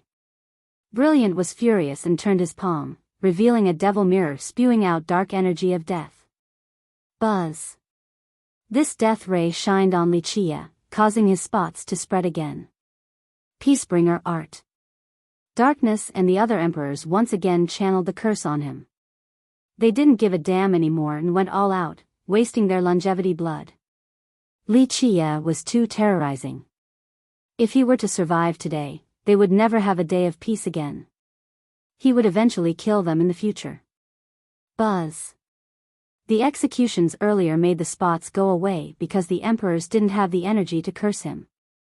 But now, the chanting once again intensified the spread. His body ignited with fire again and his skin became ashes. Nevertheless, he remained nonchalant and smiled. You think I care for your Peacebringer art? Just a child's play for me today. The darkness is nothing in my eyes. This curse is also only a side branch. I'll show you a real Tao today in the form of an unstoppable Tao heart. With that, rays of light oozed out from his chest. They were holy and pure. This power didn't come from cultivation or any external source, only from his heart. As long as I am a saint, there will be no devils in this world. Li Qia said slowly. The light became thicker and more majestic during this holy transformation. He was a saint standing at the apex of the world. His light eliminated all darkness and led the way for all living beings. This was the power of the Tao heart, one that was creating a holy presence. He was simply unstoppable with a force capable of expelling all evil. As time passed through the epoch, so would his eternal light. It was as if he had melted into the epoch. His light was everywhere, all darkness would turn to ashes after seeing it. Is this a holy Tao? Many high gods were shocked to see the light flowing on the river of time itself. They were affected and had sparks lit up inside them. No, it's a Tao heart. A monarch took a deep breath and said, his Tao heart is simply unbreakable, allowing him to transform to whatever he wants or do whatever he pleases with a single thought. Yes, this guy had surpassed everyone in terms of Tao heart. Buzz. The black dots on Li Qia receded like the tides. His vitality slowly returned. The power of the terrible curse was not enough to deal with his holy power stemming from the unbreakable Tao heart. Ultimately, the curse was still not a main branch of the Tao and was helpless against the light. Hurry, hurry, remove the spells. Darkness and the others were scared out of their mind and tried to recall their wills. Alas, it wasn't that easy to remove this spell once cast. Otherwise, they would have been long gone when the executions descended. I want your holy heart. Contrary to the group, Brilliant was not afraid at all but rather ecstatic. Pop. He suddenly had two wings popping out of nowhere. Darkness engulfed the ancient world. All the forage and trees instantly withered after being touched by this darkness. A starry formation emerged on this emperor's chest, causing him to tremble as if someone else has taken over. When he opened eyes again, only darkness, death, and greed could be found within. Anyone who fell into this dark world would never be able to enter the reincarnation cycle again. Pluff. He stretched out his devil claw and reached for Li Qia's chest. It was unreasonably swift, intending to take out Li Qia's heart. Nevertheless, the claw was stuck in an ocean of holy light. The power of light restrained the darkness. These dark rays fell apart until the claw only had bones left. The emperor had no choice but to pull back. You think you're stronger than Samsara? Even he didn't try to attack my Dao heart. Li Qie smirked. Is that so? Brilliant's voice was no longer his. It was an ancient and terrifying voice. People instantly realized that Brilliant has been taken over since he was only a guide of darkness. Today, I shall take your Dao heart as my meal. I've been waiting a long time for this. The emperor declared. I've been waiting for a long time too. You think you're ambushing me instead of falling into my traps? Li Qie laughed. Having said that, the entire ancient world lit up and poured out ancient laws. These laws were incomparably thick and sealed the whole place. Earlier, the White Crane had expelled and sealed this place into a prison. Right now, this prison had become even more fortified. For example, if it was made from stones earlier, the walls were now made from steel. Just child's play, die. Brilliant released primal darkness. It was as if he was the Devil King, all other devils came from his lineage. Boom! The death coffin flew at him. This would end in absolute destruction, not even an emperor could survive a direct smash. The earth was crumbling to pieces beneath its trajectory. Not good. The spectating emperors who were safe now became aghast. The 9 treasures were too much. Imperial weapons were not worth mentioning before them, mere scrap metals. Pluff. Li Qie couldn't block it and was rendered into a bloody mist. It dripped all over the coffin. The world became quiet while the emperors gasped. Everyone knew just how strong he was, virtually invincible, capable of fighting against a horde of emperors. But now, he was finished in just one move. Suddenly, his blood was moving all around the coffin. He was using his longevity blood to leave behind a mark. Don't even think about it. The possessed Brilliant knew exactly what he was doing and poured down a dark flame in order to incinerate his blood.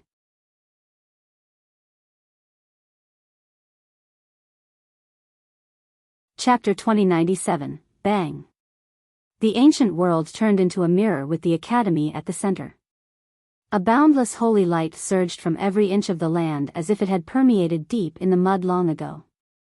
The thickest of them all came from the academy with the shape of a pillar, capable of refining all darkness and washing away the impurities in the world. Buzz. The light overwhelmed the darkness so remnant ashes scattered from the sky. The dark flame was blown away so Li Qie's blood remained on the coffin. The academy still has this power? Everyone was shocked. They thought that it had used all of its resources earlier just now, just hanging on for this long was impressive enough. But now, it exuded a power capable of fighting against Brilliant. Destruction. Brilliant smashed down on the pillar of light coming from the academy with a hammer. The strike was so devastating that the entire academy was shaking, on the verge of extinguishing. You need my permission first before destroying the academy. A handsome middle-aged man appeared above the academy out of nowhere. His life force was majestic, causing spring to return to the land. Immortal Monarch Yi. A monarch from the 100 races shouted. Why is he here? The crowd became slack-jawed. Earlier, Profound Emperor had led him away for a chess match, so this counter surprised everyone. Profound's chess abilities are bad, no need to continue playing with him. Yi laughed and said. Clank. An armored suit appeared around him while spewing immortal radiance. A mark floated above him. Mortal King's Seal, that's 6 Dao Monarch's true immortal armament. This artifact was named Mortal King's Seal by 6 Dao Monarch.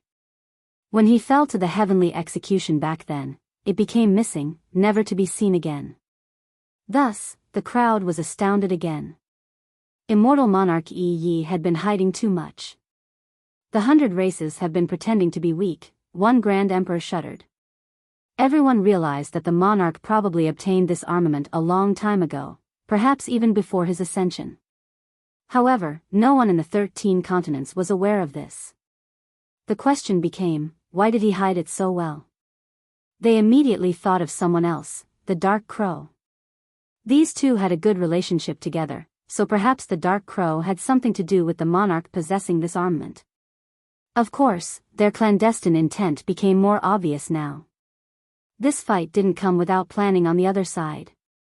Perhaps they were ready for this from many generations ago, starting with the ancient world. Darkness and the others foolishly walked straight into this trap. Boom! Yi was unstoppable with his armament and 12 wills. The possessed Brilliant became serious after seeing this new challenger, immortal armament on a 12-will emperor. Yes, all of this was meant for you and this death coffin. Li Qia had successfully recreated his body and left a bright red mark on the coffin. People shuddered after hearing this. That's the Dark Crow for you, scheming for years until today and was going to take down so many emperors in the process. With just you two. Brilliant was unperturbed. His gaze remained stern and disdainful towards all. And me. A domineering voice came about. Mortal Reversion Ancient God was now standing next to Li Qia. The crowd became breathless. Just the Dark Crow was scary enough, but now, Mortal Reversion and Yi made it even worse. I knew you would come today. Killing Samsara would have alarmed your group, realizing that there were still people in this world who could threaten you. Thus, you all must kill me and take my Tao heart.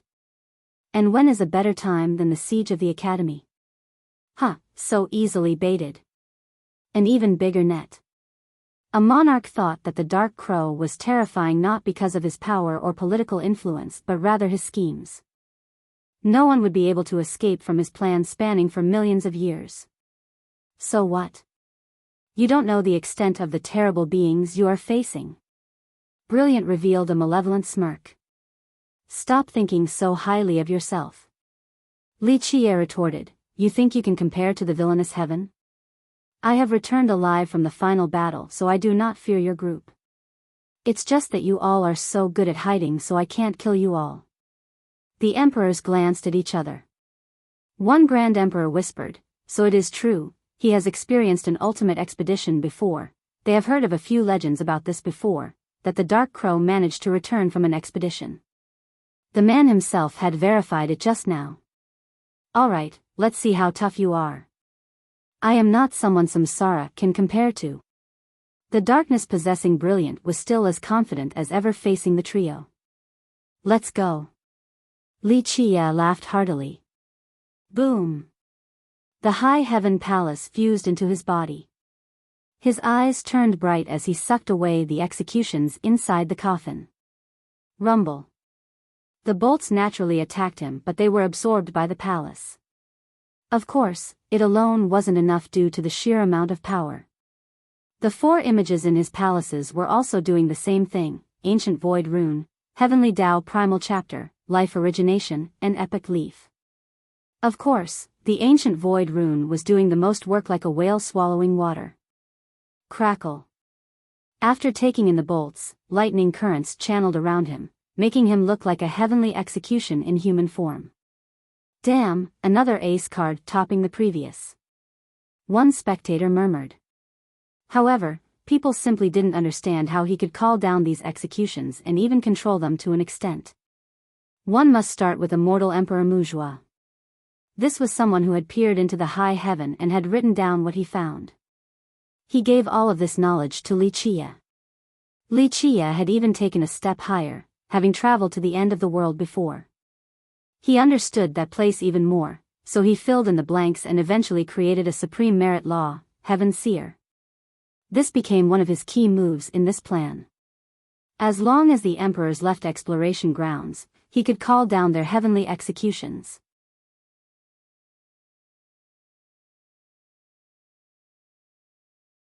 Chapter 2098. The bolts of the execution coursed through Li Qia's body like an overflowing ocean of tribulation. Each bolt started a huge wave assaulting the sky, capable of destroying the 13 continents. Nevertheless, the 4 symbols inside his palace were able to devour the bolts. He was powerful enough to judge any emperor and the world itself. His imperious glare made everything else seemingly insignificant. Stay and play. Li Qia spread his palm and bolts shot out of his fingers like arrows straight for Darkness Group. Ah! They were pinned by the execution bolts to the ground, unable to do much because they were preoccupied with dealing with the backlash from the curse. Thus, there was very little resistance against Li Qia's judgment. Time to end this and begin my harvest. Li Qia shouted. The primordial will and its 12 iron laws locked the death coffin. Boom! This artifact was immensely heavy. Just moving it a little bit made the entire ancient world shake. It was as if Li Qia was dragging the whole place along with the coffin. It already had a master and was groomed for millions of years. Seizing control was no easy task. Don't even think about it. Brilliant saw the forceful takeover and wanted to kill Li Qia with a palm strike. You need to get past us first. Immortal monarch Yi smiled and attacked with his suppressive seal that could make other emperors look like ants in comparison. The armament allowed him to have a flame engulfing the sky. It didn't take long before the area and all affinities were frozen. The monarch was able to utilize his bloodline to the fullest potential. Damn right. Mortal Reversion Ancient God also roared and put on the cosmic immortal carapace. He gained a massive form capable of severing the sky and earth. His technique of choice was a dual palm strike to stop Brilliant. Boom! The two of them managed to repel the possessed Brilliant. All existences trembled before this attack while the ancient world showed signs of crumbling. Everyone took a deep breath after seeing this. One of them alone was monstrous enough, but the two together? Nevertheless, Brilliant was simply pushed back. The strikes weren't enough to take this monster down. This puzzled the crowd. Who was this guy? How could he take on both the ancient god and immortal monarch at the same time? Clank. Brilliant unsheathed two swords, both were completely shrouded in darkness and wielded its most terrorizing power. It could replace the light and swallow up everything. Die! Brilliant crazily shouted and the darkness surged like an ocean, making all beings fall into depravity and sin. One slash aimed for the ancient god's armor while the other went for the monarch's seal. His sword techniques kept on transforming with different variations. The tyrannical slashes created sword energies everywhere. The first successfully stopped the mortal king's seal while the second sword momentum coiled around the carapace like a large spider web. Metallic ringing and fiery sparks were everywhere. Just a single ember could turn the entire ground to lava, drowning everything with death. Alas, Brilliant couldn't break through these two powerful beings capable of mass destruction. The crowd was shaking. This gave them the opportunity to truly see how invincible these top beings were. Same with Brilliant, whoever possessing him was also a behemoth. Meanwhile, Li Qia was using his 12 laws to forcefully drag the coffin over to seize control. Alas, his blood mark and the blinding laws were still having difficulties. Nevertheless, it was still moving ever so slowly towards him. It meant that he still had a chance of taking it from the Dark Master. Brilliant could see this and shouted, "Go!"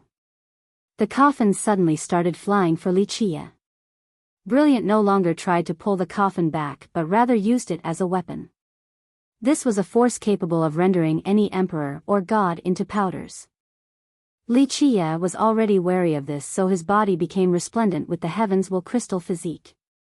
It slammed on him and the crystallized barrier actually shattered. The physique was broken. This was quite unbelievable because it was supposed to be completely impervious to any damage.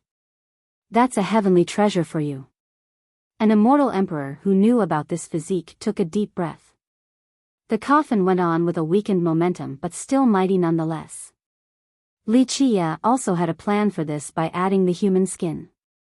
It successfully lessened the impact but he still vomited blood. During the impact, he latched onto the coffin like a magnet, intending to swallow the whole thing. The runes from the death chapter covered the coffin.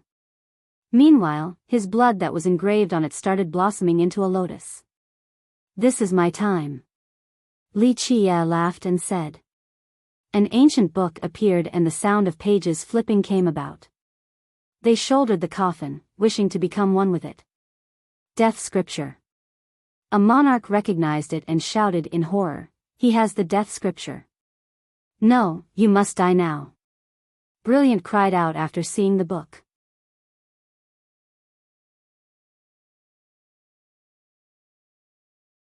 Chapter 2099, Boom. Darkness ravaged the area. Brilliant's body was opening a space leading to an ominous world. Even the 13 continents were affected by the opening of this dark portal and a feeling of despair. Monsters seemed to be ready to crawl out of the ground at any second in this atmosphere. Buzz. All the darkness combined into a pair of real wings growing from his back. These black wings flapped and unleashed a sky-destroying wave. Now it's interesting. Immortal Monarch Yi and Mortal Reversion Ancient God became fanatical after seeing the new boost of power in their foe. Their wills and totems turned bright as they used their supreme grand Tao and crushed everything in their path. The monarch's bloodline and the god's cosmic immortal carapace were also exerting the highest level of divinity. The first exchange could be felt everywhere in the 13 continents. Ordinary living beings were prostrating on the ground, unaware of the circumstances, and trembled in fear. If a strike of this magnitude was aiming for the 13 continents, it might pierce through the very core all the way to the other side. Ultimately, this torrential being of darkness was still unable to break through the god and emperor to reach Li Qie. On the other side, the death scriptures pages were flipping. Death energy was now an ocean trying to soak the coffin completely. These death strands were making their way inside. The emperor and god prevented Brilliant from controlling the coffin while Li Qie wanted to refine it for total control. Not to mention the ancient world, the 13 continents themselves were having earthquakes everywhere. Furthermore, nefarious energy was now present to the dismay of the inhabitants. Outside of the ancient world came a Tao portal, one as black as ink. The world behind this portal was actually even darker. No one could see through what was inside. It was a black hole that would swallow any curious spectator. Bah! Pairs of eyes suddenly opened. People could actually see these eyes inside the dark world, because they were, unbelievably, darker than that world. They were the origin of darkness for this epoch, capable of destroying it in entirety.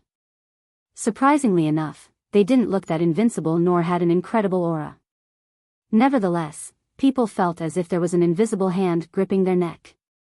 People opened their mouth but no sounds would come out, they all felt suffocated, including the emperors. These were ancient and terrorizing forces. Is the darkness descending? Or are they just here to watch? An apprehensive emperor saw everything. However, there was actually someone standing before this Tao portal with a smile on his face. It's the Dark Crow. Another one. The emperor didn't know where this second Li Qie came from. Gentlemen, we haven't met yet, but I have heard of your fame. Li Qie waved and greeted the eyes. What is your intention in coming here? Of course, this was his copy from the World Seal. The eyes focused on him. Anyone else would feel their hair standing on ends, but Li Qie remained nonchalant. If you all just want to watch your brother lose to me, then feel free to do so. But wishing to interfere? Go back from whence you came before I force all of you into submission. Li Qie smiled and said. The eyes glistened with dark rays on the verge of materializing into physical essences. No one ever dared to talk to us like this. A deep voice came from the dark. That's other people, not me. Li Qie smiled. It's one thing when I'm in a good mood, but when I'm mad, I'll stomp all of you to death. Having said that, he casually played with an item, throwing it up and down. It was a crystal pillar. If he wasn't careful enough, it could actually fall to the ground. The eyes in the shadow narrowed as they followed the pillar, seemingly worried about it touching the ground. If I throw this crap into your dark world, you think it'll destroy all of you? Li Qie mocked them. You know the consequences. The voice replied. Li Qie said, of course I do, it'll be game over. No need for all of you to hide in the dog pens any longer. Everyone will be done for at that point, no point in waiting for the destruction of this world. The darkness was silent. Ultimately, they feared the item yet also wanted it desperately. Good boys. Li Qie put away the crystal pillar and laughed, alright, just sit here and watch. We'll see how capable your brother is. The top emperors keeping an eye on this were speechless. They naturally knew about the beings behind the darkness due to the ancient rumors. They couldn't help but admire the Dark Crow for being so calm in all situations. This was his best characteristic. Even a 12-will emperor might not be as calm. Do you all have something as nice as the death coffin still? Take it out to broaden everyone's horizon, show the emperors that you're the real masters of this world. Li Qie continued chatting happily with the dark beings as if he was close with them. No one responded. All of you have lived for a very long time, but this is the world of young people like us now. Li Qie killed more time. Look, your brother is strong enough to be one of the top dogs among your group, but now, he can't even break through our immortal monarch and ancient god. Let's be honest, if those two went all out, they'll make a stool out of your brother's skull. He finally got snorts and scowls from these existences after saying this. Buzz. The death scripture's last page finally flipped. The coffin was filled with runes from the entire scripture now. Brilliant continued to try and break through, but the monarch and god stopped several attempts. You deserve death. Brilliant was furious because he could sense his control over the coffin eroding away. This was definitely a nightmare because the coffin was one of his ace cards. He finally unleashed a slash with an apocalyptic presence. Crack. The entire ancient world crumbled even more. It wouldn't be able to handle another strike of this magnitude.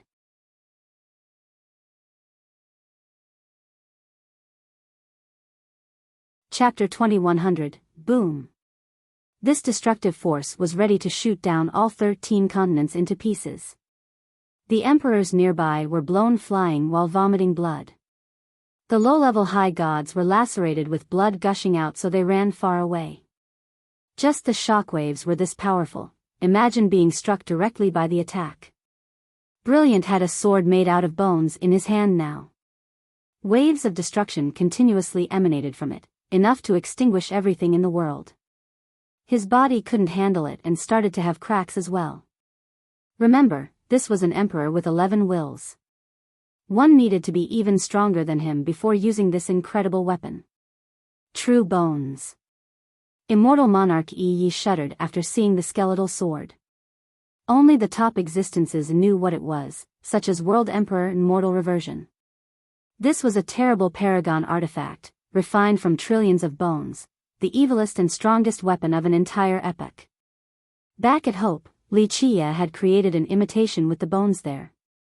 Just that copy alone was mighty enough. The sword in Brilliant's hand right now was the real thing. A true paragon artifact. Everyone was amazed. This person not only had the death coffin but also a paragon artifact. Who would be able to stop this dark being? Time to end this. Brilliant shouted as his body crumbled inch by inch. It wasn't the swords doing this time, something else, seemingly hiding inside, was trying to break out of the flesh. Let's go. Yi and Mortal Reversion gave each other a quick glance before attacking with their main weapons again. Fools. Brilliant unleashed another casual slash with true bones. The galaxy above, spanning for billions of miles, became ashes. Boom. This simple swing managed to stop the full-on assault of the duo easily. With that, Brilliant's body was finally gone. Another finally came into being from within him. He was tall and steady, surrounded by darkness. He seemed to be born from the darkness, yet he could also be its source at the same time. In the middle of his brows was a symbol of the Heaveners. It was larger than anyone else. Even World Emperor with his 12 wills didn't have one as big as large. Normally, the stronger the person, the more golden their symbol would be. However, this person's symbol was completely black. Who is that? There was no doubt this person was also a Heavener. However, these older emperors had no idea about the exact identity. Nevertheless, he was simply untouchable, especially with true bones as his weapon of choice. World Emperor put on an austere expression after seeing the heavenly symbol. I am unbeatable. This dark overlord let his voice be heard across the 13 continents. The living beings quivered in horror, all seemed so tiny before him when he raised his skeletal sword. Just one swing would be able to massacre emperors. Juniors like you dares to show such impudence before me? His stern eyes spewed out dark rays, drowning everything like a massive river. Boom! He unleashed a slash straight for the duo. The yin and yang were annihilated. The entire path of the slash was no longer habitable. Though the slash was aimed at Yi in mortal reversion, some of the spectators were turned into bloody mists from the shockwaves. The duo was surprised by this sheer power, but they channeled their monstrous vitality. 12 totems and 12 wills came down to form the toughest world. The Mortal King's seal and cosmic immortal carapace built a massive temporal river of defense, consisting of the past, present, and future. Boom! All 3 lives were annihilated along with the toughest world. The duo got blown flying with blood being spilled. The emperors took a deep breath in astonishment. One was a monarch with a true immortal armament, while the other was an ancient god with a supreme treasure, yet they still got defeated in this exchange. True Bones was simply unparalleled. The myriad ages started with me, ants. The Dark Overlord roared and sent out countless darkness. The most terrible thing was he looked to be the origin of the myriad Tao. He also had a maelstrom by his chest that was devouring the essences and Tao of the current world. The myriad Tao, return to me. The maelstrom rotated like crazy and absorbed the Tao from the 13 continents. What's going on? Cultivators everywhere lost control of their cultivation and Tao. These affinities flew out and were controlled by someone else. Their power was being used by him now. Even the emperors felt the same way. Their Tao has been extinguished, so they only had the wills left as the source of power. They were naturally stunned, akin to a carriage going fast, but the horses suddenly got free from the reins, leaving the body behind. If it wasn't for their wills, they would be completely helpless right now. Though their cultivation and Tao foundation were still there, the grand Tao had been taken from them. This also applied to World and Yi. The only thing left for them was their wills, and also anima. I am the source of the grand Tao, ants. The Dark Overlord in his empowered state loomed over all existences. Even emperors were ants in his eyes. Boom! The assault began on the duo again. Yi and Mortal Reversion were considerably weaker after being robbed of their grand Tao. Nevertheless, they still leaped upward and unleashed powerful strikes against this Dark Overlord. Meanwhile, the 3 maelstrom, silver, gold, and iron, from Wuxia's primordial will also rushed forward and acted as a shield against the majority of True Bones' power. The 3 of them managed to stop this particular slash, capable of one-shotting anything below 12 wills.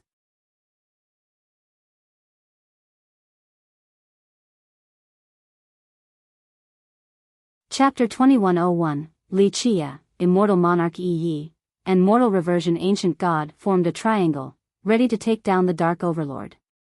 Just you 3. No one in this world can stop me. My coming will herald the end of time. We'll end this with your death first. The Overlord snorted with disdain.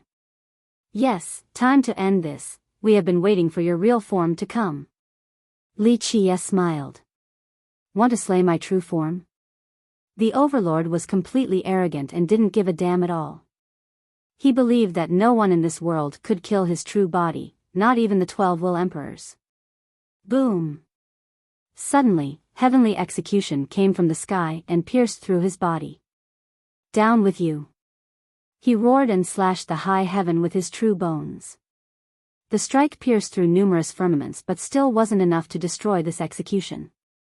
It continued to rampage through his body. Zzz, his body was lit on fire. This execution was different from anyone else. The emperors had lightning bolts attacking them, but the one assaulting this overlord had boundless light affinity aiming straight for his darkness. The overlord was one with the darkness, so when it was being burned by the light, his body itself was turning to ashes. If he were to fail, death would certainly be his fate. Don't forget, you have thrown yourself into the darkness. You will never be able to show yourself in this world again. Wuxia smiled. Let's go. The Overlord roared as his forehead lit up with a faint image of the death coffin. This image shot chain-like rays straight at the coffin itself and coiled around it. He forcefully pulled it over against the resistance of Li Qia's 12 laws, stretching them to the limit. The coffin was opened again and devoured the execution. "Come here."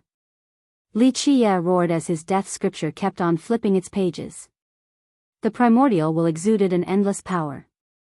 The 12 laws became tighter so the coffin was shifted back closer to him, allowing a small portion of the execution to still attack the Dark Overlord. Ra! The Overlord roared and his vitality turned into darkness. The pair of wings grew larger with enough power to withstand this weaker execution. The guy was simply too strong. He probably couldn't handle an execution in full force, but this tiny one was just fine. "I will annihilate all of you today and take everything." The furious Overlord glared frightening at Li Qia.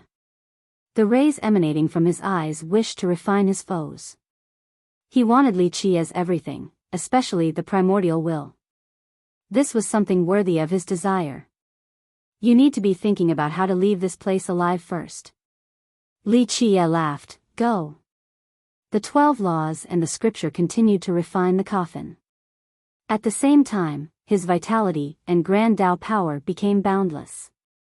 The power of anima created a new domain, an endless battlefield. This Overlord could use everyone else's Tao, including the emperors. However, Li Qia had 13 palaces. He had jumped out of all restraints. Buzz. The academy that had virtually turned into a mirror had an even smaller mirror made out of jade appearing in the center. It was as white as snow and completely flawless as if made from the purest light in the world. Monarchs and emperors appeared one after another in order to control this jade mirror: Tun Ri, Ren Xian, Mu Tian, Soaring Immortal Prince, Life Peach. They sent the power of their wills into the mirror. This caught everyone off guard. These emperors have left the ancient world before, but now, they came out from the academy? Their retreat must have been a ruse earlier. Boom! The jade mirror unleashed a pillar of light straight at the Dark Overlord and burned away his unholiness, instantly weakening him. Primordial Lightstone. The Overlord was shocked, not expecting this group to find such an item. "That's right, just a little piece, but more than enough to deal with you." "So now, who is the chess player today?" Li Qia laughed and said. As part of the darkness, these overlords only feared the lightstone outside of the executions. "What is this primordial lightstone?" An emperor didn't know what it was. "A legend that has never been seen before, but His Excellency has found it." A top-level Grand Emperor murmured. Even a Grand Emperor from the 3 races was addressing him as His Excellency at this second. Rumor has it that at the start of the world, only chaos was present. Next, the heaven and earth were split open, then came light and darkness. The light actually originated from a single stone before illuminating everything. Li Qia spent years to find this particular stone. Of course, this was only a broken piece, not the complete thing. Nevertheless, its holy power was terrorizing enough. He engraved it on a mirror before leaving it at the academy. Its powering source was the heaven's will. "Seize the opportunity and kill him now." Li Qia roared and turned into an arrow of heavenly execution, aiming straight at the Overlord. One leaf to create the world. Yi turned into leaves scattering everywhere. Each leaf gave birth to one world. Their emergence had chaos powers that were connecting together. After a full connection, the force came back to Ye's true fate and fused together with his anima. All grand Tao start from simplicity. Mortal reversion's 12 totems returned to nothingness and disappeared. There was no grand Tao, no power of chaos. However, this reversion to simplicity and mortality created a supreme force of will beyond the Tao. A new god seemed to have been born, no longer restrained by conventional cultivation. The two of them returned to their apex state once more. Previously, the Overlord had taken away their Tao power, but these two finally used their secret techniques, allowing them to recover back to peak power. This meant that in the future, even the gravest injuries wouldn't stop them from being at full power. Mortal King reaching immortality. Yi also added another move that he has been hiding all along. The armament paved out a supreme path with its Tao symbols for Yi to walk on as a being resembling a newly ascended true immortal. He was above the 9 firmaments and the ages, something comparable to the high heaven. He used his Mortal King seal, intending to annihilate the Dark Overlord. This power could instantly annihilate an 11-will Emperor. Lunar Dual Slash. Mortal Reversion had 2 bloodied crescent sabers, a pair of heaven-punishing weapons, adequate enough to judge the heaven and massacre the world. Its sharp snow-white glint illuminated the entire area. Just these rays alone could kill emperors and gods in an unopposable manner. Li Qia, Mortal Reversion, and Yi all unleashed their killing moves in order to take down the Overlord. They have been scheming and waiting very long for this moment.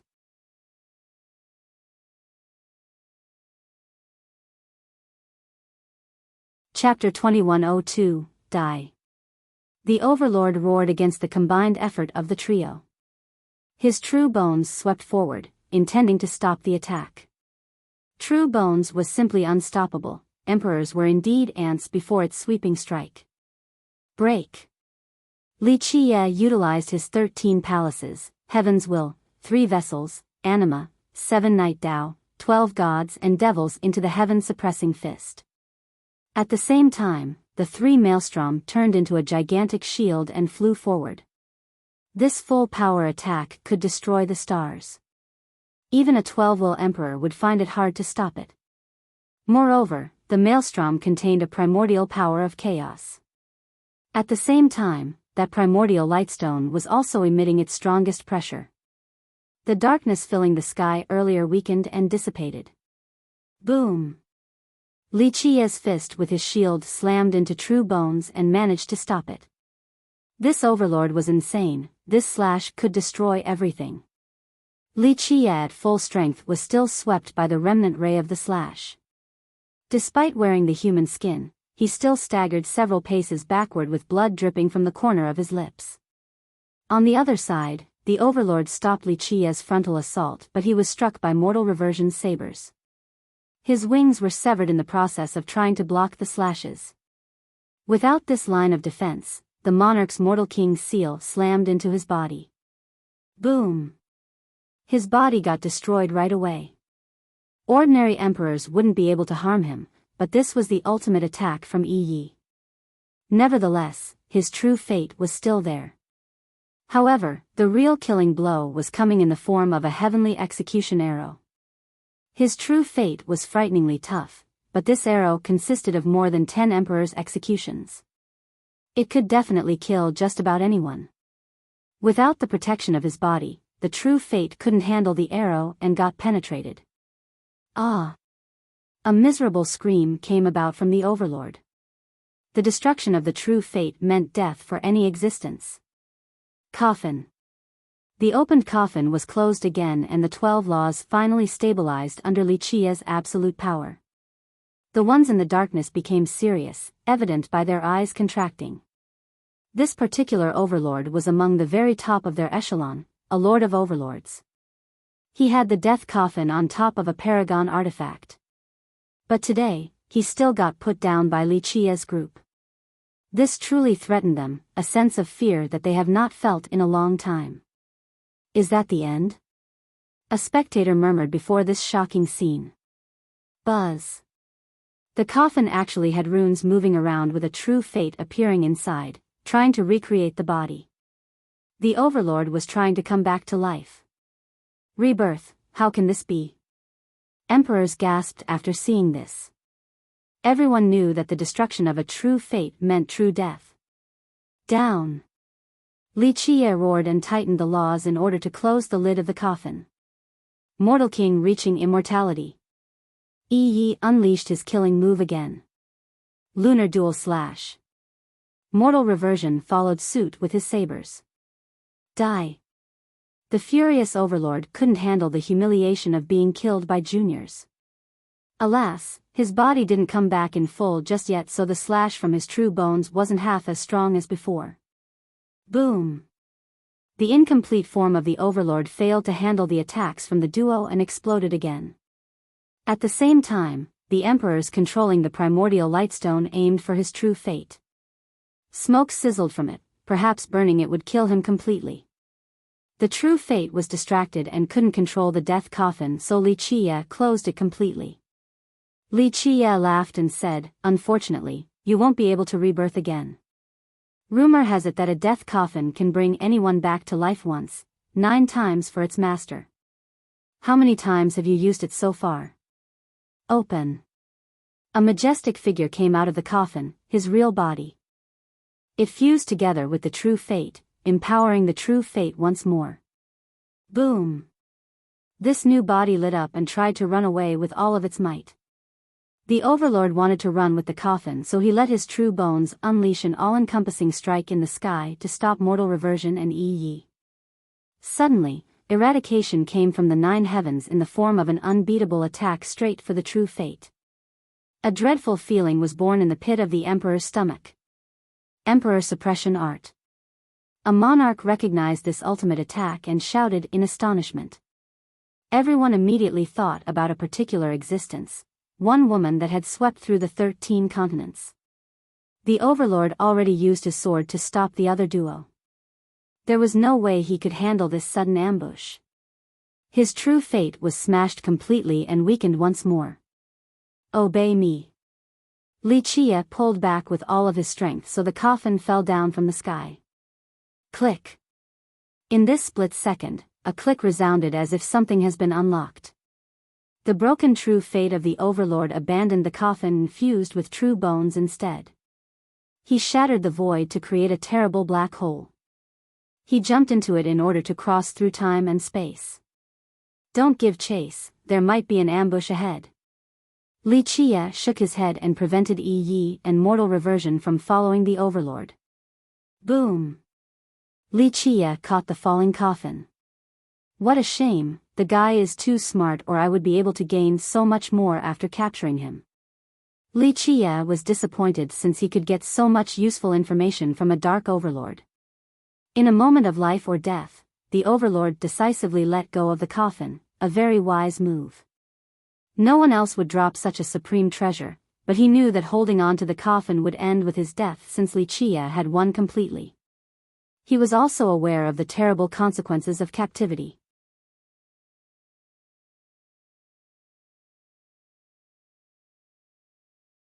Chapter 2103, The world was hushed into silence. A dark Overlord left in indignation after nearly losing his life while leaving behind his heavenly treasure, the death coffin. The Overlords by the dark portal had nothing to say either. The outcome of this battle was unexpected. They thought their side would certainly win. After all, that guy was oppressively powerful on top of having true bones and the coffin. Not too many in this realm would be able to take him. However, he still ran in defeat while suffering grievous losses. Years and years and he might not even be able to reach back to this top form again. Unfortunately, he wanted my Dao heart for himself. If he were to work with you all and share some soups, then maybe I could have been destroyed. Li Qie smirked before the Dao portal. Boom! He got no response from them and the portal crumbled. They didn't wish to take action due to not knowing whether Li Qie had other ace cards or not. Plus, his group had the upper hand right now. If they were to come unprepared, they might be walking into a trap and be toyed with like their brethren just now. A quick cost analysis made them leave right away. The second Li Qie dispersed as well and the crystal pillar returned to Li Qie's palace. His real body glanced towards the horizon, aware of the person who stopped the Dark Overlord from escaping earlier. He gently sighed and became relieved. At the very least, she was still alive. Boom! At this time, World Emperor finally made it to this spatial coordinates. World, you want to fight again? Mortal reversion stopped his path. Immortal Monarch Yi joined in as well. World became serious after seeing these two. Geezer, you're here at the perfect time. Li Qie smiled and said, how about a deal? I, Qian Daoxin, will not negotiate with you. World said sternly. Everyone held their breath while watching these two. They all felt bad for World because he was alone working for the three races. Meanwhile, the Dark Crow had both mortal reversion and Yi. His camp was certainly stronger. Don't be so sure, geezer. Your descendant is in my hand, it's not good to say no so quickly. Li Qie smirked. Dark Crow, kill me then, see if I utter a single scream. A Qian is never afraid of death. Sword Emperor shouted. Their group was pinned to the ground by the executions and couldn't escape. How brave, Qian descendant, but don't be hasty now. You might not be afraid of death, but your ancestor might not want that to happen. Li Qie smiled. Clank, Li Qie channeled the 12 laws and pierced completely through Free Sky and Oblivion's groups. No. They screamed, knowing that it was over. Their wills were being sucked away, all was for naught. They turned into dried corpses as the remaining laws became brighter. The leftover wills were then taken by the three Maelstrom. They seemed to be bottomless, capable of absorbing so many more. I hate scums like them most. Li Qie said emotionlessly while looking at the corpses. The surviving Grand Emperors such as Darkness and the ones from Celestial Court felt the fear of death, knowing that it was before them. Geezer, can we talk now? Of course, I'm patient enough to kill them one by one until you decide to talk. Li Qie said. World remained cold, let go of this idea, I won't be negotiating with you. Is that so? He looked over at Sword Emperor, such a good boy, a bit arrogant and crazy, but quite a firm Dao heart. If I kill him, your clan will be without a successor. Do it, Crow. My clan has plenty of descendants, they will surpass me in time.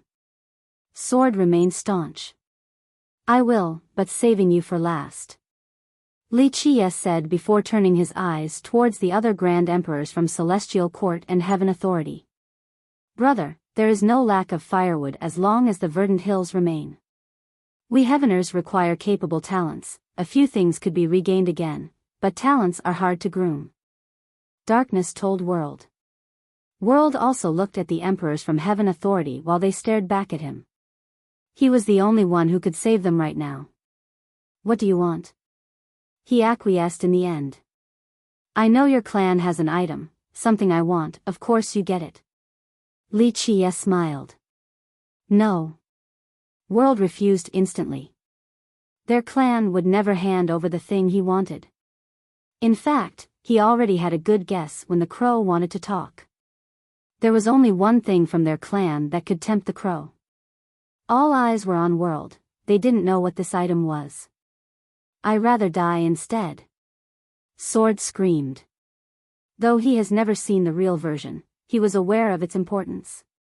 It was priceless to their clan and only World knew its location. Brat, you have a big mouth. Li Qie sealed Sword completely before clapping with a smile. Don't worry, I'm not asking for much, just a copy will be fine. World pondered for a bit, seemingly hesitating. Brother, you can get it again in the future. Darkness hurriedly told World. World glanced at the group once more before gritting his teeth. Only if you release all of them. You're being greedy, geezer. But alright, I'll make an exception since you are essentially my father-in-law. 9, you may pick 9. As for the rest, I will have to apologize for refusing. This is me being quite generous already. Li Qie teased.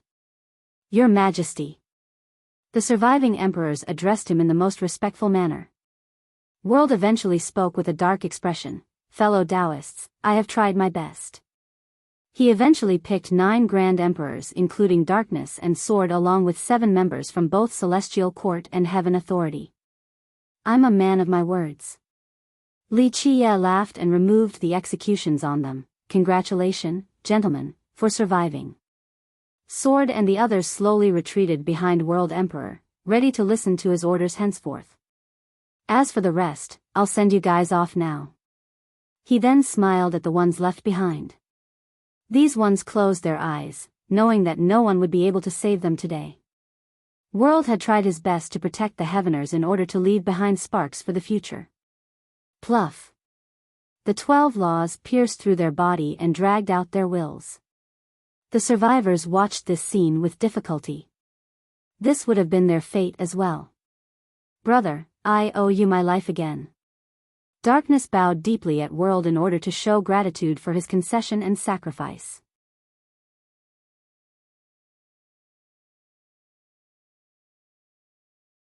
Chapter 2104. The other survivors stared at World with reverence after being spared from becoming dried corpses. World had sacrificed his clan's benefits in order to save them. This was showing kindness, a debt as heavy as a mountain. Buzz. The wills were all absorbed by the 3 maelstrom. Of course, lighting them up completely would need even more wills. Let's go. World was ready to leave. The 3 races have lost all momentum. It was meaningless to linger around. Darkness and the others were waiting for this, wanting nothing more than to leave. They came with absolute confidence in the beginning and left with despair. So many emperors have lost their lives today. They had the number advantage while the academy had its own problem. In their mind, killing the Dark Crow was not out of the question. Alas, as time went on, they realized that their plans seemed so silly and naive before him. They schemed against him, but he had also prepared for this a long time ago, waiting for them to jump in. Plus, his real prey wasn't them, they were only side characters. The plan they tried so hard to come up with was not worth mentioning against the grand situation he concocted years ago. They had no complaints since the plan stemmed from greed. Alas, their strategies and vision were inferior to the Dark Crow, so they could only blame themselves for losing. Geezer, don't forget our deal. Remember to bring me the copy. Having said that, he waved his hand as a goodbye gesture towards World. World had a cold expression and left with the rest, not bothering to respond. In the end, so many died here, including more than 10 emperors.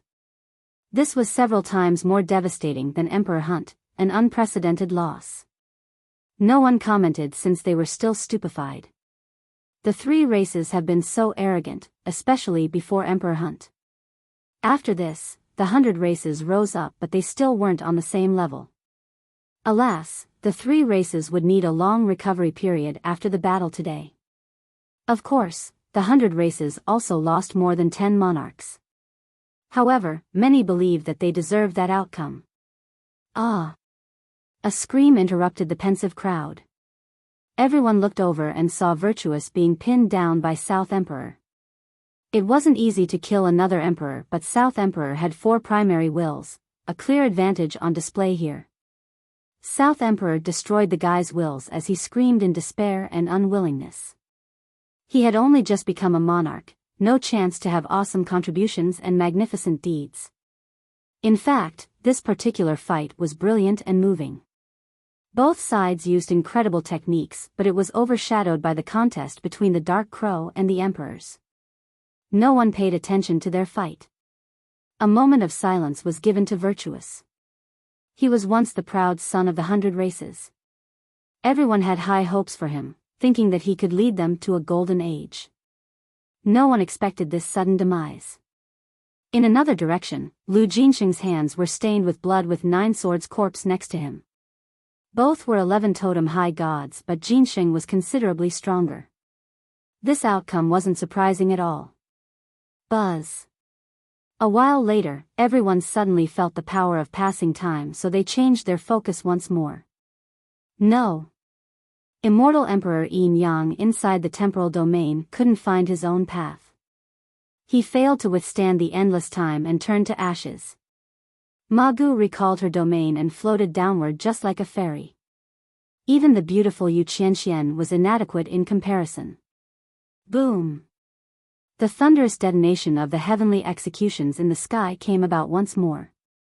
Li Qiye seemed to be controlling them the entire time, not letting them disperse. He aimed this power straight for study room to the astonishment of the crowd. Boom! This terrible execution struck a small peak there.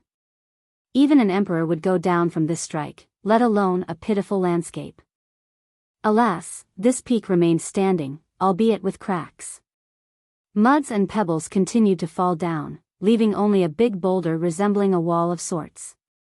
As the bolts assaulted it, luminous light lit up and the currents flowed through the wall. Strangely enough, the execution seemed to be wanting to activate the runes on the surface. Everyone found it unbelievable that this wall could withstand the execution. What the hell was it made of? In fact, the ancestors of the academy themselves had no idea about this wall. Only the prince knew a little bit because his father and grandfather had researched it. The bolts gently draped down like a stream on the surface of the cliff. Of course, it still required more times before it could light up the entire thing. The emperors were staying the hell away. Being too close might invoke the wrath of the execution, a suicidal attempt. All right, gentlemen, the fun is over. Go back now. Li Qie clapped his hands and laughed. All existences didn't dare to refuse him. Even World Emperor had lost, there was no point for them to act cool or tough before the Dark Crow. They retreated in such a prudent manner, not daring to cause any noise. Don't forget, it's better to play it safe in this world, no need to run your mouth. Li Qie said flatly. It didn't sound like a threat due to the tone, but it was more intimidating than anything. Even the top characters felt suffocated. They have heard about the legends of the Dark Crow and his forbidden rules. Talking about this event was out of the question now. In the past, they assumed that the storytellers tried to be mysterious with exaggerations. This was no longer the case, an existence indeed existed, one that should never be talked about.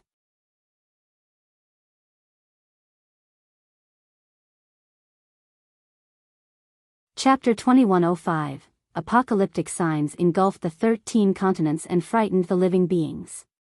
Alas, they didn't know what was going on, including some high gods. The emperors that didn't come to watch had guesses, but only time will tell. After a long period, news finally came. After all, no walls could truly block all winds and flames. Messages about the disaster at the academy and the attack of the three races came about. More than 10 immortal monarchs lusted after the treasures there and joined the ranks of the attackers too. However, the academy was powerful and had help from monarchs like Life Peach and other high gods of the 100 races. Eventually, immortal monarch Yi and mortal reversion ancient god came in person to stop the experts from the other side. Furthermore, beings in the darkness also stretched out their claws for the treasury. The end result was the academy and its allies triumphing over the three races and taking down more than 10 grand emperors. The three races would need a long time to recover from this. Li Qie was not mentioned in these news at all, neither did the Dark Crow. It was he who killed the emperors and defeated the Dark Overlord, but the message excluded him completely. Yi and mortal reversion became the main fighting force of the 100 races. Of course, these two also played a pivotal role. This version made Yi and mortal reversion even hotter in the 13 continents, especially when people found out that Yi had a true immortal armament. He became the prime rival against World Emperor. The 100 races were elated while the opposite was true for the three races. This battle could be considered the most glorious for the former. House arrest was placed on the young disciples for many lineages of the three races. Some even closed their doors completely. In fact, numerous imperial lineages of the 100 races also did the same. Moreover, these orders were from the monarchs themselves. It was understandable why the three races would act with such caution, but the 100 races were the winners. They should be utilizing this momentum in order to expand if the three races chose to be reclusive. Thus, people didn't understand the choices. There would have been a backlash if it wasn't for the fact that the emperors wished for this. This was mainly because they didn't know of an even more terrifying existence behind Yi and mortal reversion. Some time had passed yet people continued on talking about this battle. The tales got out of touch with reality. Eventually, it finally had a name, Emperor Demise. The academy didn't return to arrogance yet from the ancient world. The emperors started to leave. Li Qie personally sent Yi and mortal reversion away. He said, "You two are the pillars in the future, your decisions will change everything. We'll try our best to not let you down." Yi bowed deeply towards Li Qie. There are many more dark overlords. An alliance will be necessary between you and the other emperors. Li Qie stated. Don't worry, we'll discuss this with them. Mortal Reversion said seriously. The two were aware that there were hope and endless possibilities in the future, but the darkness was too big of a threat. Those beings were too powerful. Li Qie chuckled and said, I believe. The 13 continents are very powerful too.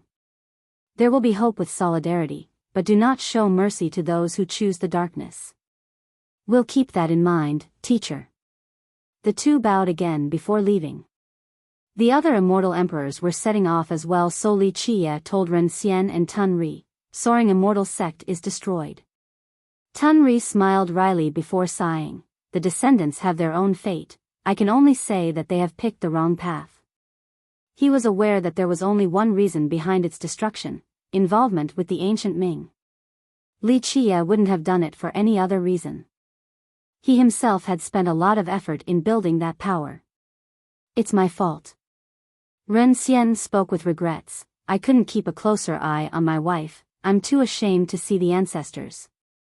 Having said that, he deeply bowed towards Tun Ri. Before leaving the 9 worlds, he had warned his wife and children before since he couldn't personally put her down. Forget it. Tun Ri gently waved his hand and lifted Ren Xian up, no lineages last forever, it was only a matter of time as well for soaring immortal.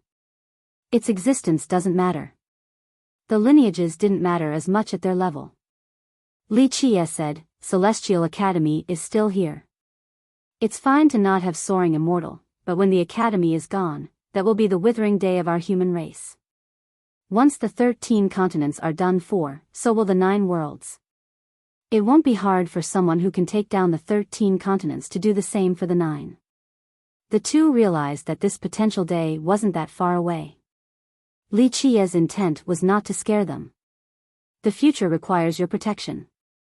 Li Qie continued on. We'll try our best. The two bowed at him. Go now. Li Qie nodded, maybe I won't be able to see you two on the battlefield again. Teacher? The two shuddered. Li Qie stared at the horizon with a future-piercing gaze before turning back at the two. There is an even bigger danger than the Dark Overlords. Thus, they are your responsibilities, I have other things I must do.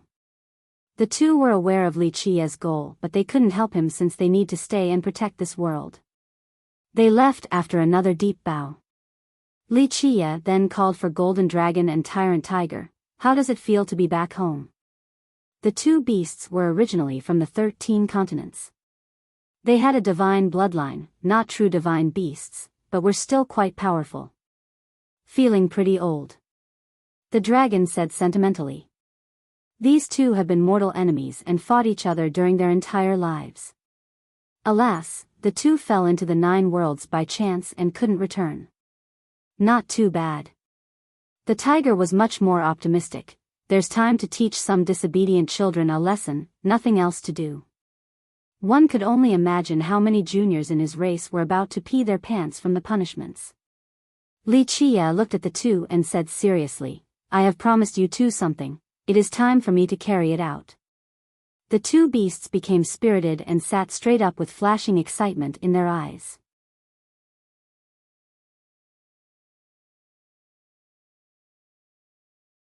Chapter 2106, Really?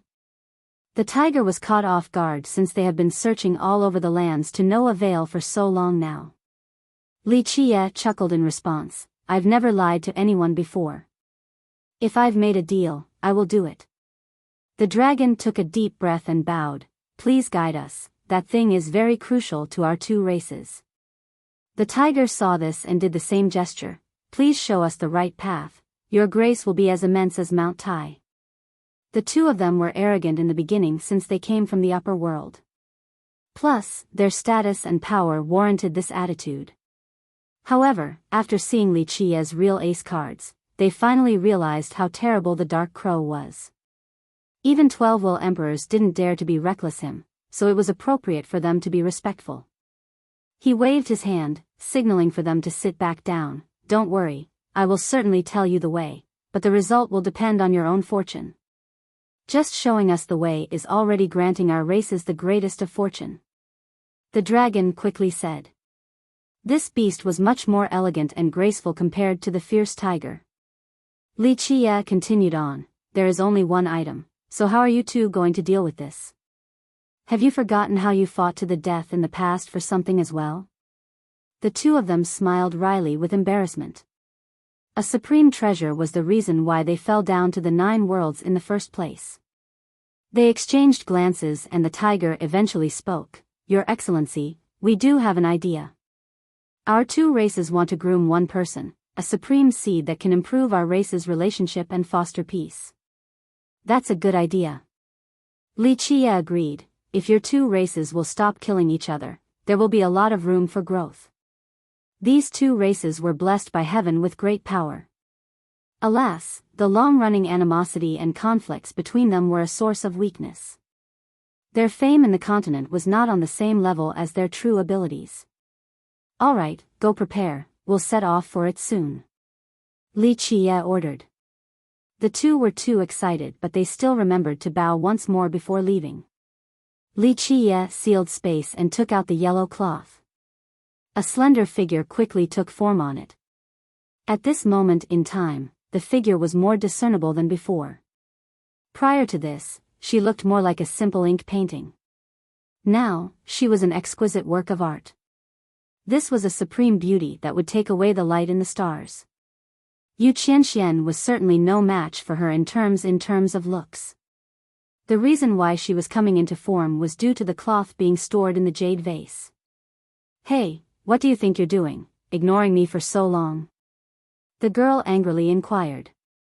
Li Qie remained nonchalant towards her attitude and smiled. First, my name is Li Qie, not Hey, I've told you this multiple times. Well, you did not answer when I called your name. She retorted. She has been trying to get his attention during the disaster at the academy but he kept the seal on her. Sorry, I was preoccupied unlike you, but I'm still letting you out right now. He smirked. She took a deep breath to calm down despite his annoying smirk. This is the place we need to be.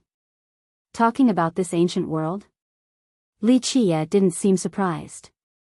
I don't know what you all call it, but this wasn't its name before. This is the place that will allow me to see the sun again. The girl claimed. If I remember correct, this place doesn't belong to your world or epoch. It's even older. Li Qie rubbed his chin while musing. I know. The girl said, it's not from our world but my father found it, he just didn't excavate it and left it exactly the same. He had a sudden look of epiphany, your father didn't excavate or change it, but he did leave behind something just in case, for example, his beloved daughter being plotted against by someone. Stop trying to act cool, are you helping me or not? The girl snorted. Of course I am, who wouldn't be happy to listen to such a beauty? I'm going to do my best, but I'm still going to busy for a bit with some matters. He smiled happily and said. The girl naturally knew that he was teasing her so she restrained herself from erupting. Don't forget that we have a deal. I remember very clearly, but I'm born to toil, please forgive me. He went on. You. The girl trembled with rage but still exercised a level of control. What do you want?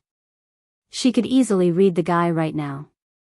He revealed his intention, not much, I just want to hear more about this ancient world. I'm sure you know a thing or two and we're on the same side, know what I mean? It's time to spill. The girl became quiet and didn't answer right away. He continued, don't worry, I will keep my word about helping you, but wait until I'm no longer busy, I'll help so that you can see the sun once more. There's nothing to talk about. She finally uttered coldly. He had to shrug and said, looks like we aren't sincere enough in this cooperation. I might not know everything but I do have a good grasp on this ancient world. Li, do not push it.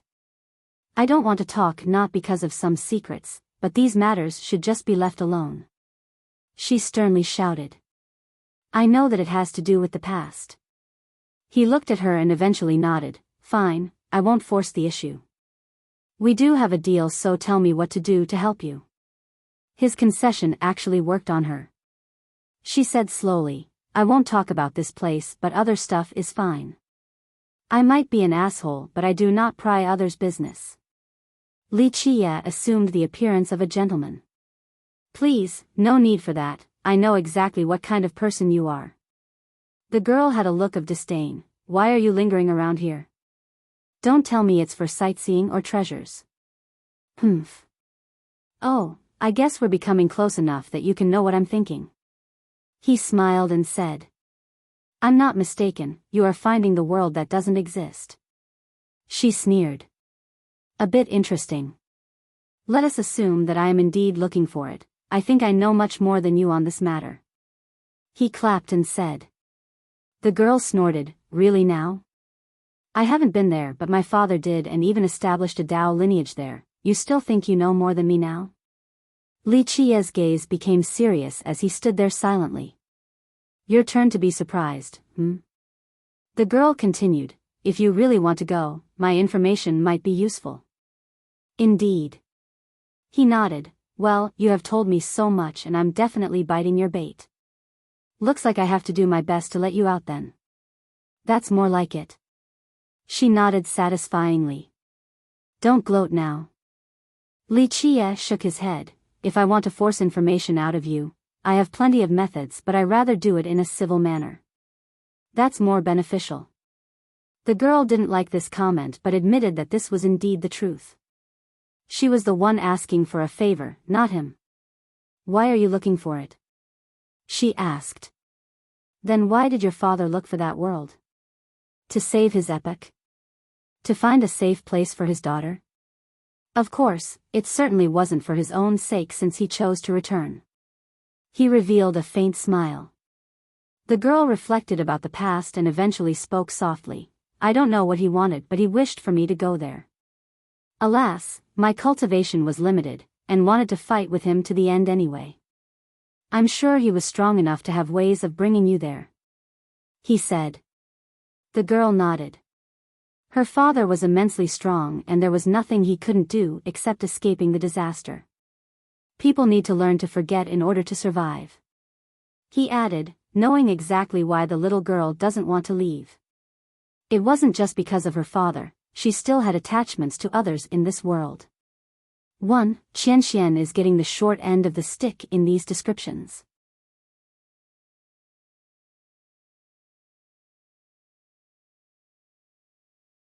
Chapter 2107. I'm sure you don't only want to know about this unknown world, but you're certainly not the only one in history.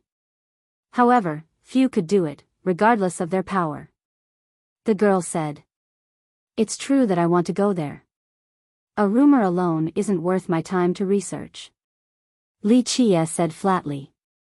What is your goal? Treasures, escaping, or other purposes?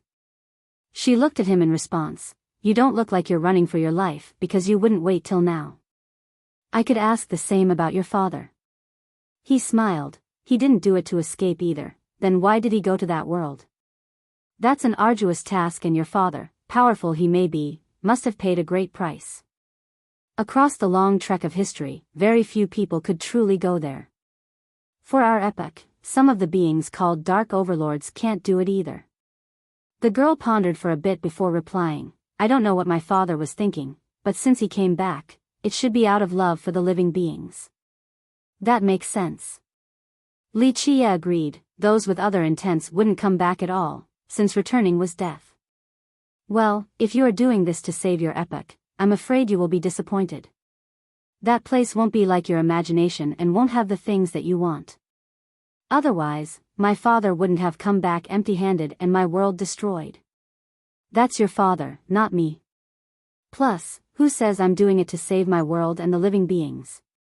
He shook his head. Then for what? She didn't think he was doing it to escape since there were other ways. For myself. Li Qie said with a pensive tone, I am only an ordinary man with no great ambitions. I fight for myself because I am me, not a savior or a devil. I fight in order to find the answer to the question looming in my mind. An answer to what? She asked. He smiled without answering. continuing to stare at the horizon. If you want something like immortality, you should just drop that thought. She speculated. Immortality? Li Qie shook his head. I'm not the bravest man in the world, but death is not scary at all. Many things are much worse. He sighed and continued, one day, I will pierce through the sky and fight to the very end without looking back. The end of the world is beyond your imagination. The girl said coldly. Her father was at the very apex of his epoch, so she knew many things. I have experienced worse, it won't be that special. He chuckled. Then what do you think is scary? The final battle, or the ancient Ming? She asked. That's an interesting comment. The ancient Ming probably wasn't there in your epoch, but you know about them and even bring them up in this conversation. He couldn't help but smile. I know their origin. She uttered. You didn't meet them during your epoch and you were sealed in the cloth after. I don't know what happened then. He said. Right, I still know of them. The ancient Ming wasn't the one who told me.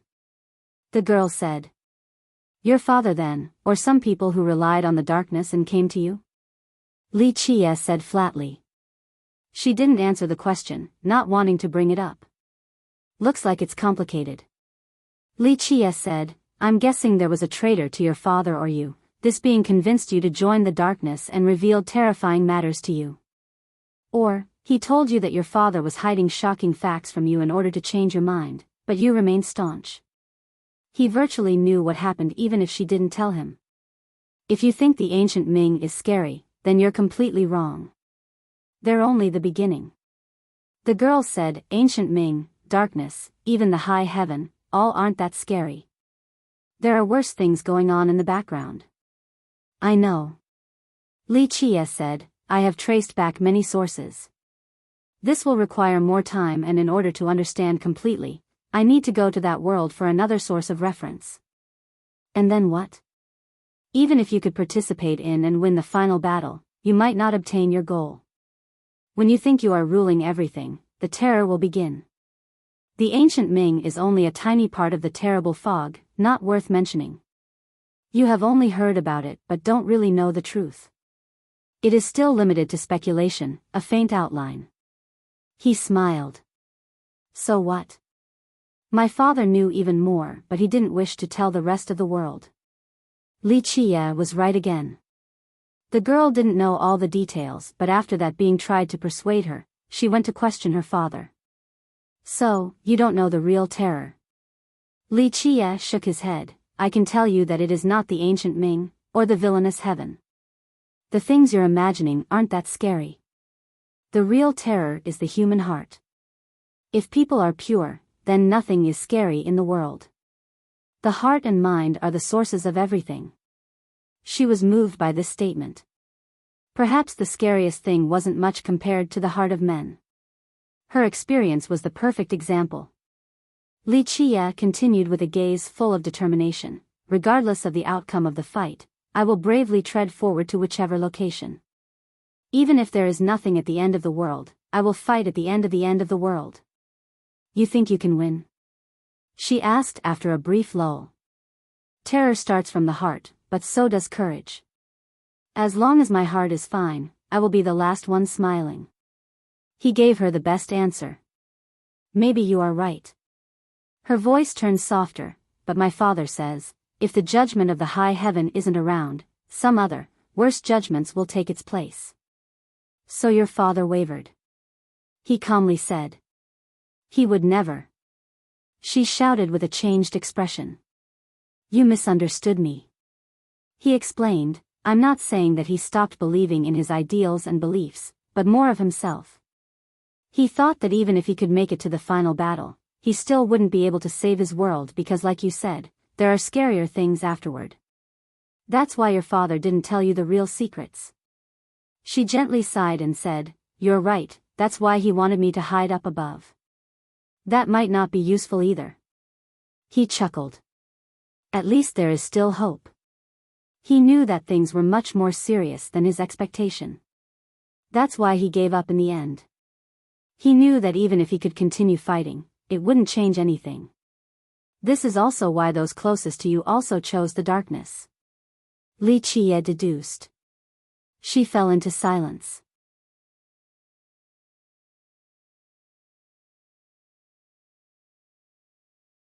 Chapter 2108. Serenity filled the ancient world, but this wasn't the calm of the storm, rather a peaceful slumber in the middle of the night with sweet dreams for all the inhabitants. However, the execution continued to pour down on that cliff to light up the Dao runes. Normally, this was a phenomenon that could scare everyone, including emperors. But now, people were still sleeping just fine despite its presence at the academy, treating it as another waterfall. The horde of beasts and birds were the real masters of this domain, but none could be found, all hid deep in their lair. It was no longer about attacking the academy. They were thanking their fortune for not being hunted down. The academy was no longer worried about treacherous thoughts and unfriendly schemes. It had firmly established itself as the orthodox power of the 100 races. The ancient world also suffered heavy damage with many mountains and rivers in disarray. However, it had a mysterious power. These broken landscapes would slowly turn back to their original appearance. Li Qie, Tyrant Tiger, and Golden Dragon were traveling deeper into this world with great speed. One step from them could cross through a massive area, but they weren't in a rush. They took their time appreciating the lofty sceneries. There were numerous fierce beasts around. One diamond ape was as tall as a mountain, but it quickly fled back to its cave after seeing through.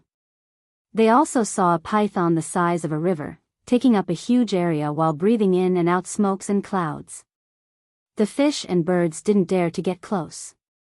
Of course, this python slithered away into the ocean after catching sight of the group. Another eagle with wings blotting out the sky and beak wide enough to take down hills quickly flew away when the group got near. These monsters were certainly strong and intimidating. However, the real monster was Li Qie. Wherever he went, these monsters would run back to their lair or drop to the ground in fear. They didn't dare to get up even after the group had gotten far away. He was the ruler of this ancient world, the supreme paragon, the untouchable master. The monsters had a keener instinct than any cultivator, so they were aware of his status. Fiercest is the right title for you. These monsters and devils are not worth mentioning in your presence. Tyrant Tiger commented while laughing. It was reality veiled as a joke. The Dark Crow was indeed the top existence right now. The beasts consider me as their king because I was the Dark Crow. The myriad races consider me as their leader because I was the sacred teacher. He joked back, stating something quite impressive that only he was qualified to say. The dragon became sentimental, thinking that no one in this epoch could stop him right now, not even the dark overlords. Rumble. Sounds of wood creaking and stones moving continued the whole time. This world was fixing itself, the cracks on the ground were closing. What a magical world. The dragon said, able to recover from such massive damage. This is the core of an epoch, similar to remote wildland. Li Qie replied, seemingly in a good mood. It was even larger back in their era, much larger than the 13 continents and 9 worlds combined. What we're walking on right now is only a tiny piece left. Nevertheless, it is still a treasure land, so it's not strange that it could do this. Otherwise, Immortal Emperor Fei and Deep South Divine Emperor wouldn't have built the academy here. The two beasts nodded, agreeing that those two emperors were visionaries. This place is outside of exploration grounds, yet it is still full of life. Why is that? The tiger wondered. The ancient world didn't belong to their epoch, yet it didn't become a land of death like remote wildland. An unsolved mystery of an unreachable height, touching the question about the existence of immortals. Li Qie chuckled. They do exist? The two beasts glanced at each other. These two have seen plenty of masters before, but not a real immortal. Even 12 emperors weren't immortals. Li Qie stared at the horizon and said, our world might not have immortals, but other worlds might. What kind of existence would they be? The two were stirred. This was a long-running topic that others have searched for, same with the top emperors. Just like us, of course, with 7 emotions and 6 desires. No one can escape this. Li Qie smilingly said. To what level is their power? The tiger was careful when speaking about immortals. Perhaps dark overlords and top emperors were still weak compared to immortals. Perhaps one day you will be able to see it. However, in order to reach this step, the very first prerequisite is having 12 wills. So you're saying they are real? The two deduced from his comment. As I've said earlier, our world doesn't have them, but it does have other unfathomable things. There are existences above 12 will emperors? Like those dark overlords? The dragon said. They have seen the power of these overlords with their own eyes, hence the question. Remember this, immortal emperor, immortal monarch, and grand emperor, they are still the strongest existences. Li Qie said. But it is still only the beginning. Tyrant Tiger thought about it. For example, an immortal emperor was the ultimate existence in the 9 worlds. However, there were many of them in the 10th. This didn't mean that they weren't the top dogs. Ultimately, gaining the throne was a qualification. If one wasn't an emperor, they weren't qualified to reach the apex. Even an ancient god was still missing something here. Yes, consider it an entry ticket to a new world. An ancient god can't have it, but 12 will emperors do. Li Qie said. So there are realms above having 12 wills? But I haven't heard of cultivation methods above it. The tiger said. You have also never seen 13 palaces before me. Li Qie calmly said.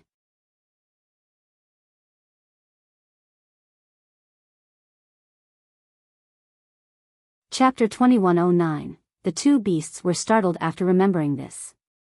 They have indeed never seen 13 palaces before. Everyone knew that 12 palaces were the extreme, but Li Qie had broken this belief, the only person to do so. Thus, the two became skeptical about the current cultivation scene of the 13 continents. The dark overlords were good examples as well.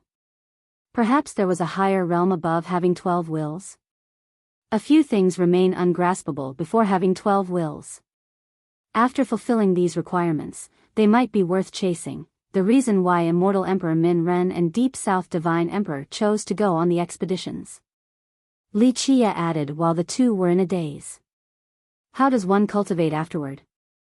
What kind of path is it? How come people never talked of this? The dragon asked so many questions.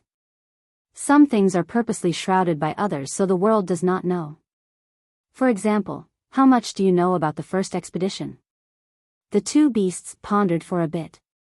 There have been 6 expeditions in history. The second was started by Origin, third by Fei and Deep South, fourth by Gu Chun, fifth by Min Ren, and sixth by Qi Zhen. However, nothing was written down for the first one. The starter and other participants remained unknown. If it wasn't for the first one, the one began by Origin wouldn't be called the second. Why the lack of information? What was the purpose of hiding everything about the first expedition? Everyone was always curious about this mystery, but according to Li Qie, it seemed that the truth was closer than they thought. Li Qie changed the topic with a casual comment, the existence of immortals might not be a good thing. The two didn't expect this. Becoming an immortal was the pursuit of many, the object of fantasy. The statement sounded like a rude awakening. The group finally entered the depth of the ancient world. Alas, this was a quiet place unlike the liveliness outside. The two beasts took a deep breath. This was a gray world with a withered tree towering to the sky, acting as a bridge towards the horizon. Its fallen branches were still big enough to look like huge mountain ranges spanning across the land. This is a divine tree, well, divine in our era, at the very least. The dragon picked up a bark for a sniff, very similar to our own golden divine trees. I know an imperial lineage of the Heaveners with a tree similar to this, only 8 meters tall though. Who knows if it is the same one? He was amazed by the sheer size of these branches after death and could imagine just how majestic it was during its prime. If a golden divine tree at 8 meter tall was considered a treasure, then this particular one was simply priceless. Li Qie calmly said, "You're right, this is a dead tree of the divine level, perhaps the most incredible of this epoch. This land is the paradise for these trees, wonders beyond the imagination." The two beasts had no words to describe this broken world or their current emotion. If such a paradise were to exist in the present, people would be driven mad with greed. Wait a minute, a paradise for trees. The two became ecstatic after realizing something. "That's right, the thing you are looking for is right here." Li Qie nodded and led the way. The two calmed down and quickly gave chase with excitement. They have spent so much effort yet unable to find this thing. Today, they could finally accomplish their long-cherished wish. As they delved deeper inside, there were more branches coming out of the mud all the way to the sky. They twisted and turned, resembling a massive briar blocking the way. The two beasts felt quite down because the branches have lost their divinity or they would still be very precious. Finally, they reached a precipice made out of branches. There seemed to be a nest down below. "The thing you're looking for is down there. Good luck." Li Qie pointed over yonder. They looked forward and only saw the fog. Perhaps there was an endless world looming below with numerous branches. "I can feel its breath." The dragon focused his gaze and became serious. "Right, just as I've remembered." The tiger arched its chest, seemingly becoming several thousand years younger. "I have carried out my promise taking you two here," Li Qie told the two. The two bowed towards him and said, "Your Excellency, you are a great benefactor to our races. We'll form a shrine worshipping you in the future. Go now." Li Qie chuckled and left. The two glanced at each other afterward. The tiger asked, "Old dragon, are you ready? Million years of searching just for today, let's go." The normally elegant dragon was rather fierce this time around and turned into a dragon to jump into the abyss. "I'm coming." The tiger didn't want to fall behind and roared, revealing its true form and jumped into the world below with the dragon. Meanwhile, Li Qie was heading for a different place, even farther inside. He climbed up the sky and reached a gigantic planet above. There was nothing here since no creature could survive in this place. "Activate." After a brief survey, Li Qie shouted and created the Tao and laws. The planet creaked heavily and split apart, allowing him to enter inside. It had been blessed before by an apex existence of his epoch, so it was impregnable. A jade pond was inside with surging liquid. This liquid serum was unique, pure with a tinge of gold. Using the momentum to bring back the soul for a body creation, Li Qie said. He then took out the yellow cloth and the figure appeared again. "Looks like your father predicted your fate, so he left behind this for you." The girl was silent for a bit before speaking. "Just put me in the pond." He smiled and placed the cloth inside. Mist started coming out as it sank to the bottom. Perhaps these strands of vapor were her soul being taken out of the cloth. The figure became increasingly smaller as more mist came out.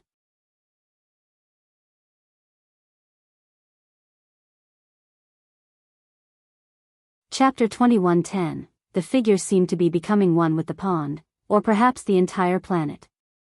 "I need a very long period to create my body again." The girl's voice came from the pond. The figure and its spirituality were now gradually disappearing from the cloth. "If that's the case, I'll be leaving then. I have carried out my promise, you will have to do your part in the future." He chuckled and said. "Humph, I can keep my words." The girl snorted, seemingly unhappy with his attitude. "Good." He nodded and turned to leave. "My name is Long Xiao. Remember well and do not call me a little girl the next time we meet." She called for him. "My name is Li Qie, I'm sure you won't forget." Li Qie smiled and left. After he was gone, the cloth was at the bottom of the pond and the figure finally disappeared completely. Who knows what would be born here in the future? Li Qie didn't wait for the dragon and tiger and went back to the academy by himself. They didn't need him to wait for them either. This pertained to their race's origin, so they needed to rely on themselves. He had already carried out his end of the bargain. He called for Yao Ting after returning because he was about to leave. Nevertheless, he was still worried for this little girl. She was quite awkward after seeing him, not knowing where to place her hands and didn't even dare to look straight at him. This was completely reasonable. Who in the academy right now wasn't scared in front of him? She knew that this was a supreme existence respected even by the emperors. It was as if this was a dream. A little character like her couldn't get close to an emperor or an ancestor of the academy, let alone a being of this level. She was actually calling him Dao brother a while ago. This made her have cold chills when thinking about it. Luckily, Li Qie was nice enough not to care. Her restrained appearance made him smile while thinking about a long-gone friend. Sit down. He waved his sleeve and told her to stop being so reserved. She quietly sat down without speaking, head lowered. Just being able to sit before a supreme existence was a great honor. What will you do after graduation? Li Qie asked. She didn't expect this question despite thinking about the answer 1,000 times before. She hesitated, not knowing her direction just yet. I'll probably go back to the village. In fact, she didn't know what else to do besides going back home. She wasn't like the other students from the great powers. They had a clear goal after entering the academy and would go back to serve their sects and kingdoms. Her cultivation journey was one of coincidence, so she had no future aspiration. She was one of the better graduates and had plenty of potential, so many other great powers would want to recruit her. Alas, due to her lack of ambition, she didn't want to join these great powers for more room to grow in the future. Though her tiny village couldn't compare to the great powers, it was still her home, a place where she could feel warmed. That's fine too, no place in the world is better than home, a place worthy of your love. Li Qie said softly. Yao Ting's mouth opened but no words came out. He took out something and showed it to her. We are connected by fate and I don't have anything else suitable for you, let this be a goodbye gift. He gave her none other than the 88,888 Dao fetuses armament from Mad God Ominous Ground. Yao Ting took a deep breath after seeing this armament. Despite having never seen anything like this before, she instantly recognized its precious value and didn't dare accepting it. Take it.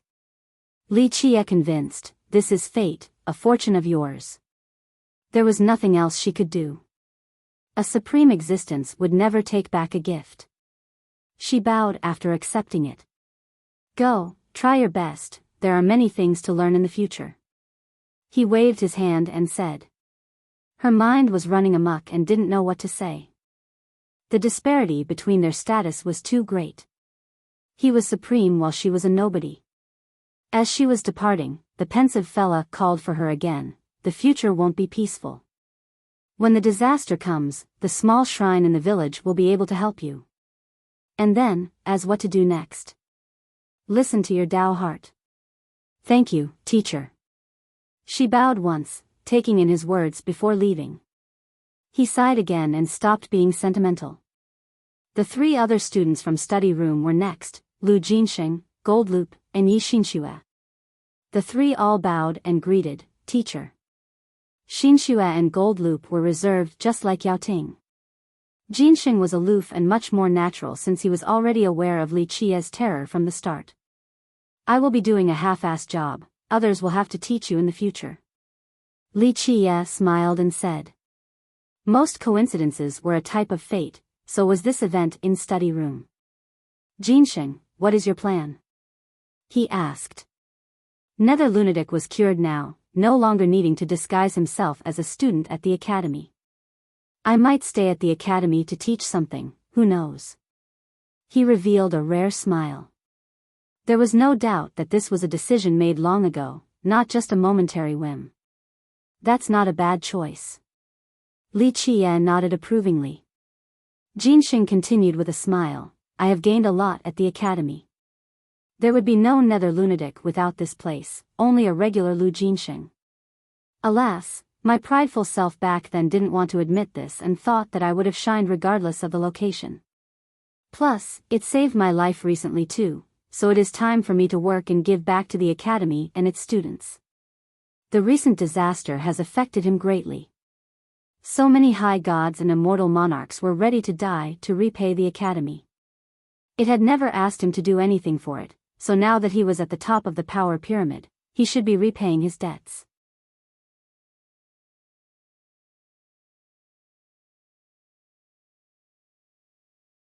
Chapter 21:11. These feelings made Jinxing stay to teach at the academy. Though he was only one step away from being an ancient god, a being with boundless future, he still made up his mind to do the right thing. Li Qie smiled and said, "Everyone was arrogant once. The academy is worthy of your effort and the future certainly won't be easy. Having a capable combatant like you is worthy of celebration." This decision has made Jinxing much happier and smiled, recalling when his fiery self spewed out aggressive words against the teachers and left the academy. Now, this was a type of fate, becoming a teacher and dealing with students in his old age. "And you?" Li Qie looked at Gold Loop. He scratched his head and smiled wryly. I do want to stay with the old geezer as my backing, but alas, I still have the old and young waiting for me back home, so I have to come back and take care of them." He was different from Jinxing and had a responsibility to strengthen his clan. He had found their lost manual, so it was time to return and lead. "Go now, a descendant of the Wang should go back." Li Qie casually gave him several treasures. Gold Loop was surprised to see the gifts and performed a full kowtow. "Thank you, teacher." His clan was in decline, so a revival would take a very long time. These treasures were akin to a fire pit in the winter. It was perfect and crucial. "Don't let me down now." Li Qie nodded and accepted the ceremony. After finishing the bows, he finally got up with a happy heart and went to the side. "Xinxue, what about you?"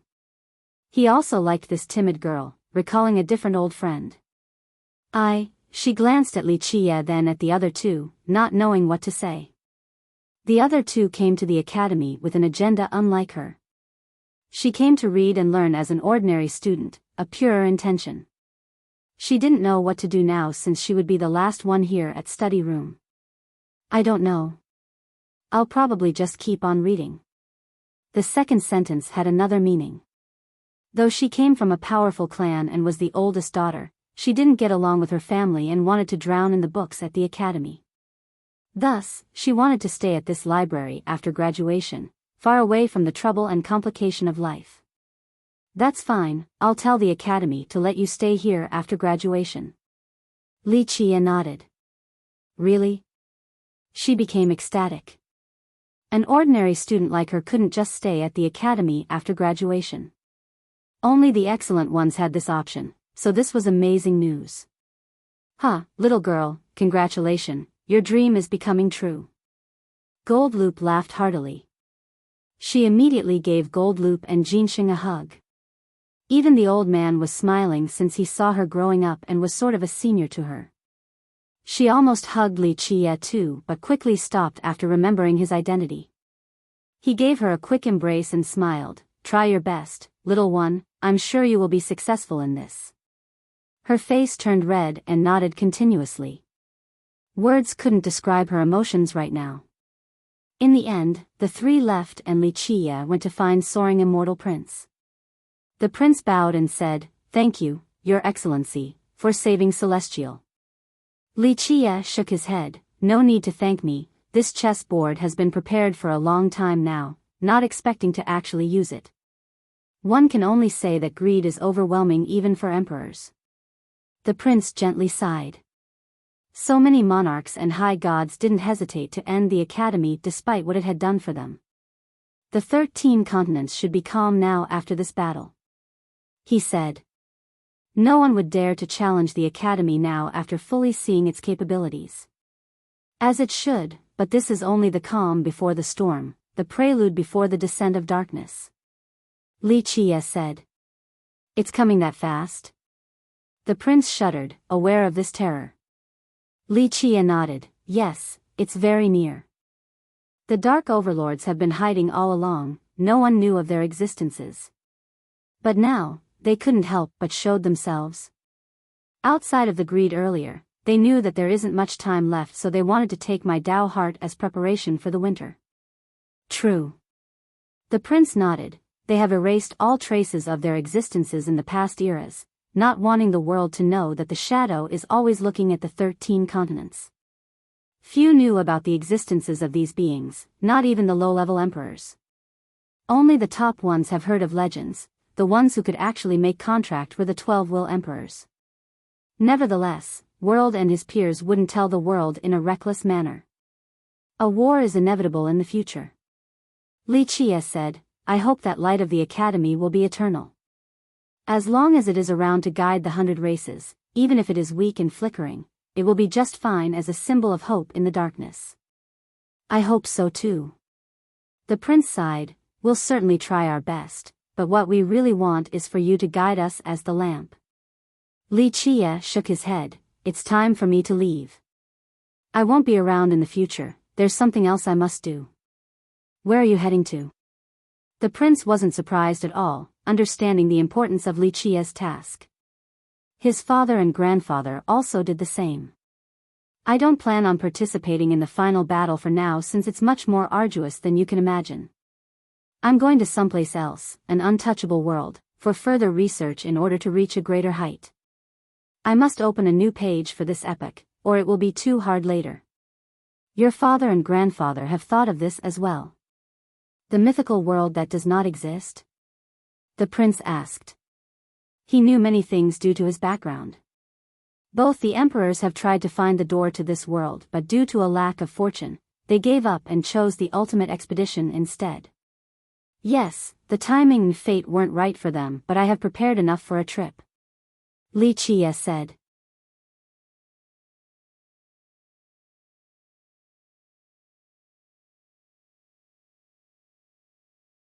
Chapter 21:12. The non-existent world is a thing? The prince had heard his seniors talked about it too many times. The reincarnation of the epochs means destruction, but that world is still unexceptional, capable of escaping from all punishments. He was not certain at all and would question these speculations if they didn't come from his reliable loved ones. The world wasn't aware of how long an epoch was, same with weaker emperors. This was a privilege left to the 12 will existences that could gaze through the river of time. They came to find that no epoch could escape from this cycle. Thus, they started the expeditions in order to jump out of this rule so that they could protect their epoch. Outside of this path, rumor has it that there was a world outside of the destruction cycle, not under the gaze of the high heaven. It was an incalculable and unreachable world. No one knew how it was formed or what was there, hence the name, the world that does not exist or non-existent world. Of course, the 12 will emperors could only have a slight idea, unable to actually visit there. Fei and Deep South were certainly at the very top of the ladder in the 13 continents. Their mighty power still wasn't enough. Only lords of the epochs can go there? The prince was shaken, aware of the immense difficulties. The lords can't forcefully do it when the timing and luck aren't right.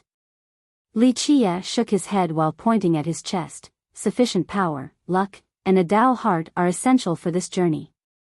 He paused for a bit before continuing. Because of this, very few have made it here, and I don't think anyone had done it in our epoch. In my opinion, our current dark overlords can't either unless they were to have a breakthrough. But if one of them were able to take this next step, they wouldn't be hiding in the shadow right now. What kind of world is it? One with immortals? The prince couldn't imagine. Something similar to ours, not sure about immortals though. Li Chia said with a smile. The prince was very interested in this matter. His father and grandfather were the strongest, but they have never seen an immortal. Perhaps this level of being only belonged in the myths. That depends on how you define an immortal. Li Chia replied. The prince contemplated for a bit. No one has ever seen one before, so he didn't know how to properly define one either, despite his great knowledge. Your Excellency, what is your definition? The prince looked at Li Chia. Li Chia chuckled and said, my definition would be, indestructibility and eternal life, without resorting to external items. That's an immortal. Anything else, regardless of how close, would only be a pseudo-immortal. Without using external items, the prince took a deep breath. No one in this world could accomplish this task, at least not in his mind. Li Qie couldn't do it either. His dark crow form satisfied the first two requirements but not the third since it needed the longevity grass. His current self couldn't do so either. He hid his souls already but he would still die eventually. There were other powers available that could end him as well. An immortal should be unkillable by anything and have eternal life. Then I don't think one exists. The prince smiled wryly after hearing this definition. Li Qie chuckled, indeed, but nothing is certain. Perhaps there are pseudo-immortals outside of our world. Pseudo-immortal, the prince's eyes flashed. It just depends on the individual's definition. What's an immortal in your eyes might only be a pseudo in mine. But either way, our world definitely doesn't have a pseudo or a real one. Li Qie said with a smile. The prince sighed after hearing this. His father had indeed said that there was no immortal in their world. Then you are going to the non-existent world because, the prince deduced. Li Qie was amused. You think I'm looking for the immortals? Well, not exactly wrong because who wouldn't chase after immortality? You have been in that state before, I was simply curious. The prince coughed, feeling slightly awkward. Perhaps that world really has existences of this level, but like I said, I'm going there to open a new page for this epic. It would be nice to see these immortals as well. Li Qie smiled. I simply can't fathom them at all. The prince said. I don't know what they are like either, only that there are beings that have survived the ultimate expedition. Li Qie continued. The prince stared at him and commented, I know that you're one of them. You are only half right. Li Qie shook his head. In fact, I'm not the only survivor from our own epoch. There are others? The prince was shocked. That's right, even earlier than me in our epoch. Li Qie revealed. The prince took a deep breath after getting this confirmation. His father had told him of this before, the legend is true then. Fae and Deep South have speculated of this possibility before but they didn't have any concrete detail. How did they return? The prince asked. I don't know. Personally, the final battle is probably impossible to come back from but some have made it in our epoch. There are too many questions about the first expedition, about the participants. Perhaps they were only cannon fodders for a test. Li Qie said with a cold smile and a profound glare. The prince started to think about the mysterious first expedition. Logically, no one should be able to return alive from one outside of an undying being like Li Qie. Perhaps all of the survivors were from this period. He eventually sighed and said, the final battle, that's probably even harder. The prince was filled with disappointment. The top beings from all the epochs couldn't come back, including his father and grandfather. He knew them well enough to know that they weren't the type to give up halfway as deserters. Thus, their fate could be easily guessed. Well, I can't say either, but I believe there is one survivor from the final battle. Li Qie said. Does that mean this person won? The prince suddenly became excited. This gave him hope for his family members. Usually, in many other novels, this is indeed a realm, so I'm going with pseudo. Just note that this would be a bad usage, if someone were to say, you're just a pseudo-immortal. In that case, false/fake immortal would work a bit better. In Chinese, this title works just fine as a realm and is tone/attitude dependent to show respect or dead-eyne.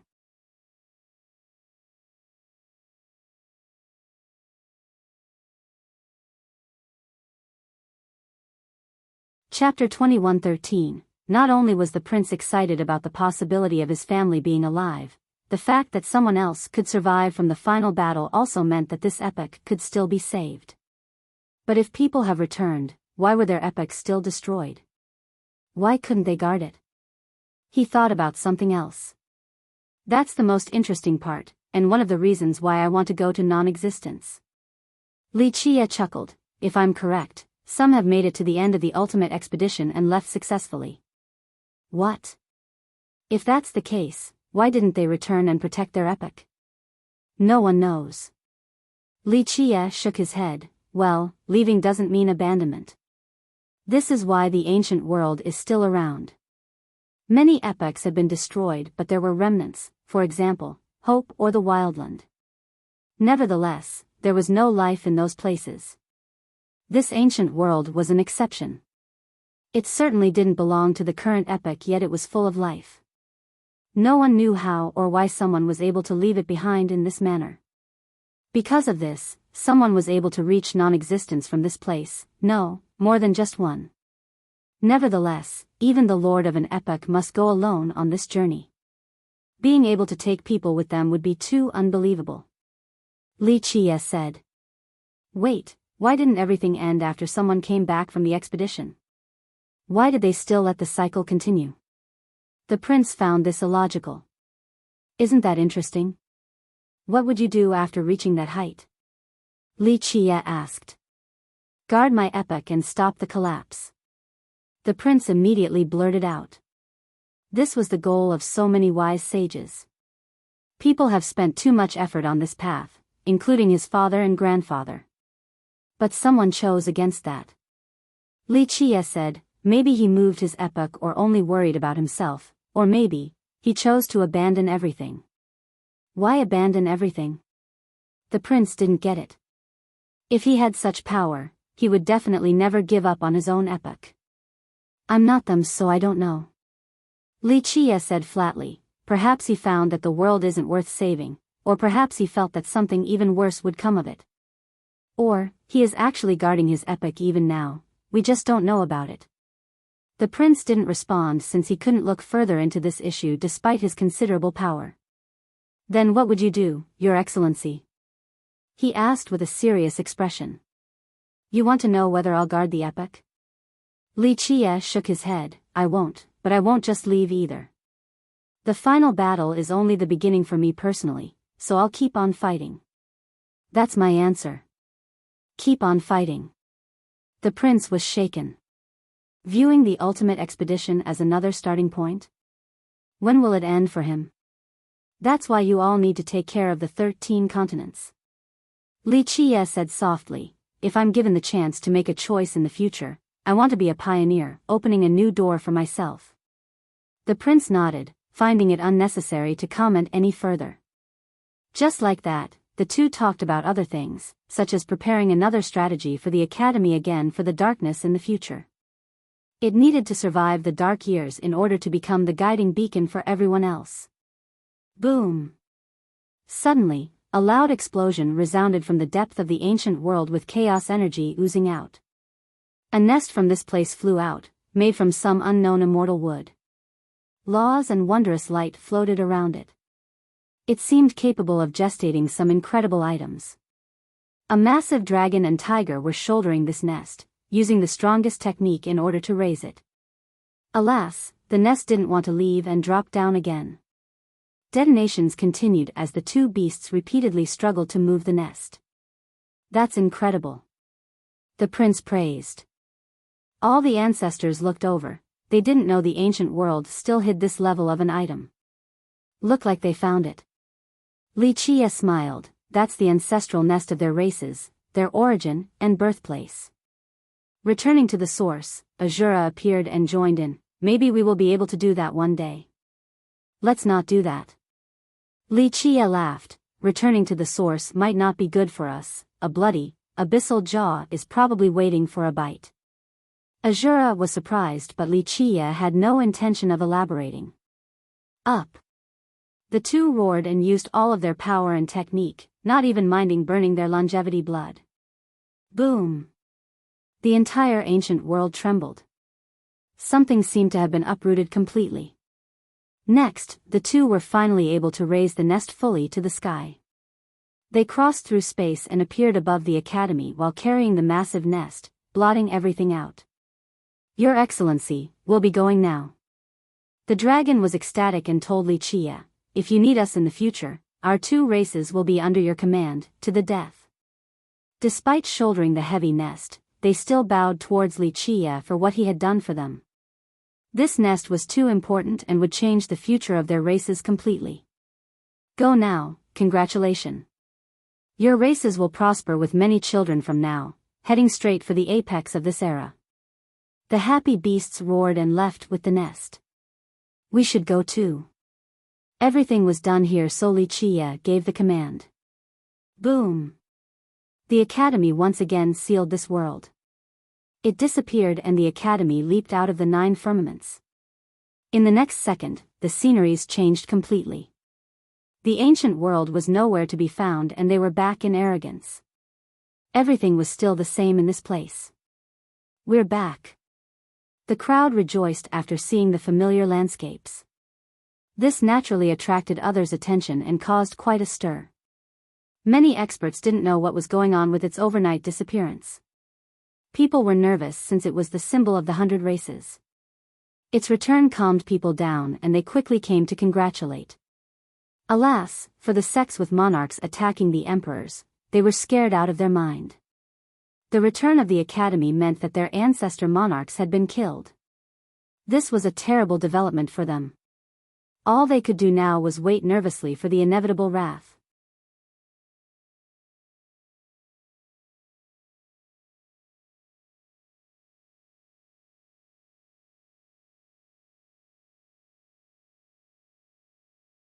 Chapter 21:14. After the return to arrogance, Li Qie left the academy to see some old friends.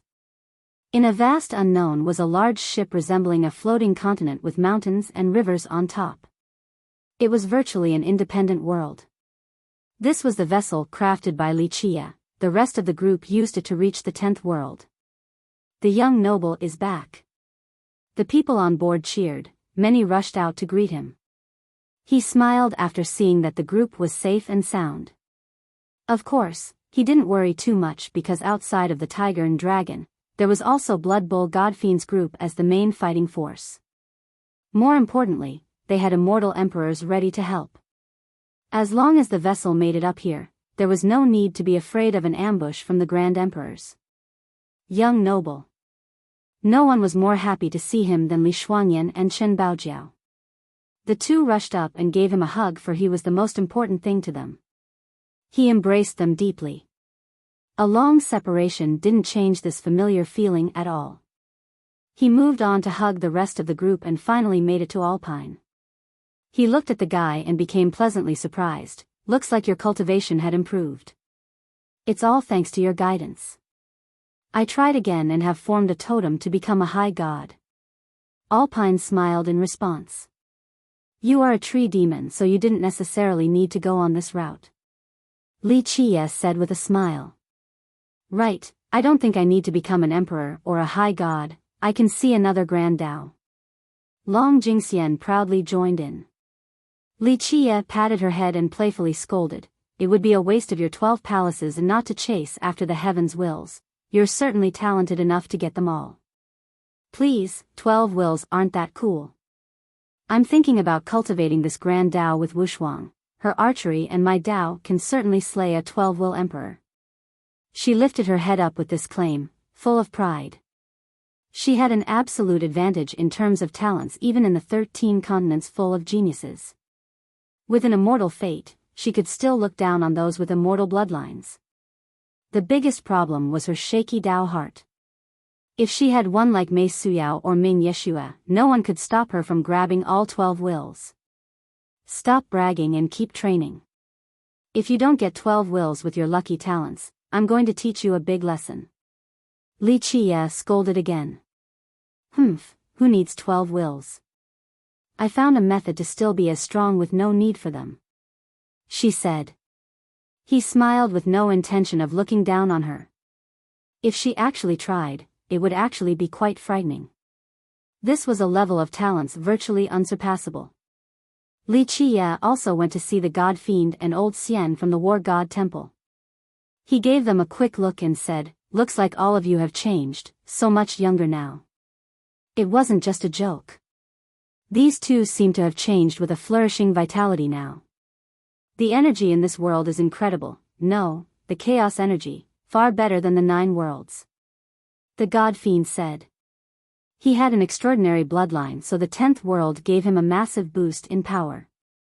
Alpine actually wants to start over again with his cultivation. Sigh, we old men don't have the same determination as him, still debating on whether to do it or not. Old Xian said seriously. Alpine was quite old, but in terms of vitality, a demon tree like him had a natural advantage over old Xian and the god fiend. Everyone can walk their own path towards the Tao. It's up to you and your determination. I won't force anything, but to do so without making up your mind will result in qi deviation. Li Qie smilingly said. The old men needed time to think. They saw a new horizon after coming to the 10th world. They were certainly at the top back below, but now, the sky was vast and the ocean deep. There was still a long way to go for him in the 10th world. Li Qie met everyone and noticed, that girl, Su Zhen, got taken away. Heavenguard Su Zhen also came with Li Qie to the 10th world. Of course, he had his reasons for taking her. Right, Miss Su Zhen was taken by Immortal Emperor Mu Tian. Su Yonghuang nodded. Su Zhen's emergence had a lot to do with the emperor. He left her in the 9 worlds hoping that Li Qie would train her because she had a special relationship with Immortal Emperor Qi Zhen's branch. Now, when Li Qie brought her along to the 10th world, the emperor realized his goal, so he decided to personally train her instead. Moreover, Li Qie had set up an outline already, he only needed to give a little guidance. Alright, no need to blabber on and on, come take a look at our Immortal Emperor slaughtering formation already. The fiery Long Jingxian lost patience and pulled him away. Even the cold Sima Yujian and Bai Jianjun couldn't help but smile after seeing the little girl wanting to show off the fruit of her effort. Sisters, to formation. Show this ugly Qie our invincibility. Jingxian called out to the rest of the group. Li Shuangyan and the others were ready on the plain beneath the gigantic vessel with the strongest formation prepared, Emperor slaughtering. Buzz. A silver arrow instantly materialized like a blooming flower radiating in the night sky. Both time and space fused with its light while Tao runes paved a supreme formation. The formation encompassed time and space, Grand Tao, Yin and Yang, reincarnation. It turned all of these affinities into a murderous tool. This power exceeded all domains, anyone who took a step inside would instantly be slaughtered. Buzz. Shuangyan entered the formation and began to assert control. She was the controller in charge of its variations. The girl was always in love with formations and had a deep understanding of them even before meeting Li Qie. After gaining his guidance, she improved dramatically and headed for the apex of formations. Perhaps no one in the 9 worlds could match her right now. Alas, she didn't have a stage to show off in the lower realms. Right now, the girl has finished forming this formation, allowing her to truly show off her skills. Clank. Chen Baojiao's vitality erupted like the tempest with the saber in her hand. Both her sharpness and energy poured into the formation under Shuangyan's command. She became the gate guardian. Anyone who wanted to defeat this formation would need to get through her first. The two of them had impeccable teamwork without any opening and weakness. Each time Shuangyan changed the variation, Baojiao would follow up perfectly. Boom! Su Yonghuang's solar physique at grand completion exerted its might, filling the formation with destructive capabilities. This meant that it could refine everything in the world. Her grand Tao was majestic, her Tao foundation simple and pure. She was the pillar, stopping anyone from shaking the formation. There was a jewel hanging above her head while she held a jade pendant. These artifacts boosted her real potential and made the formation reach a new height. She, as grand as a mountain, was the most suitable to be the host of the formation. Shuangyan was the controller, Chen Baojiao the supporter, and Su Yonghuang the host. The trio brought the formation back to life. Poof! The 4 matrons from the blood race joined the formation, turning into a primal source of power. They had a unique bloodline, so when their vitality entered the formation, it turned into a massive ocean of blood, fueling the rest of the girls. It didn't take long before the formation was brimming with endless power, capable of fighting till the end of heaven. 1. Note, singular/plural is unclear here for the totem/totems. Assuming 1 unless stated otherwise.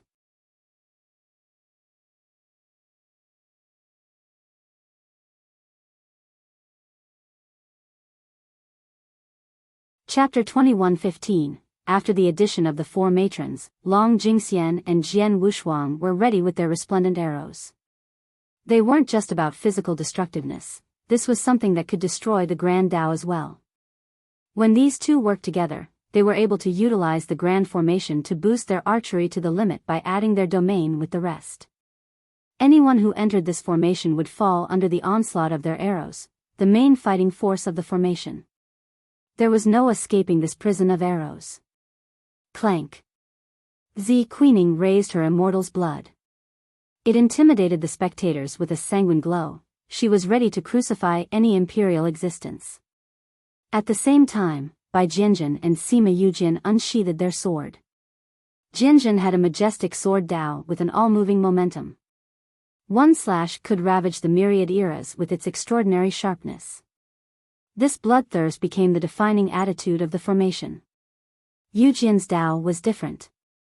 Her sword Dao was invisible, everywhere yet nowhere, just like her own existence.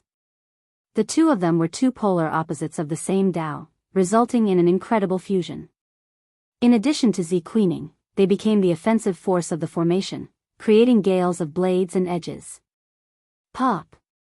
Finally, Lan Yunzhu disappeared as her Dao joined the formation with pulsing radiance, something akin to the reincarnation cycle.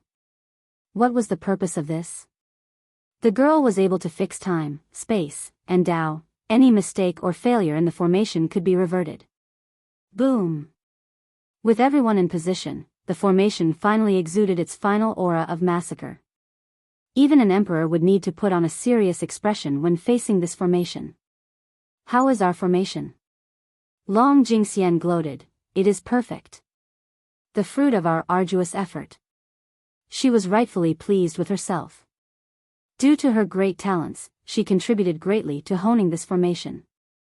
The changes didn't mean that Li Qia's first version was weak.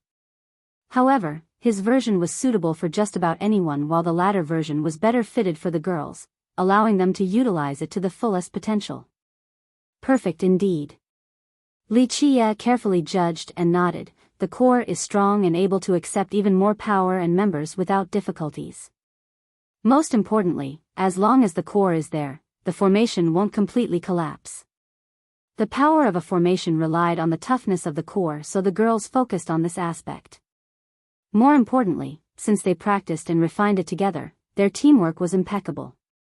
Huh, so you're saying we can kill emperors now? She laughed and said. If all of you become emperors or high gods, the formation will be stronger. Li Qia chuckled. We might not do that. Like I said, we'll open a unique path, no need for the throne. She claimed once more. Li Qia didn't deny this because it wasn't an impossibility. Li Shuangyin commented, if Miss Mei and Senior Magu were to join us, we'll be even more exceptional with a new variation. That's possible. Li Qia agreed, it is another way to make the formation more flexible. However, all of you must take another step forward before adding the temporal affinity. The formation derived right now is very strong, but it is still far from the one controlled by immortal Emperor Jinji back then. If you reach that level on top of having Magu and Suyao, then your formation can have unlimited variations. No one would be able to break it. Thus, your cultivation needs to be stronger as well on top of adding more positions. Li Qia assessed the current formation and said. The current version was already immensely powerful, but he held them to an even higher standard. If Shuangyan could control a formation to the same level as immortal Emperor Jinji, then she could be responsible for an entire domain by herself. Remember, this emperor used formations to prove his Tao and was considered the greatest formation master in the 9 worlds. Come try and see it then. Jingxian challenged. Alright, I'll play along and train you all a bit. Li Qia laughed and entered the formation in a domineering manner. Defeat me and you can dominate the myriad ages. He believed that as long as these girls could take another step forward, the future would be quite promising. Boom! His vitality erupted with the 4 immortal physiques crushing everything. His heavens will floated above, granting him absolute tyranny. Let's go. The girls felt an unprecedented urge to fight. They have polished this formation all along just to test its power today. Rumble. The earth and sky trembled with rambunctious detonations as Li Qie took the formation on by himself. In the next several days, Li Qie either trained the girls on the formation or taught the older men the cultivation methods of the 13 continents. They were the elites of the 9 worlds and could shoulder great responsibilities in the future, so he took the time to train them. Moreover, he meditated for better focus, waiting for the right time to climb. On one day, he suddenly opened his eyes, interrupting the meditation session. They became profound as he gazed across the world. He did a swift calculation and became surprised. Strange, why is it so early? There's no way. He began to ponder about all types of possibilities. In the end, he ordered, "Tell South Emperor to go greet the new emperor from the 9 worlds. Also, send out an order, anyone who dares to interfere? Kill without mercy." Alpine instantly went to give the message. Another emperor is coming? People glanced at each other after hearing this. Time's passing so fast, another one is coming. The god fiend said with a tinge of sentiment. No, this is very sudden. Li Qie shook his head. It's too early, though I came to the 10th world before the appointed time, this generation of emperor is still early. Li Qie didn't stay in the 9 worlds, so the worldly energy returned quickly. If an emperor didn't immediately go to the 10th world, the next generation would be delayed. Remember, the 9 worlds couldn't compare to the 10th. An emperor staying would require an immense amount of energy and grand Dao power. Because of this, the recovery was slower when one was present. This wasn't the case for Li Qie. He left right away, so the next heavens would come early. But according to his calculation, this was still too hasty. You're tuning into the Biyao's Wuxia Chronicles YouTube channel. Don't forget to subscribe and join us on this journey to catch the most captivating stories.